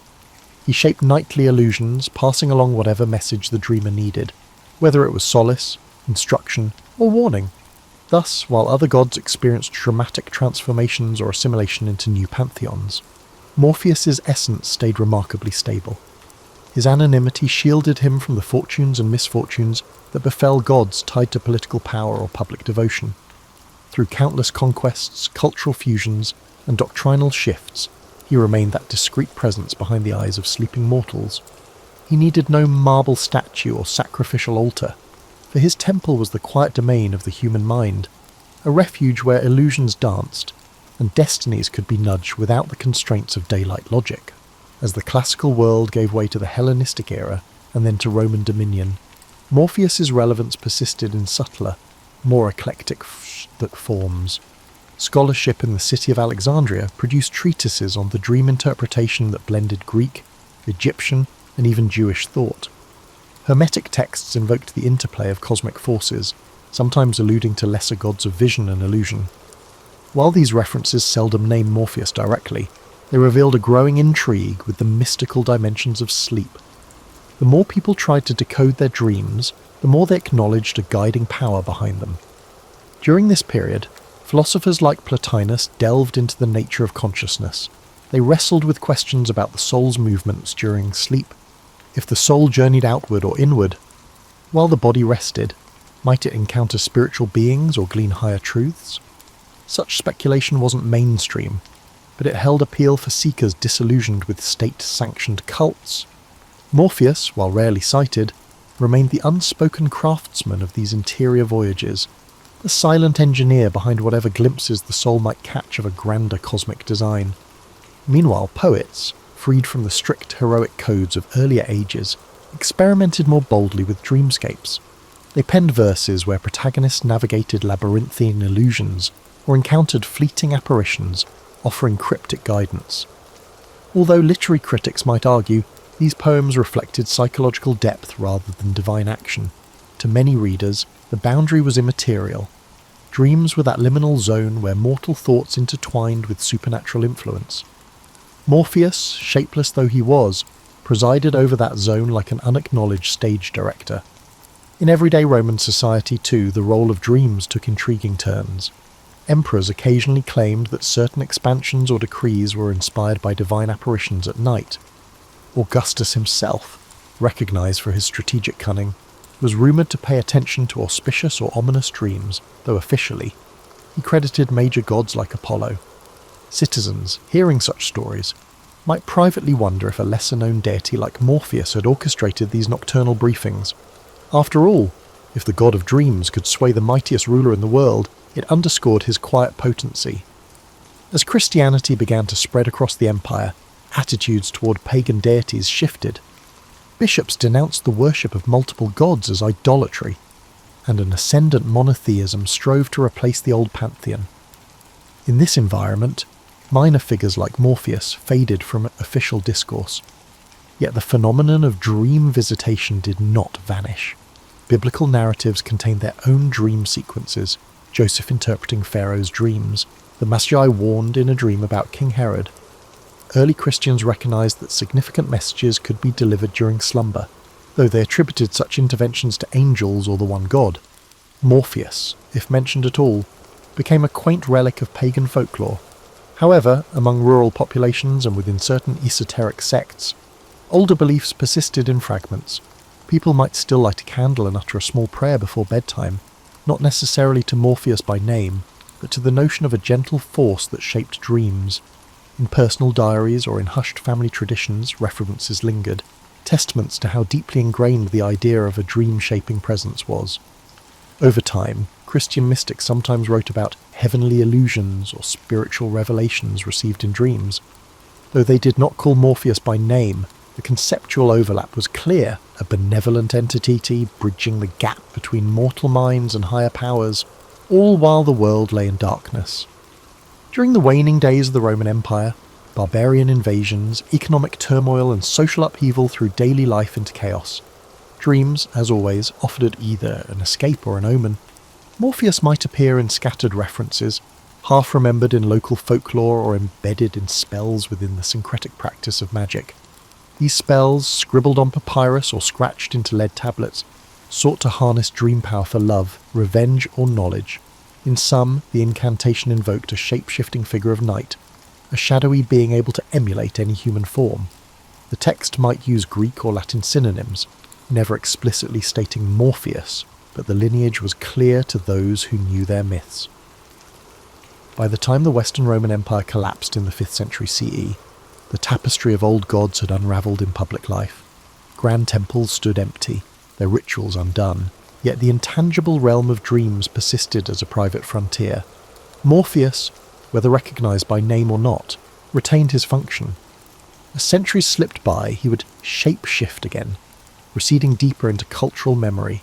In occasional manuscripts or monastic texts, he survived as literary reference, an allegory for illusions or hidden messages that surface when reason condemns. The twilight of antiquity thus set the stage for a Middle Ages in which classical gods receded but never vanished entirely. Like seeds buried under layers of history, their legacies lay dormant, waiting to surface when imagination or scholarly curiosity revived them. For Morpheus, all it required was for people to dream, a condition unlikely ever to fade. Explicit references to Morpheus become rare in medieval Europe. The academic class largely occupied itself with textual analysis and theological treatises as Latin Christendom shaped the intellectual and spiritual terrain. If at all mentioned, dreams were explained as the result of divine or demonic powers. Still, the classical corpus never vanished entirely. Though sometimes covertly, copies of Ovid's Metamorphoses were distributed in monasteries due to the church's conflicted view of pagan literature. Morpheus stayed a weird footnote in these books, a name a conscientious monk or a curious researcher would come upon and question. The handful who did study Ovid or other classical texts came onto someone who resisted simple moral classification. Neither was Morpheus a demon, nor did he fit Christian angelology exactly. Instead, he was a crafter of visions, free from ideas of sin or virtue. Sometimes this ambiguity inspired creative interpretations, particularly in the undercurrents of medieval allegory. Some writers suggested that Morpheus might be used to represent the illusions of the world, his form shifting a metaphor for the ephemeral character of worldly concerns. Still, These readings were occult rather than conventional. Greek philosophy was kept alive and developed in the Islamic world, meanwhile. Dream interpretation flourished in that field, thanks in part to customs derived from the hadiths of the Prophet Muhammad, but references to Morpheus, especially, were few. Still, the idea of a shaping dream creature echoed in mystical Sufi teachings, in which glimpses in sleep may transmit spiritual truths. Although the name Morpheus did not travel much in these writings, the agent who creates significant illusions stayed universal. Europe became quite interested in classical antiquity by the Renaissance. A fresh wave of humanism pushed the study of pagan literature. Scholars rediscovered old manuscripts. Artists found inspiration in Greek and Roman mythology. Morpheus revived in this environment. Poets started referring to him more freely, entwining him into allegorical tales about time, knowledge, and love, though their images differed, since the ancients never offered a consistent iconography. Painters occasionally portrayed him as a winged young man or as a delicate presence hanging over a slumbering person. Beyond intellectual and creative circles, Christianity and local mythology concerning dreams nevertheless affected the public imagination. Common people could talk of night hags or guardian angels, entities visited during sleep, but not so much of an ancient Greek dream maker. But at the courts of Europe, where educated courtiers flaunted their classical knowledge, a reference to Morpheus marked the speaker as well-versed in old stories, a sophisticated illusion. Sometimes masquerading writers of masques and pageaux personified dreams, calling them Morpheus for a little vintage flair. The printing press helped these illusions to proliferate more quickly. Ovid's translations into common languages brought the clever dream shaper a larger audience. Renaissance writers who loved stacking their works with antique themes grew to favour Morpheus. He represented to them the magical ability of illusions, the tempting attraction of imagination, capable of surpassing the physical world. Trusting the audience's increasing awareness with mythic connections, Shakespeare's contemporaries would call for Morpheus in stage directions or comic asides. Morpheus's nature stayed fluid even with this increasing attention. Unlike Jupiter or Venus, who had well-documented personalities and cults, Morpheus was defined essentially by function. This provided writers of plays and poetry freedom. One author would label him an aloof trickster, while another might write him as a kind mentor. Some works confused him with the whole idea of the dream world and attributed any nighttime vision to the arms of Morpheus. At least among the educated classes, this word even seeped into common parlance, a beautiful way to explain falling asleep and a monument to how completely the god of dreams was entwining with Western consciousness. The Renaissance also inspired fresh interest in sleep and dreams in science and medicine. Unprecedented rigidity in their study of the human body, doctors dissected cadavers to grasp physiology. Still, the character of dreams stayed mysterious. While some suggested dreams were the residue of sensory impressions, others suggested they were brought on by vapours or humours influencing the brain. For these newly arrived empiricists, the legendary concept of Morpheus as a physical dream maker was no more convincing. Still, the metaphor stayed with the writers and speakers. It caught something the scalpels and early microscopes could not. The sensation dreams emerged from somewhere beyond normal experience. So Morpheus lived in several worlds concurrently, as the Renaissance gave way to the early modern era. For academics and artists, he was a classical reference, a person who gave creative works depth and vitality. To the general public, he remained a rather obscure moniker, sporadically mentioned in sentences like summoned by Morpheus, but hardly connected to any active religious practice. And to the rising ranks of scientists, he was a remnant of mythology, interesting, poetic, but inadequate in elucidating the real mechanics of the sleeping mind.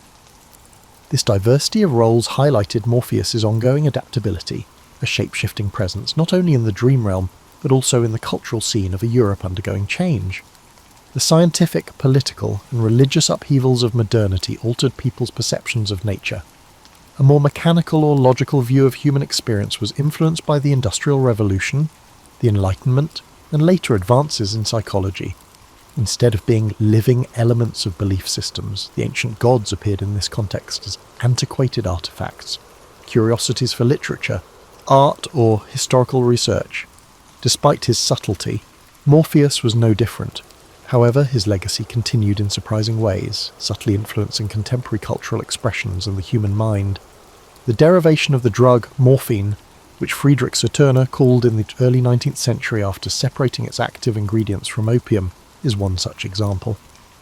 By associating the drug's ability to produce sleep and dreamy states with the ancient god of dreams, he decided to honour Morpheus. Morpheus was elevated to a strange position by this scientific acknowledgement. He was no longer only a mythological character, but now had a real link to medicine. Ironically, the idea that Morpheus facilitated altered consciousness, albeit through chemical rather than divine intervention, was supported by morphine's ability to ease pain and induce visions. He was still mentioned in literature, though infrequently. Enthralled with the mystery of dreams and the human imagination, romantic poets invoked Morpheus as a metaphor of spiritual or creative insight. He appeared in Gothic stories during the Victorian era, occasionally taking the form of a character in dream sequences that made it difficult to distinguish between the real and the fantastical. The power of dream imagery was rediscovered in the 20th century by surrealist painters and fantasy authors who occasionally used Morpheus as a thematic device. Even comic book creators found him to be a fascinating character. Neil Gaiman's The Sandman series, for example, depicted a modern reinterpretation of Morpheus, albeit it was more influenced by modern fantasy than by rigid classical myth. Meanwhile, under the leadership of individuals like Carl Jung and Sigmund Freud, psychology became a recognised field of study. They conducted in-depth research on dreams, examining their symbolic meaning and unconscious function. Jung's idea of archetypes allowed for the recognition of mythic characters as expressions of universal psychological patterns, but Freud rejected direct allusions to dream deities. Despite being infrequently mentioned in clinical discourse, Morpheus personifies some mythological features, such as the shape-shifting messenger who connects the conscious and unconscious domains. Speaking poetically, one could imply that, even if they employ different language. A therapist and a patient are really tiptoeing over Morpheus's territory whenever they engage in dream interpretation. Outside of academics, the phrase "the arms of Morpheus" is still used in casual conversation as a charming way to describe someone who is falling asleep. Morpheus is sometimes used by songwriters as poetic shorthand for illusions or dreamy situations. Characters in plays or movies may joke that they were taken by Morpheus when they are particularly exhausted or have bad dreams. As a result, the god's name endures in popular culture, reflecting a persistent interest in the transitional realm between the fleeting theatre of dreams and the real world. Morpheus was occasionally likened to comparable dream figures in other traditions, gods, spirits or ancestors. Credited with forming nighttime visions, as religious plurality increased and audiences for myths from around the globe expanded. Morpheus has occasionally attracted followers in some New Age and neo-pagan societies, which revive ancient pantheons for individual spirituality. These contemporary practitioners might view him as a lucid dreaming guide, or an ally in creative inquiry, creating a personal bond that somewhat reflects the age-old practice of looking for important dreams. Naturally, such varied revivals do not dominate popular belief, but they highlight Morpheus's versatility throughout history. He continues to serve as evidence of the human need for a go-between for conscious awareness and the innermost parts of the mind. The appeal of a guiding figure endures even at a time when sleep labs and neurology are used to analyse dreams, the subjective landscapes that play out in our minds every night. After all, cannot be completely mapped by any technology. Therefore, Morpheus persists as a cultural shapeshifter. Initially a minor character in Greek mythology, he was crucial in bridging the gap between mortal life and divine aims, while being overshadowed by Olympians. He withstood scientific breakthroughs, religious upheavals, and conquests throughout millennia. He found new homes in literary flair, psychological metaphor, and medical terminology. He now represents that salient, all-encompassing enigma, the dream realm where we face self-revelations, delusions, and reflections of ourselves. Despite being elusive and infrequently worshipped in official ceremonies, Morpheus never fails to arouse our imaginations by serving as a reminder that sleep is more than just a place to rest. It is a doorway, thoughtfully crafted by a being who doesn't require a temple to demonstrate his a city reeling from the aftermath of the 30 Years' War. In that era of upheaval, few would have predicted that this sickly, inquisitive child would mature into one of the most versatile minds of the 17th century. His father, Friedrich Leibniz, served as a moral philosophy professor, and though he died when Gottfried was only 6, his library lingered as a silent mentor. The boy, solitary and introspective, roamed among musty volumes, absorbing knowledge both classical and contemporary. Leibniz's early education diverged from the strict rote memorization typical of his age. Largely self-taught, he devoured texts on ancient history, geometry, theology, and logic. He cultivated a fascination with how systems of thought fit together, a prelude to the encyclopedic breadth he would later display. Adolescence found him rummaging in obscure Latin works and assembling his compendium of philosophical snippets. By 14, he had embarked on advanced studies at Leipzig University, an anomaly for someone barely in his teens. This precocious youth carried a restless energy. While classmates regurgitated standard lectures, Leibniz pressed forward with questions of his own. Could there be a universal language of thought, bridging all disciplines? How did geometry and logic intertwine? Professors were both dazzled and unsettled by his challenges to established dogma. Although he soon completed the Bachelor of Philosophy, the faculty, wary of his age and ambition, resisted granting him a doctorate. Undeterred, he shifted to Altdorf University near Nuremberg. There, at 20, he secured a doctorate in law, focusing on how jurisprudence and moral philosophy overlapped.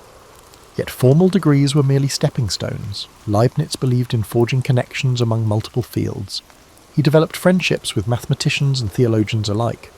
Already, he envisioned a unifying project, a characteristica universalis, a symbolic logic language that might allow all knowledge to be combined and analysed systematically. His inclination towards systems thinking was not purely academic. The Europe of his youth was torn by religious strife, Catholics and Protestants locked in mutual distrust, and he hoped that reason, carefully deployed, might foster reconciliation. Despite his youth, Leibniz found himself welcomed into aristocratic circles. In 1667, he journeyed to Mainz, securing a position with Johann Philipp von Schönborn, the Elector of Mainz, who recognised the young scholar's potential in legal and diplomatic matters. Leibniz's tasks ranged from drafting political treatises to advising on administrative reforms. He approached them with the same fervour he once poured into library texts. Yet this environment offered more than mere bureaucratic chores. Mainz was a hub of ecclesiastical politics, and Leibniz honed his diplomatic instincts while pondering grand visions of European peace. Around this time he produced one of his first major works, a treatise proposing that France should redirect its territorial ambitions toward Egypt rather than wage war in Europe. Though far-fetched to modern ears, Leibniz framed it as a strategic pivot to reduce Christian infighting. Louis XV never embraced the scheme, but the episode illuminated Leibniz's readiness to merge intellectual creativity with real-world problem-solving. As the 1670s unfolded, his reputation grew. He dabbled in technology, reflecting a curiosity that extended to mechanical inventions. Hearing of Blaise Pascal's arithmetic machine, he designed a more advanced calculating device capable of multiplication and division. This mechanical contraption foreshadowed modern computing, though few recognised its significance at the time. For Leibniz, the device symbolised how logic and calculation might be harnessed to handle practical tasks, transcending philosophical speculation.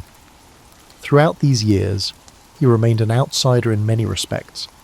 He was neither fully ensconced in any single university post, nor fixated on one discipline. Instead, he hopped between courts and libraries, from Mainz to Paris to London, forging correspondences with leading minds. He was simultaneously enthralled by mathematics, legal philosophy, cryptography, theology, and science. By 1672, he ventured to Paris on a diplomatic mission, fueling his love for mathematics as he encountered leading French thinkers.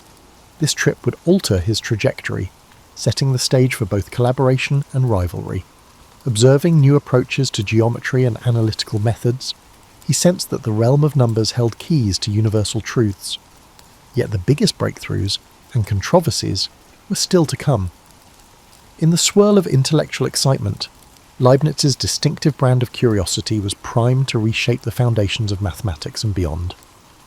Leibniz's sojourn in Paris, beginning in 1672, proved transformative. He had expected to negotiate political matters for his employer, the Elector of Mainz, but soon immersed himself in the city's thriving intellectual scene. tutored by the Dutch mathematician Christiaan Huygens. He refined his analytical skills, poring over geometry, astronomy, and new algebraic methods. Paris at the time buzzed with the philosophical daring, hosting salons where Descartes' ideas were dissected alongside gossip on royal intrigues. Leibniz relished this mingling of worldly conversation and scientific debate. He quickly grasped that mathematics was undergoing a profound shift. Huygens introduced him to methods for calculating areas under curves, a fledgling precursor to what would become integral calculus. Fascinated, Leibniz built upon these kernels, striving to formalize a consistent system. The notion of infinitesimals intrigued him, quantities smaller than any finite amount yet larger than nothing. Could these elusive entities become the building blocks of a new calculus? Simultaneously, he grappled with deeper philosophical questions. The mechanistic worldview advanced by Descartes suggested a universe running like clockwork under divine laws. Leibniz wondered if behind these mechanical motions lay a tapestry of living forces, what he later called monads. Though he had not yet articulated this concept in detail, seeds of his future metaphysics were sprouting, fertilized by the cross-currents of scientific progress. Yet his Paris stay was not just about theoretical ruminations. He found himself in the orbit of diplomatic tensions. The Franco-Dutch War flared, rearranging alliances. Leibniz wrote treatises advising how the Holy Roman Empire might respond, and he debated theologians on reconciling Catholic-Protestant divides. These parallel pursuits, mathematics by day, statecraft by night, reflected his conviction that knowledge was a seamless web. Solving a geometry problem or proposing a peace plan drew on the same faculties of reason. In 1673, he journeyed briefly to London, carrying drafts of his nascent calculus.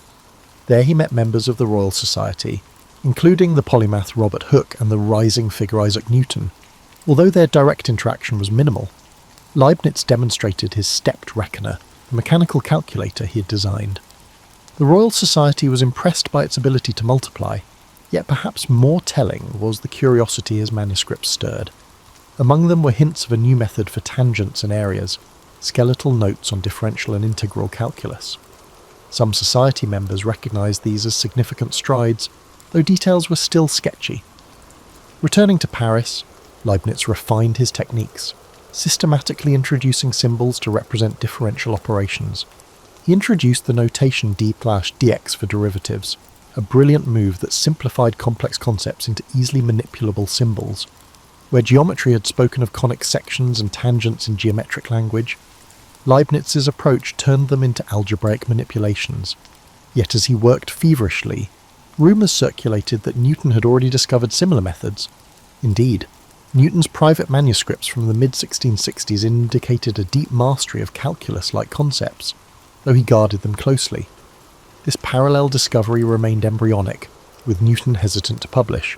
Leibniz, in contrast, believed knowledge advanced through open dialogue and swiftly prepared some of his results for print. He published a brief account of his differential calculus in 1684, followed by integral calculus in 1686, beating Newton to public dissemination. In the meantime, diplomatic events forced him to leave Paris.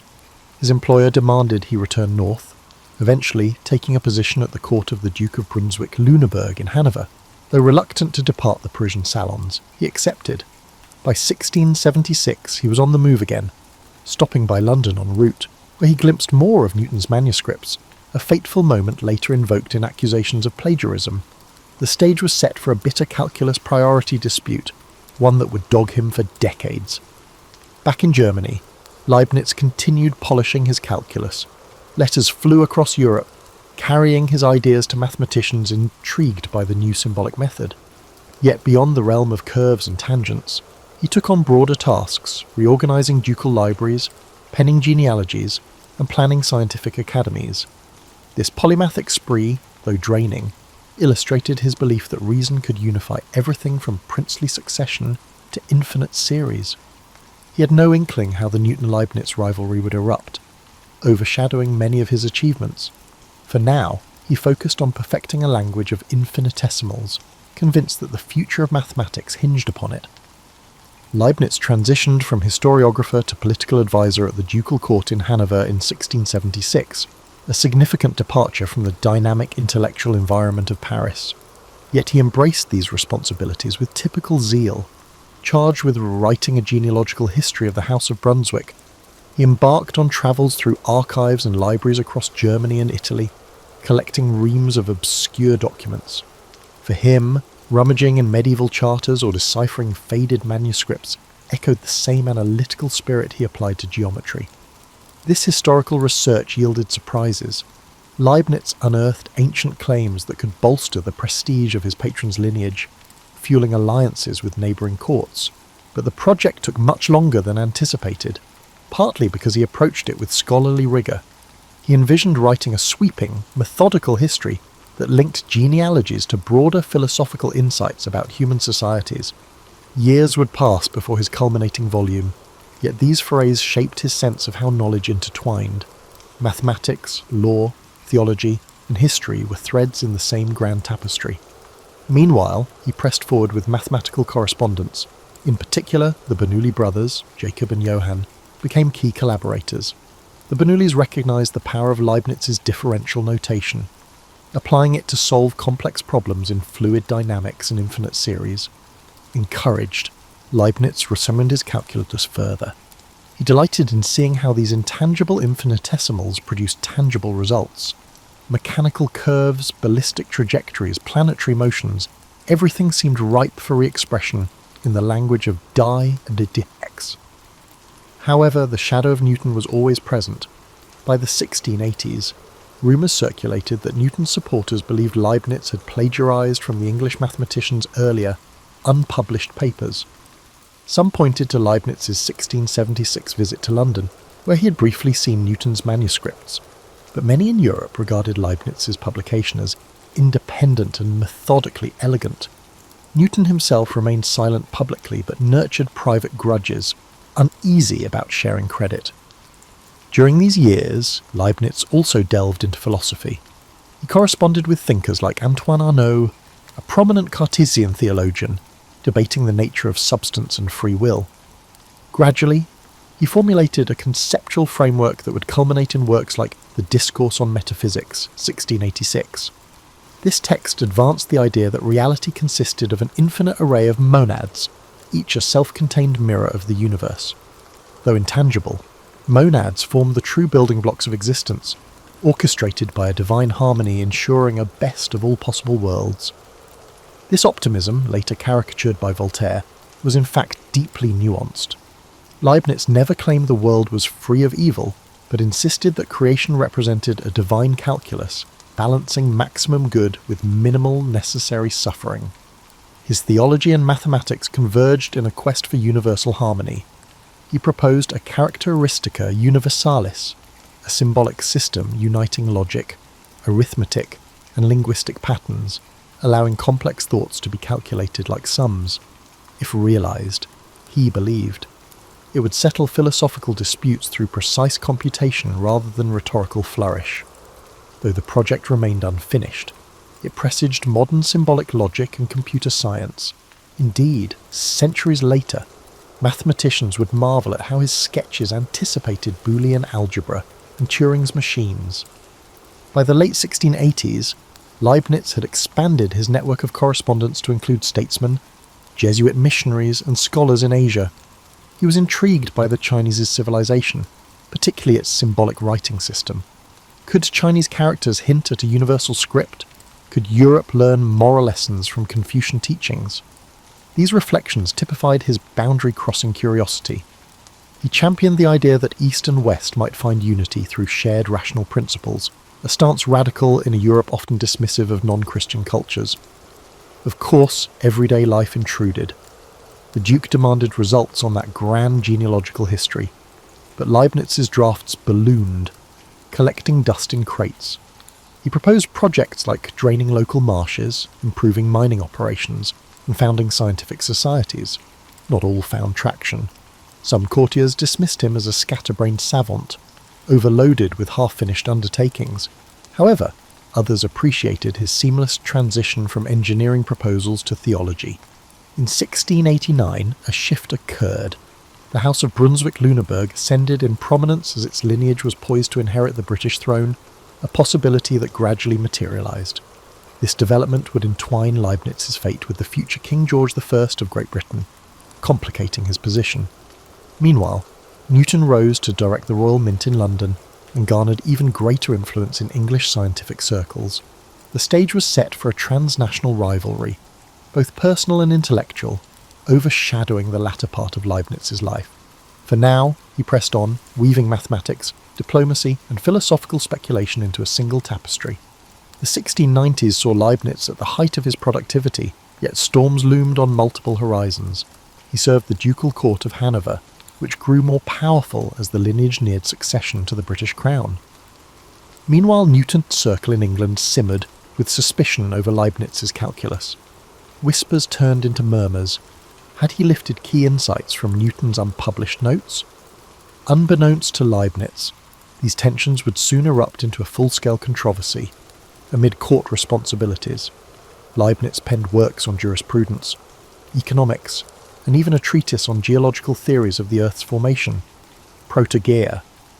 He systematically observed mineral formations, hypothesizing that the planet's layers recorded a hidden chronology.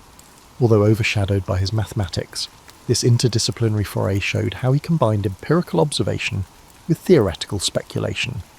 He insisted that theology, natural science, and history formed a continuum, each illuminating the others. One of his boldest philosophical statements emerged in Theodicy, published 1710, but conceived much earlier. There, he wrestled with the classic problem of evil. If God was all-powerful and all-good, why did suffering exist? Leibniz's resolution posited that ours was still the best possible world, shaped by the divine wisdom, balancing countless variables. Critics retorted that they minimized real horrors, but he believed human perception was too limited to grasp the cosmic calculus at play. This stance, while devout, also underscored his faith in rational analysis. Evil, in some measure, was necessary for the grand design. In mathematics, he advanced the discussion of series, engaging with the Bernoullis on infinite sums. The Basel problem, finding the sum of the reciprocals of squares, sparked fervent exchanges. Leibniz didn't solve it fully, that honour would go to Euler later, yet he contributed critical insights.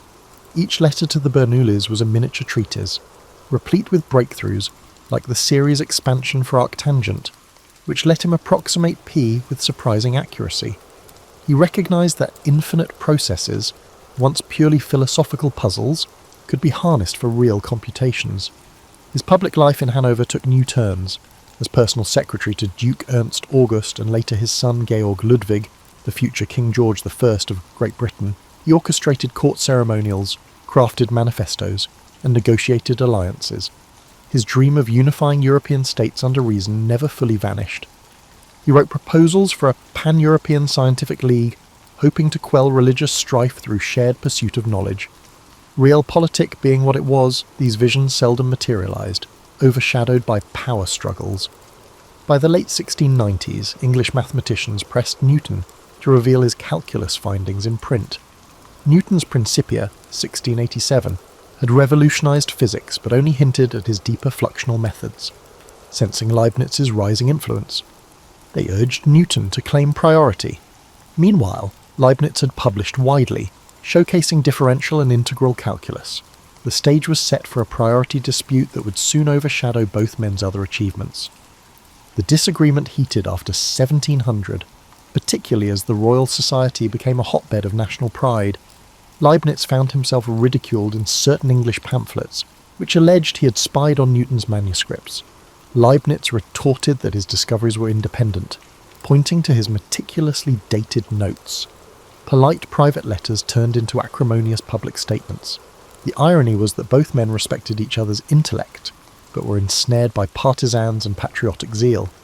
Meanwhile, an unexpected complication. When King Charles II of Spain died in 1700, without an heir, European politics lurched into crisis. Hanover sought to position itself favourably in the shifting alliances. Leibniz juggled dispatches about the Spanish succession, while also defending his calculus in scholarly journals. The intensity wore on him. He lamented that petty national rivalries threatened the shared enterprise of science. However, he wasn't a passive observer. Occasionally, he wrote incisive responses that intensified the conflict. In quieter intervals, he nurtured his grand philosophical system. The notion of monad solidified. He penned letters to Nicolas Ramon, a French diplomat, explaining that monads were windowless, reflecting the cosmos from within. Everything was connected by pre-established harmony, orchestrated by a divine planner. Some saw the concept as too abstract, but to Leibniz, it meshed seamlessly with his faith in universal rational structure. Even as controversies flared, he anchored himself in the belief that reason would outlast squabbles. At the century's turn, Leibniz exuded a paradox, revered across Europe for his sweeping intellect, yet increasingly isolated by conflict. He hoped to finalise monumental projects, his universal language, the genealogical history, and a systematic metaphysics, but faced finite time and resources. Approaching his mid-50s, he pressed on, certain that posterity would vindicate his endeavours even if immediate circumstances proved fraught. In the early 1700s, Leibniz's personal fortunes wavered. The Duke of Hanover, Georg Ludwig, was poised to inherit the British throne, which he did in 1714 as King George I. The occasion should have spelled triumph for Leibniz, who had long served the House of Brunswick-Lüneburg. Yet ironically, it led to estrangement. Eager to secure British goodwill, Georg Ludwig relocated to London, leaving Leibniz behind in Hanover with an unfulfilled directive: finish that massive genealogical history. The royal court in England barred him from joining until he completed his massive genealogical history. This snub stung. Leibniz had spent decades in loyal service, orchestrating everything from diplomatic memos to scientific reforms.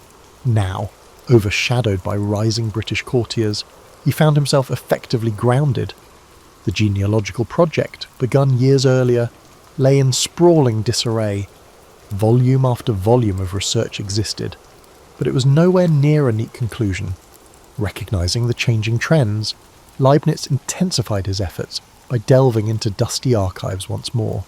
Yet the scale was daunting. Each day, he uncovered more documents. Each discovered clue hinted at new angles to explore. Meanwhile, calculus controversy festered. In 1712, the Royal Society formed a committee, dominated by Newton's allies, to investigate the Newton-Leibniz priority question. Predictably, it concluded that Newton had discovered calculus first and strongly implied that Leibniz was less than honest. The subsequent report, known as the Commercium Epistolicum, read like an indictment. Leibniz protested vigorously, labelling the inquiry biased. He pointed to dated manuscripts from 1675 showing his own independent progress. Newton's supporters dismissed his protestations as a cunning interloper. Outside England, many mathematicians still sided with Leibniz, or at least viewed the matter as a parallel discovery. However, his reputation suffered significant damage. Despite the challenges, he persevered. The Academy of Sciences in Berlin, which he had helped establish in 1700, provided a platform for his scientific ambitions. With the support of Sophie Charlotte of Hanover, mother of Georg Ludwig and a kindred intellectual spirit, he had co-founded this academy to nurture scientific collaboration in the German states.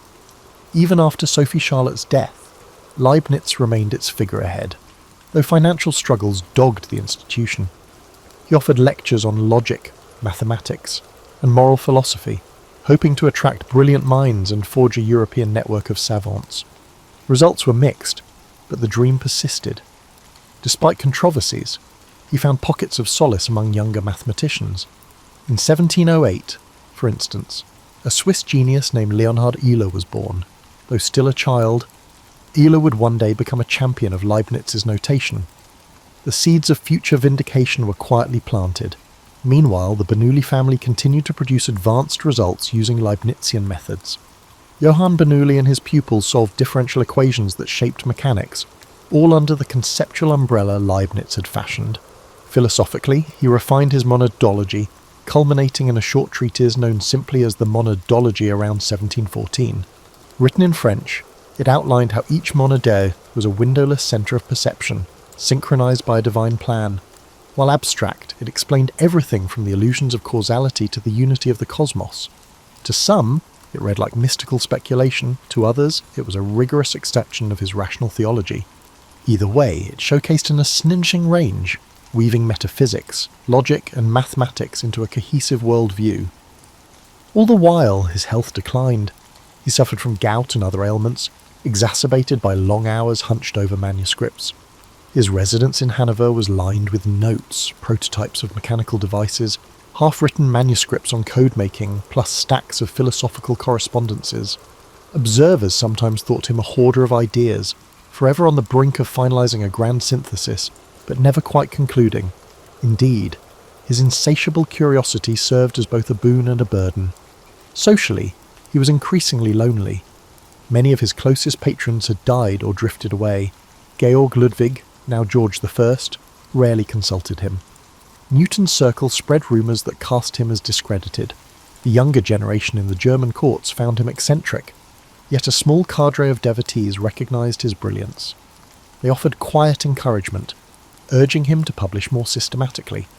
He tried, but the burdens of the genealogical history kept him tethered, and his myriad side projects swallowed time. Approaching 70, Leibniz felt the weight of unfulfilled plans. He yearned to see a universal science bridging all disciplines. He hoped to unify Christian denominations through reason, to build mechanical calculating machines for everyday tasks, and to see his beloved academies flourish. Yet life had whittled away many illusions. He pressed on, determined that if the present age misunderstood him, future centuries might unravel and appreciate the kaleidoscopic tapestry he had woven. By 1716, Leibniz's health was in a rapid downward spiral. Gout attacks became frequent, confining him to his chambers. He corresponded relentlessly from his sickbed, dictating letters that ranged from theological queries to advanced calculus problems. The genealogical project, still incomplete, weighed upon him like a perpetual storm cloud. He fretted that his inability to deliver it kept him alienated from the court he once served so faithfully. Despite physical torment, his mind remained agile. In these final months, he drafted addenda to his philosophical works, clarifying the nature of God's interaction with monads and reaffirming his concept of pre-established harmony. He toyed with expansions to his universal logical calculus, though few around him grasped the depth of this notion.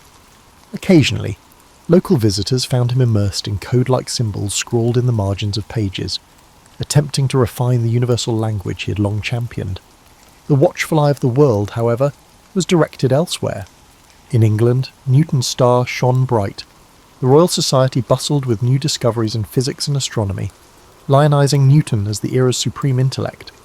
Among continental mathematicians, Leibniz still had defenders, but many avoided the priority debate, seeking to maintain favourable relations with English patrons. The calm acceptance that both men had discovered calculus independently was overshadowed by patriotic fervour. It pained Leibniz to see scientific enterprise tainted by a nationalistic rivalry, but he was too frail to launch new campaigns for reconciliation. Meanwhile, in Hanover, the genealogical archives remained a labyrinth. Leibniz's assistant, Johann Georg von Eckhart, struggled to impose order. The scale of the research dwarfed any realistic timeline. Leibniz's critics within the court whispered that he was stalling or incompetent. He tried to explain that thorough scholarship couldn't be rushed, but such arguments fell flat.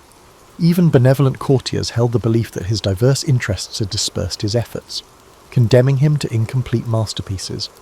In a poignant twist, King George I visited Hanover briefly in 1716, but made no effort to see his once esteemed advisor. Official records note the king's arrival, lavish entertainment, and dinners with local officials. Leibniz, laid up in his house, received no summons. The slight cut was deep. After decades of loyal service, he was all but invisible to the monarch he had helped ascend. Gossip circulated that Leibniz had become an eccentric footnote to Hanoverian power, useful once, but now overshadowed by more straightforward administrators. Amid this gloom, a flicker of hope arrived. Mathematicians in Basel and Paris wrote politely to say they still used his notation. Younger scholars credited his differential approach for clarifying certain series expansions. Certain French savants expressed admiration for his philosophical breadth, even if they found some ideas cryptic. This acknowledgement cheered him, affirming that seeds planted in earlier decades still bore fruit. Yet the toll on his body was irreversible. In November 1716, he succumbed to illness. His passing was quiet, nearly unnoticed by local dignitaries.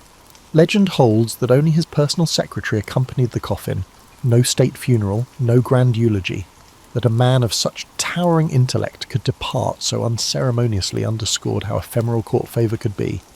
Letters announcing his death trickled across Europe, prompting scattered obituaries. Newton is said to have responded with indifference. Others, like the Bernoullis, penned tributes praising Leibniz's brilliance while lamenting the bitterness of the calculus feud. For a time, his memory lingered in pockets of the continent, but was overshadowed by the mighty Newtonian edifice in England. The 18th century marched on, enthralled by Newton's physics as Leibniz's contributions simmered quietly in the domain of pure math and logic. Only later, particularly with the rise of symbolic logic in the 19th and 20th centuries, would historians revisit his manuscripts to discover how visionary his attempts at a universal logical framework had been. In death, as in life, he remained a figure of paradox, near forgotten by the princely family he served, overshadowed by Muhammad Newton in the public eye, yet revered in specialised circles that recognised the depth of his innovations over centuries. As his letters and papers were studied more thoroughly, the full scope of his genius emerged. He was not simply the other inventor of calculus, but a pioneering philosopher, logician, historian and diplomat. The universal tapestry he strove to weave would continue unfolding long after his solitary funeral. Long after Leibniz's quiet burial in Hanover, the intellectual world gradually rediscovered his legacy. Throughout the 18th century, the dominance of Newtonian physics eclipsed any hint of continental mathematics. But behind the scenes, mathematicians in Basel, Berlin, and Paris refined Leibnizian calculus. The Bernoullis, along with Leonhard Euler, integrated Leibniz's notation into an edifice that made advanced differential equations tractable. By the mid-1700s, a new generation scarcely questioned which style of calculus they used. Leibniz's notation had prevailed for its clarity. Still, the philosophical side of his work awaited fuller appreciation. His monadology circulated in limited circles, mystifying many. Enlightenment thinkers like Voltaire ridiculed the best of all possible worlds as naive optimism. In his satire Candide, Voltaire lampooned a thinly disguised Leibniz as Dr. Pangloss, forever rationalising horrors. Consequently, for decades, the Leibnizian worldview was misread as a Pollyannish refusal to face reality. Yet other thinkers sensed deeper currents. Immanuel Kant, though forging his path, engaged with Leibniz's rationalist ideas. The tension between empirical data and innate concepts found echoes in Leibniz's attempt to unify logic and experience. In Catholic theological circles, his quest to reconcile Protestant and Catholic doctrines sparked renewed interest, even if his grand ecumenical project never reached fruition. And in the realm of language philosophy, scattered references to his Characteristica Universalis kept haunting dreamers who yearned for a perfect symbolic system. By the 19th century, German scholarship turned back to Leibniz. Historians recognised he was a key figure bridging the Renaissance's classical scholarship and the Enlightenment's scientific rigour. Scholars published new editions of his letters, revealing the extent of his global correspondence, from Jesuits in China discussing mathematics to French philologists analysing word roots to British astronomers exchanging star charts. Each letter showcased the universal scope of his curiosity. In parallel, the modern field of symbolic logic, spearheaded by George Boole, Gottlob Frege and others, unearthed Leibniz's unheeded manuscripts. They found he had sketched the basics of a formal logic, anticipating the idea that reasoning could be reduced to symbolic manipulation. This realization cast him as a prophet of the digital age, centuries ahead in imagining a calculus of reason. Instead of a footnote to Newton, he began to be lauded as a forerunner of computer science, an irony that would have delighted the inventor of the mechanical stepped reckoner. Mathematicians, too, gave him a fresh nod. Euler, Lagrange, and Cauchy had built mainstream calculus using Leibnizian symbols, unconsciously vindicating his approach. Newton's fluxions faded from textbooks, replaced by dx and di. Over time, the bitterness of the priority dispute waned, replaced by a consensus that both men made seminal contributions. Yet the clarity and adaptability of Leibniz's notation triumphed, ensuring that every subsequent student of calculus inadvertently echoed his innovations. Philosophers of religion revisited his theodicy, finding a sophisticated attempt to defend divine providence against the problem of evil. While few modern theologians embraced it wholesale, they acknowledged its significance as an early attempt at rational theodicy. Others re-evaluated his monads, seeing them less as random speculation and more as a precursor to certain idealist philosophies in Germany. Hegel, for instance, referenced Leibniz's notion of the internal reflection. The French philosopher Gilles Deleuze praised Leibniz's folds, reimagining them for postmodern thought. In the 20th century, the digital revolution casts Leibniz in an even more prophetic light. The binary numeral system, which forms the basis of modern computing, had been explored by Leibniz centuries earlier when he studied the I Ching and envisioned representing all knowledge with ones and zeros.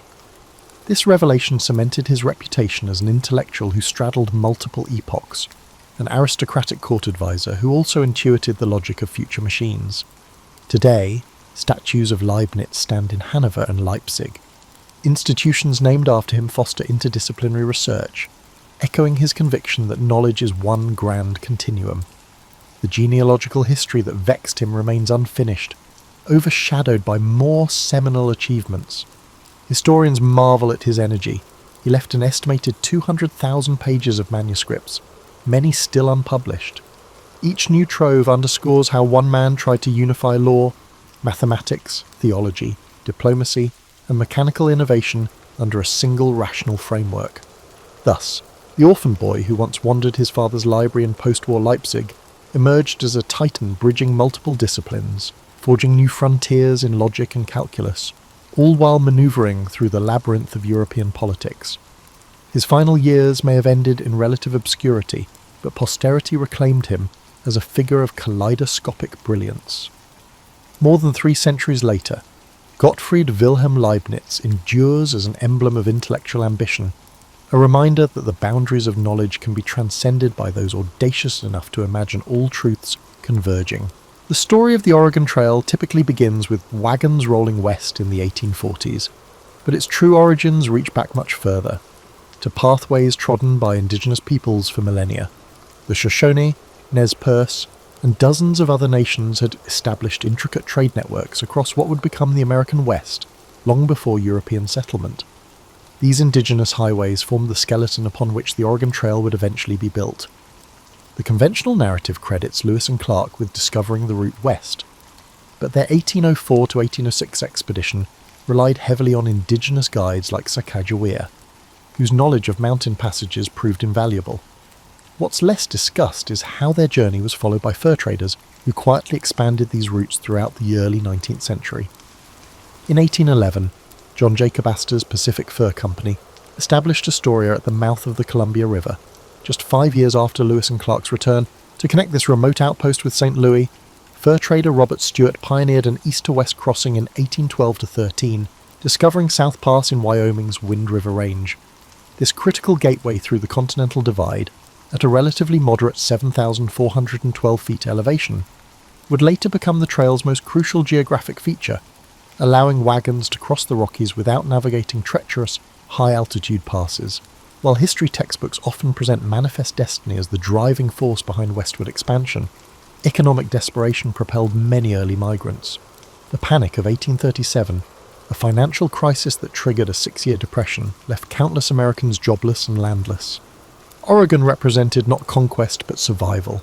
As one migrant wrote in 1843, "We do not go to make war on anyone or build an empire, only to feed our children and perhaps find peace away from the banks that have ruined us." The trail's formal establishment came through an unlikely source: missionary endeavours.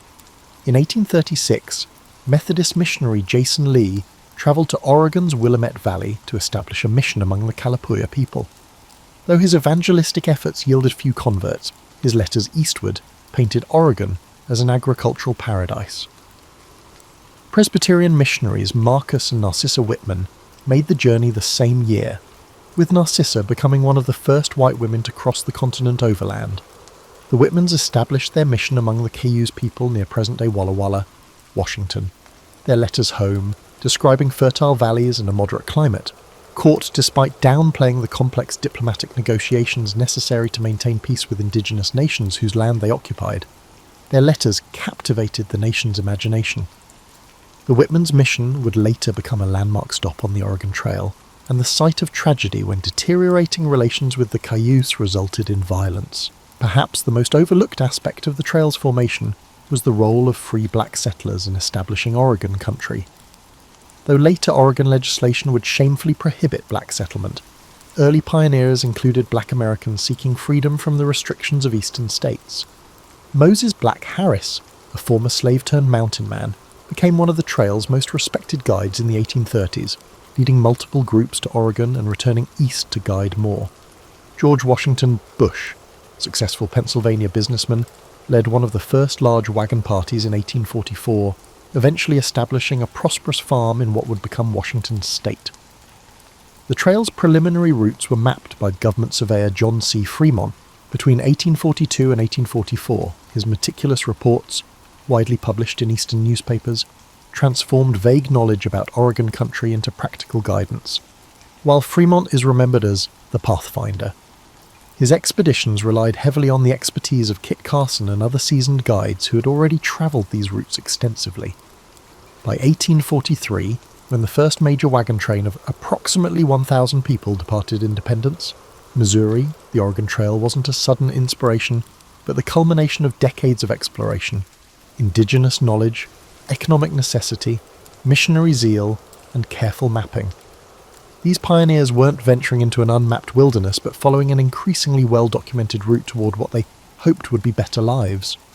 The story of the Oregon Trail's origins reveals how great migrations rarely spring fully formed from a single catalyst, but develop through complex interplays of geography, economics, politics, and human determination, a theme that would continue as the trail evolved from a hazardous journey into America's most consequential migration route. Popular culture has reduced the Oregon Trail to covered wagons and oxen, but the 2,170-mile journey spurred remarkable technological adaptations that changed American transportation forever. The challenges of traversing a continent necessitated practical innovation at every stage, establishing a mobile laboratory for 19th century ingenuity. The prairie schooner, the iconic covered wagon, was itself a specialized adaptation of the larger Conestoga wagon used in eastern freight hauling. These wagons, specifically designed for the western journey, it weighed approximately 1,300 pounds when empty, compared to the Conestoga's 3,000 pounds. Their beds were sealed with tar to float across rivers, while their white canvas covers were treated with linseed oil for waterproofing. The hooped canvas cover wasn't merely for protection from the elements. Its shape was deliberately designed to create air circulation, reducing interior temperatures on scorching prairie days. Inventors built fortunes supplying specialized equipment to emigrants. In St. Joseph, Missouri, blacksmith Joseph Murphy developed a reputation for crafting Western wagons, with innovative features like the axles that could be greased without removing the wheels, and reinforced wheel hubs that withstood the trail's punishment. By 1850, Murphy's wagon factory employed over 200 workers producing trail-specific designs. Similarly, gunsmith Horace Dimmick created the Plains rifle, a hybrid firearm combining the accuracy of a rifle with the easy loading of a smoothbore musket, perfect for travellers who needed reliable hunting capabilities without specialised expertise. Contrary to romantic notions, pioneers weren't self-sufficient isolationists, but participants in a sophisticated supply chain.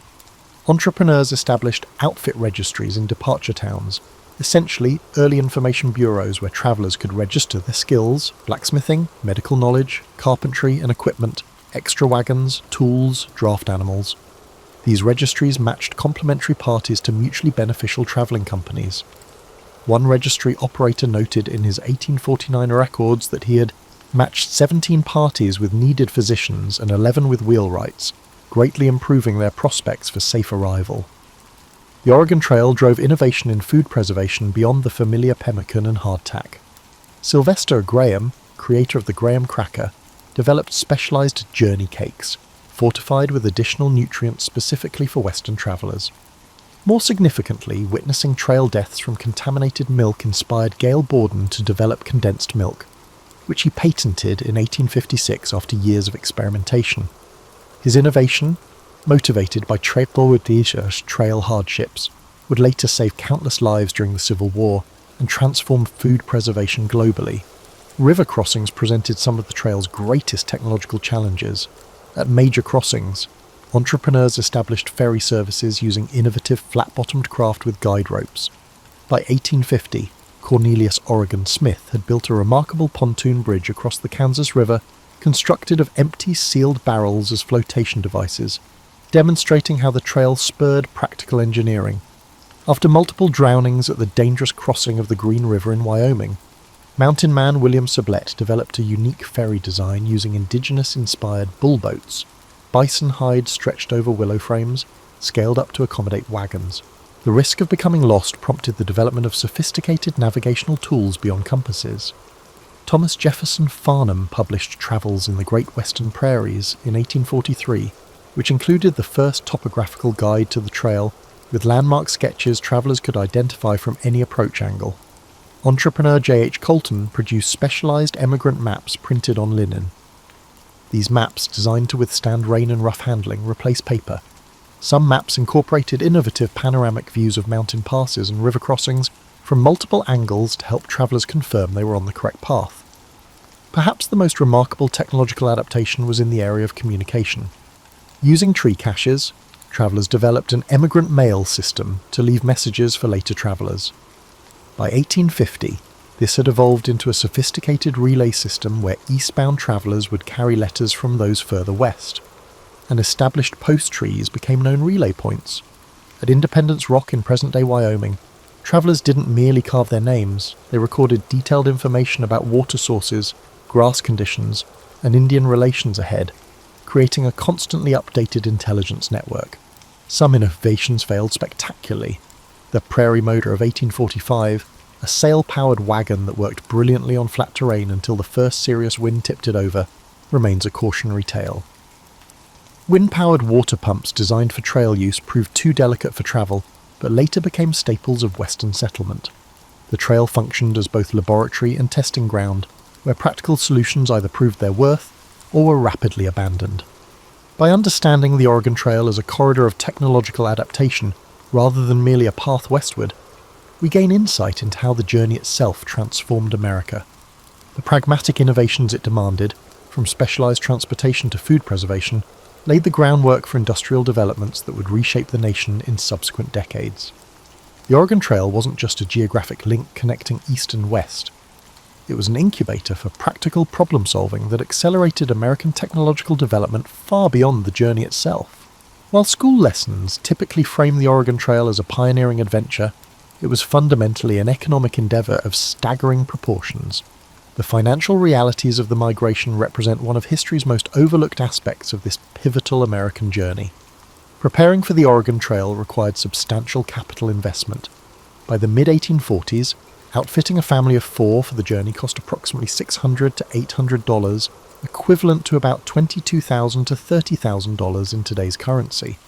The cost included a wagon, $85, oxen teams, $50 per yoke, food supplies, $150, tools, weapons, and numerous specialized items. Consequently, the Oregon Trail was not primarily traveled by the destitute, but by middle-class farmers and tradespeople with significant resources to invest in relocation. Economic preparations often began years before departure. Families sold farms and businesses, called in debts, and liquidated non-essential possessions. Many worked additional jobs for several years to accumulate the necessary funds. Meticulous financial planning became a hallmark of successful emigrants. Samuel Parker of Illinois kept a remarkable preparation ledger beginning in 1841, documenting every purchase and sale made in preparation for his family's 1845 departure. His financial strategy included specifically planting flax and tobacco in his final 2 eastern harvests, crops that commanded premium prices with minimal land use. The journey itself generated a sophisticated economic ecosystem along the trail. By the late 1840s, over 150 businesses had been established at key points along the route. Trading posts evolved from simple supply caches into complex commercial operations.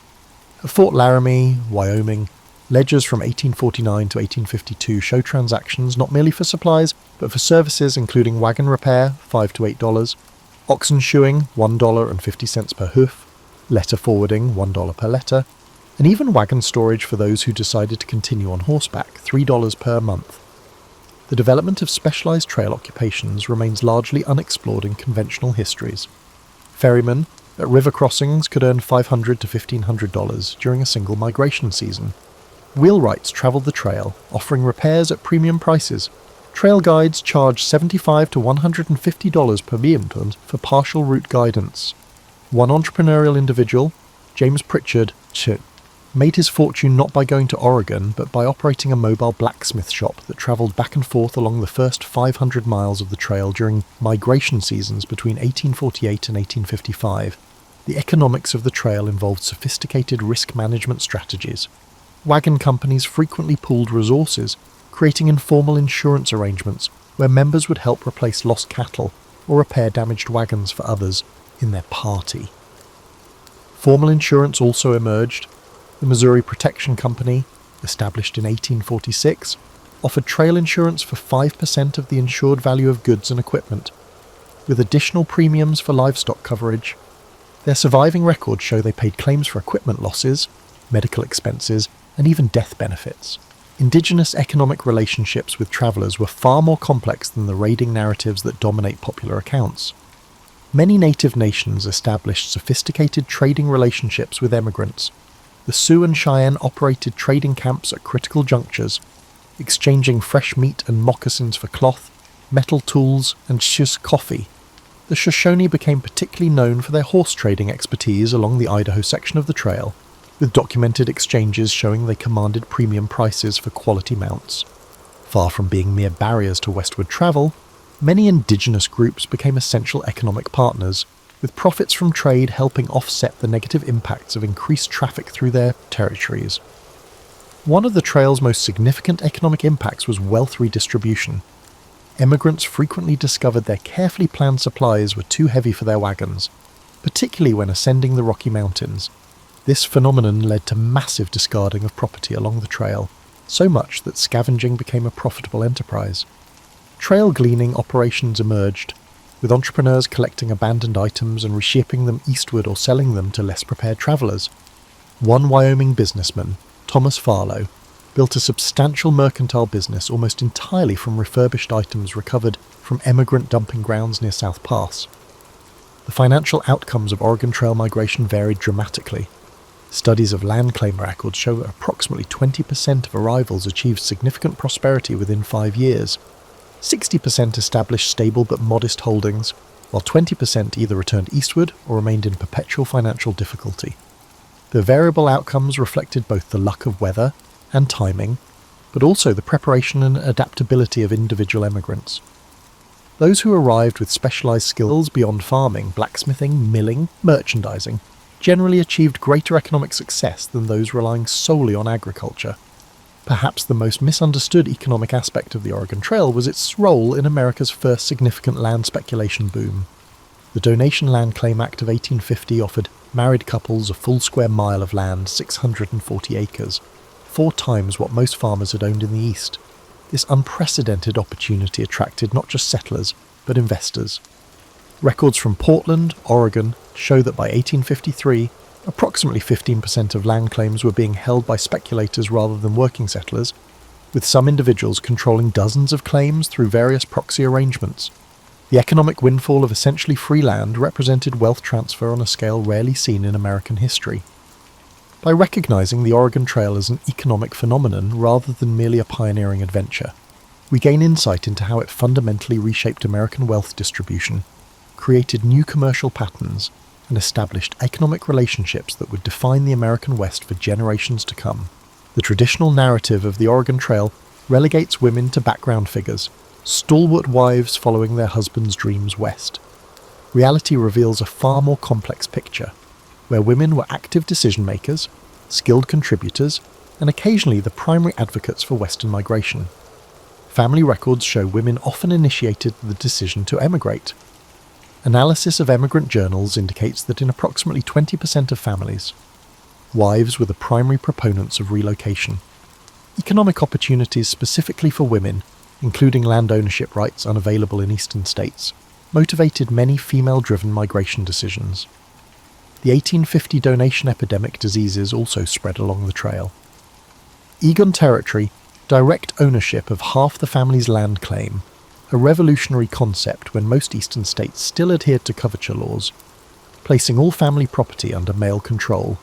Elizabeth Smith Gear, whose detailed 1847 trail journal chronicles her family's journey from Illinois to Oregon's Willamette Valley, wrote candidly, "It was I who wore down my husband's objections, not from restlessness, but from clear-eyed calculation of what Oregon offered our daughters."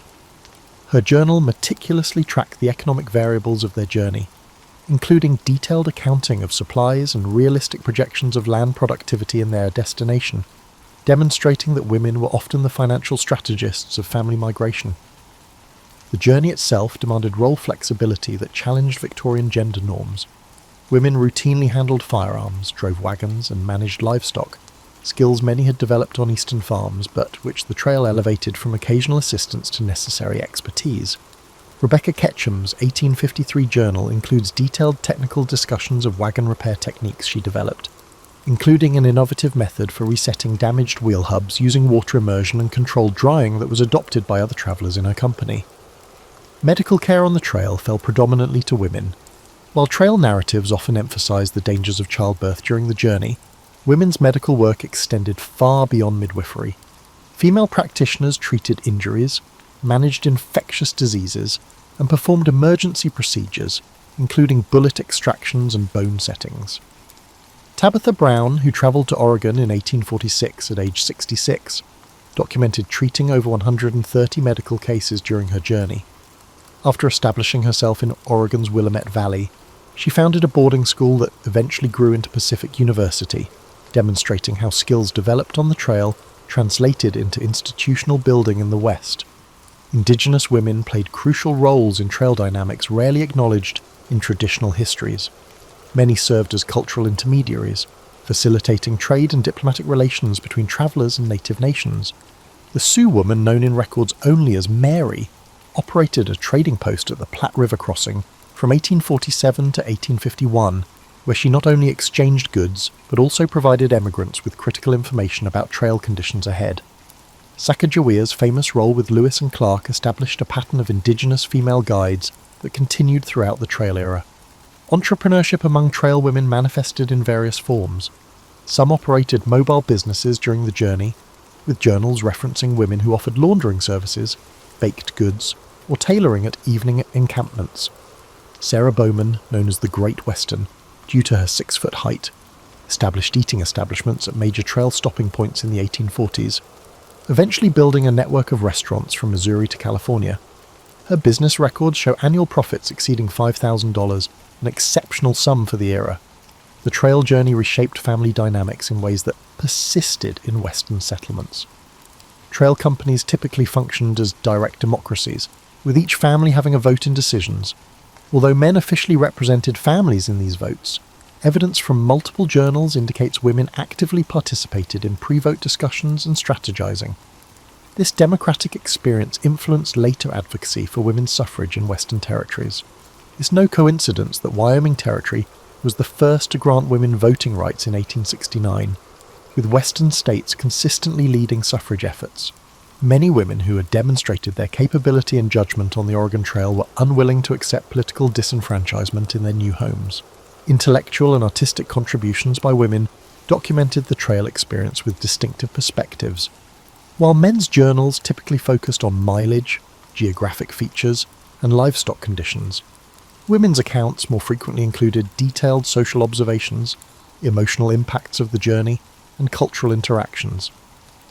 British traveller Isabella Bird, journeying in 1854, produced botanical sketches of over 200 plant species along the trail, many previously undocumented. Her scientific contributions were initially published under a male pseudonym, but were later recognised for their remarkable accuracy and detail. The hardships of trail life disproportionately affected women's physical health. Recent analysis of medical records and journals indicates women experienced higher rates of certain trail-specific health issues, including severe sunburn due to bonnet designs that protected faces but exposed necks, kidney infections from dehydration and limited privacy for urination, and hand injuries from constant camp setup and food preparation. Despite these challenges, statistical analysis of trail fatalities shows women actually survived at higher rates than men, challenging the assumption of female fragility that pervades many historical accounts. Upon reaching Oregon, women's work proved crucial in establishing viable communities. Beyond domestic responsibilities, women established schools, founded mutual aid societies, and created economic cooperatives. The Aurora Colony in Oregon's Willamette Valley, founded in 1856, operated largely through women's collective management of agriculture and textile production. Their communal approach to childcare and food preparation allowed for specialized labor development that significantly enhanced the colony's productivity compared to individual family settlements. By centering women's experiences and contributions, we gain a more accurate understanding of the Oregon Trail as not merely a male-driven conquest of territory, but a complex social. The success of migration hinged on the full participation and leadership of women at every stage, from the initial decision to depart to the establishment of sustainable Western communities. The environmental history of the Oregon Trail extends far beyond picturesque wagon trains crossing pristine landscapes. The migration corridor became one of the 19th century's most significant zones of ecological transformation, creating environmental changes that remain visible today. The physical imprint of the trail itself constituted an unprecedented alteration of the Great Plains landscape. By 1850, the main route had been travelled by approximately 55,000 people driving 30,000 wagons and 350,000 livestock animals. This concentrated traffic created a road averaging 10 feet wide, but expanding to nearly 100 feet wide in places as travellers sought untrampled grass. Wagon wheels cutting through prairie sod created permanent troughs that channeled rainfall, eventually carving gullies that altered local hydrology. Modern remote sensing technologies have identified over 3,000 miles of permanent trail-caused erosion features that continue to affect water flow patterns across the Great Plains and Intermountain West. Animal ecology along the corridor experienced dramatic disruption. Bison herds, which had traditionally migrated across the plains in predictable patterns, altered their movements to avoid the trail corridor. Naturalist John Townsend observed in 1847 that bison were rarely seen within 5 miles of the main trail, creating what he called a road-shaped vacancy in their distribution. This redistribution of keystone herbivores triggered cascading ecosystem effects, altering vegetation patterns and predator distributions throughout the region. The trail's most significant and rapid environmental impact came through plant community changes. Wagon wheels functioned as remarkably efficient seed dispersal mechanisms. Studies of trail corridor vegetation show approximately 145 to 175 European and Eastern plant species were introduced along the route between 1840 and 1860.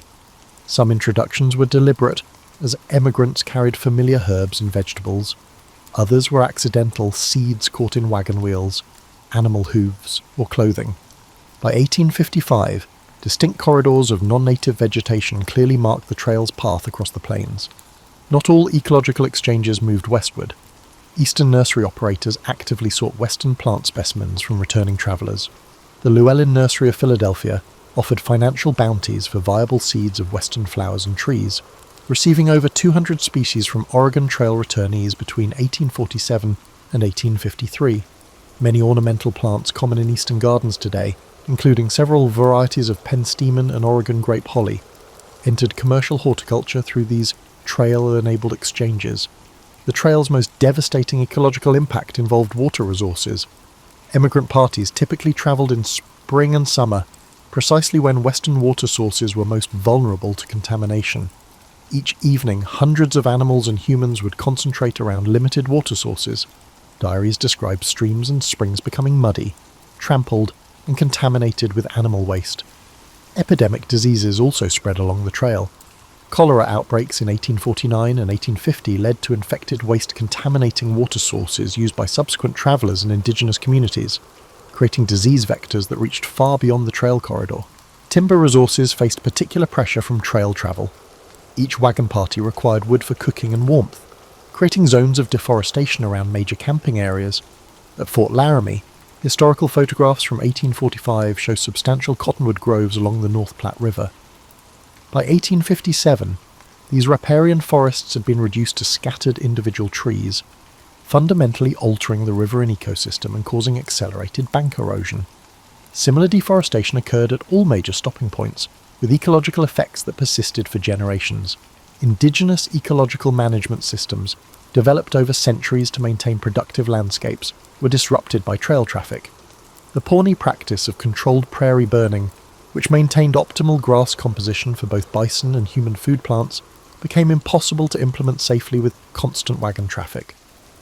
The annual hunting migrations of mounted Lakota and Cheyenne bands were interrupted by the need to avoid or engage with emigrant trains. As these traditional landscape management practices diminished, ecosystem composition began shifting toward less productive arrangements. Wildlife population changes occurred with surprising rapidity. Wolves and bears, initially common along the eastern portions of the trail, retreated from the corridor within a decade of heavy traffic. Beaver populations, already depleted by the fur trade, faced additional pressure as emigrants trapped them for food and pelts at critical water crossings. Meanwhile, opportunistic species, including ravens, coyotes, and certain rodents, thrived in the modified environment, expanding their populations along the trail corridor. The trail's impact extended to climate perception and expectations. Emigrant journals reveal evolving understandings of Western environments. Early travellers frequently described the plains as a desert, not meaning dunes, but using the 19th century definition of lands unsuitable for conventional Eastern agriculture.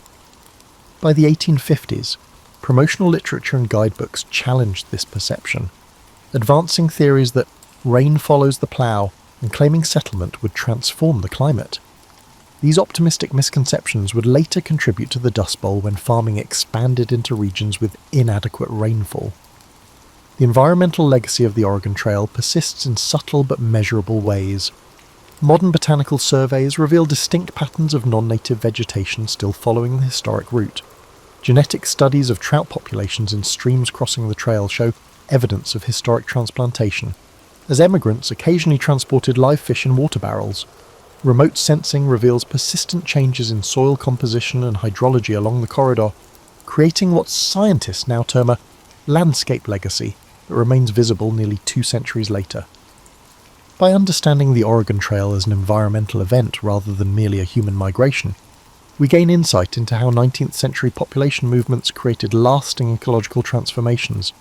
The journey wasn't simply through nature, but represented a fundamental reworking of environmental relationships that would define the American West for centuries to come.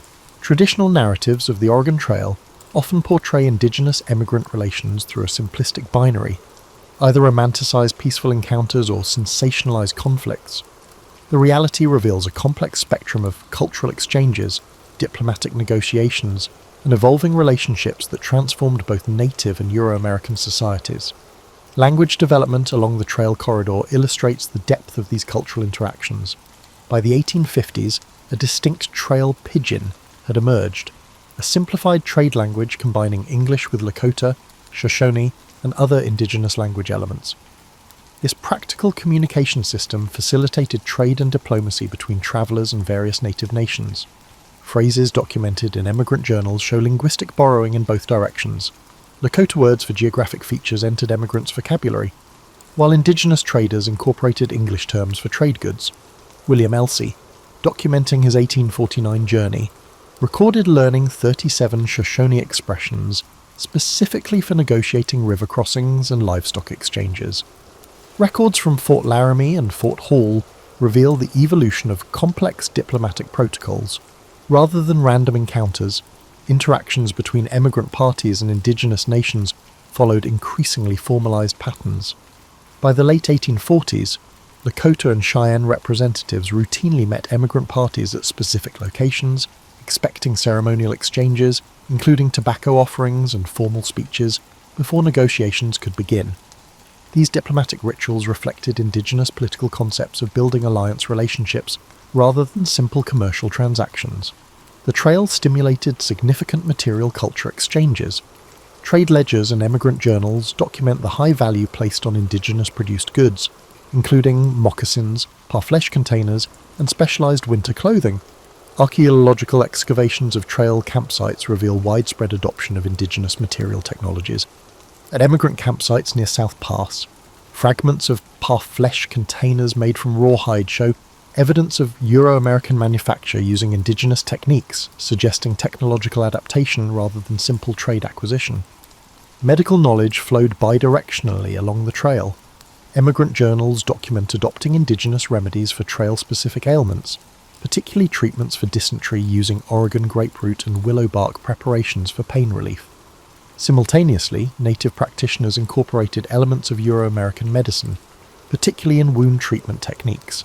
The Journal of Margaret Scott, travelling in 1847, describes extensive medical consultations with a Shoshone healer who combined traditional plant remedies with suturing techniques learned from army surgeons at Fort Hall. Religious interactions along the trail corridor were more complex than the missionary convert narrative suggests. While some emigrants undertook explicit proselytizing, journals reveal widespread curiosity about indigenous spiritual practices. Thomas Fletcher's 1846 journal describes his family participating in the Pawnee healing ceremony when his wife fell ill, noting they found more comfort in their sincere prayers than in our own preacher's distant formalities. Conversely, some indigenous individuals selectively incorporated Christian elements into traditional practices, creating syncretic spiritual approaches that served as bridges between worldviews. Food systems underwent significant exchange and adaptation. Emigrants adopted indigenous techniques for preparing bison, processing wild plants, and finding water sources. The pemmican that became a trail staple was directly adapted from indigenous food preservation methods.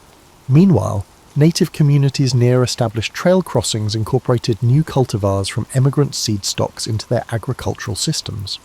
Archaeological evidence from Shoshone winter camps of the 1850s shows incorporation of European cabbage, turnips, and peas into traditional plant food inventories. Sexual relationships and marriage formed another dimension of cultural exchange, though often under problematic power dynamics. Records indicate approximately 400 to 500 formal marriages between male emigrants and indigenous women between 1840 and 1860, with many more short-term relationships. These unions sometimes created bicultural mediators who facilitated broader community relationships. Children of these relationships often served as cultural bridges. Individuals like Edward Chambreau, son of a French-Canadian trader and Chinook mother, who worked as an interpreter at Fort Vancouver and later wrote valuable accounts of shifting cultural dynamics along the trail.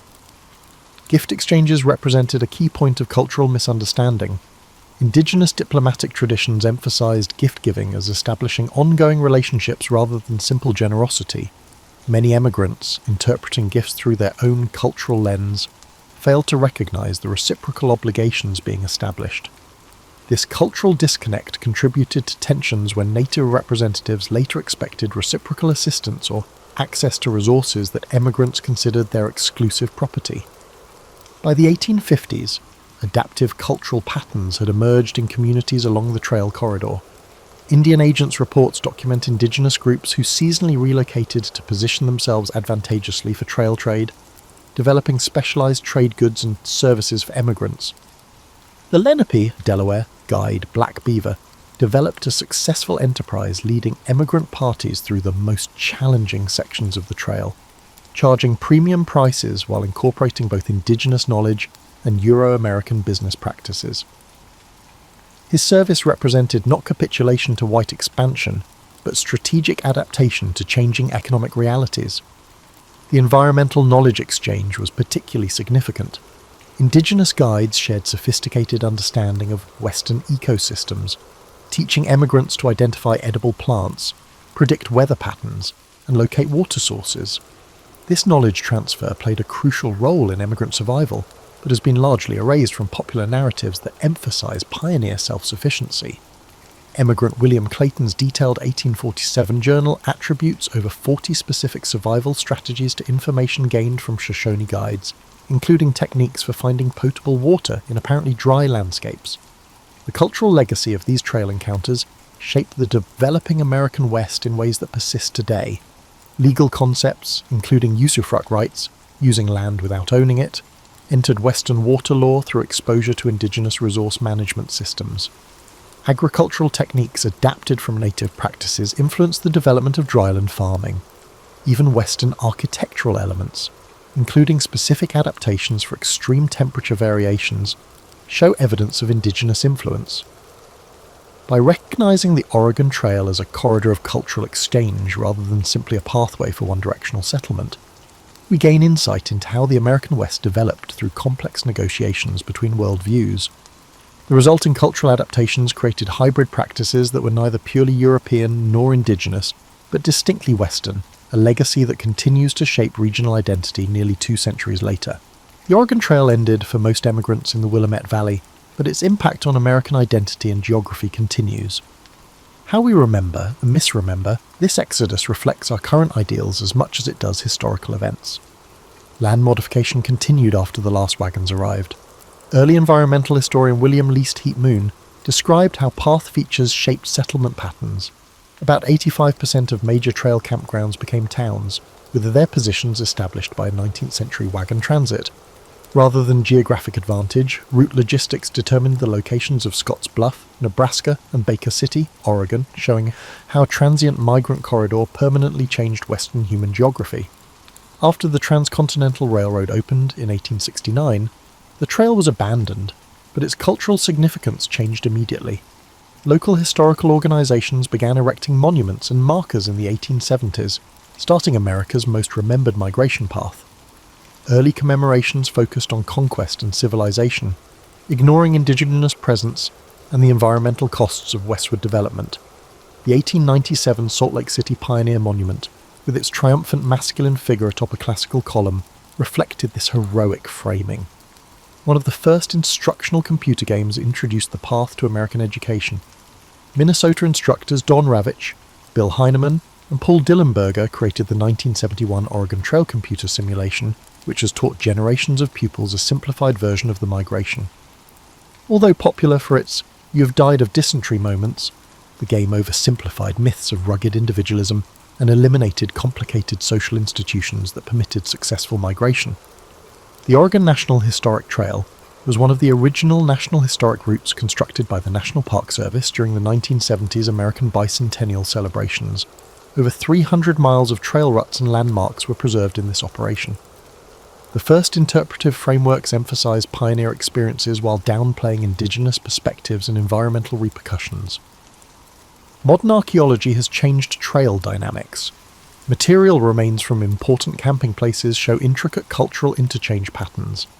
At Oregon Trail Crossing, sites along the Snake River, archaeological assemblages include both modified indigenous implements and European artifacts reused utilizing indigenous methods, demonstrating bidirectional cultural influence lacking from traditional narratives. These material culture studies have emphasized women's perspectives, whose household artifacts offer insights not found in male-authored writings. Genetic legacy is one of the trail's biggest yet least discussed effects. Based on population studies, 11 to 14% of Oregon, Washington, and Idaho inhabitants are Oregon Trail descendants. More interestingly, genetic markers associated with Oregon Trail pioneer families are statistically significant in Western indigenous communities, indicating extensive marriages and interactions despite societal taboos. This biological legacy undermines conventional theories of separate development and shows how intertwined these groups became. Trail environmental impacts are receiving more scientific study.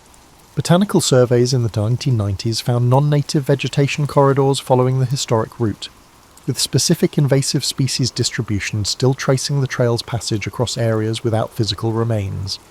Nutrient profiles from thousands of livestock animals' concentrated feces continue to affect flora patterns, according to soil chemistry research.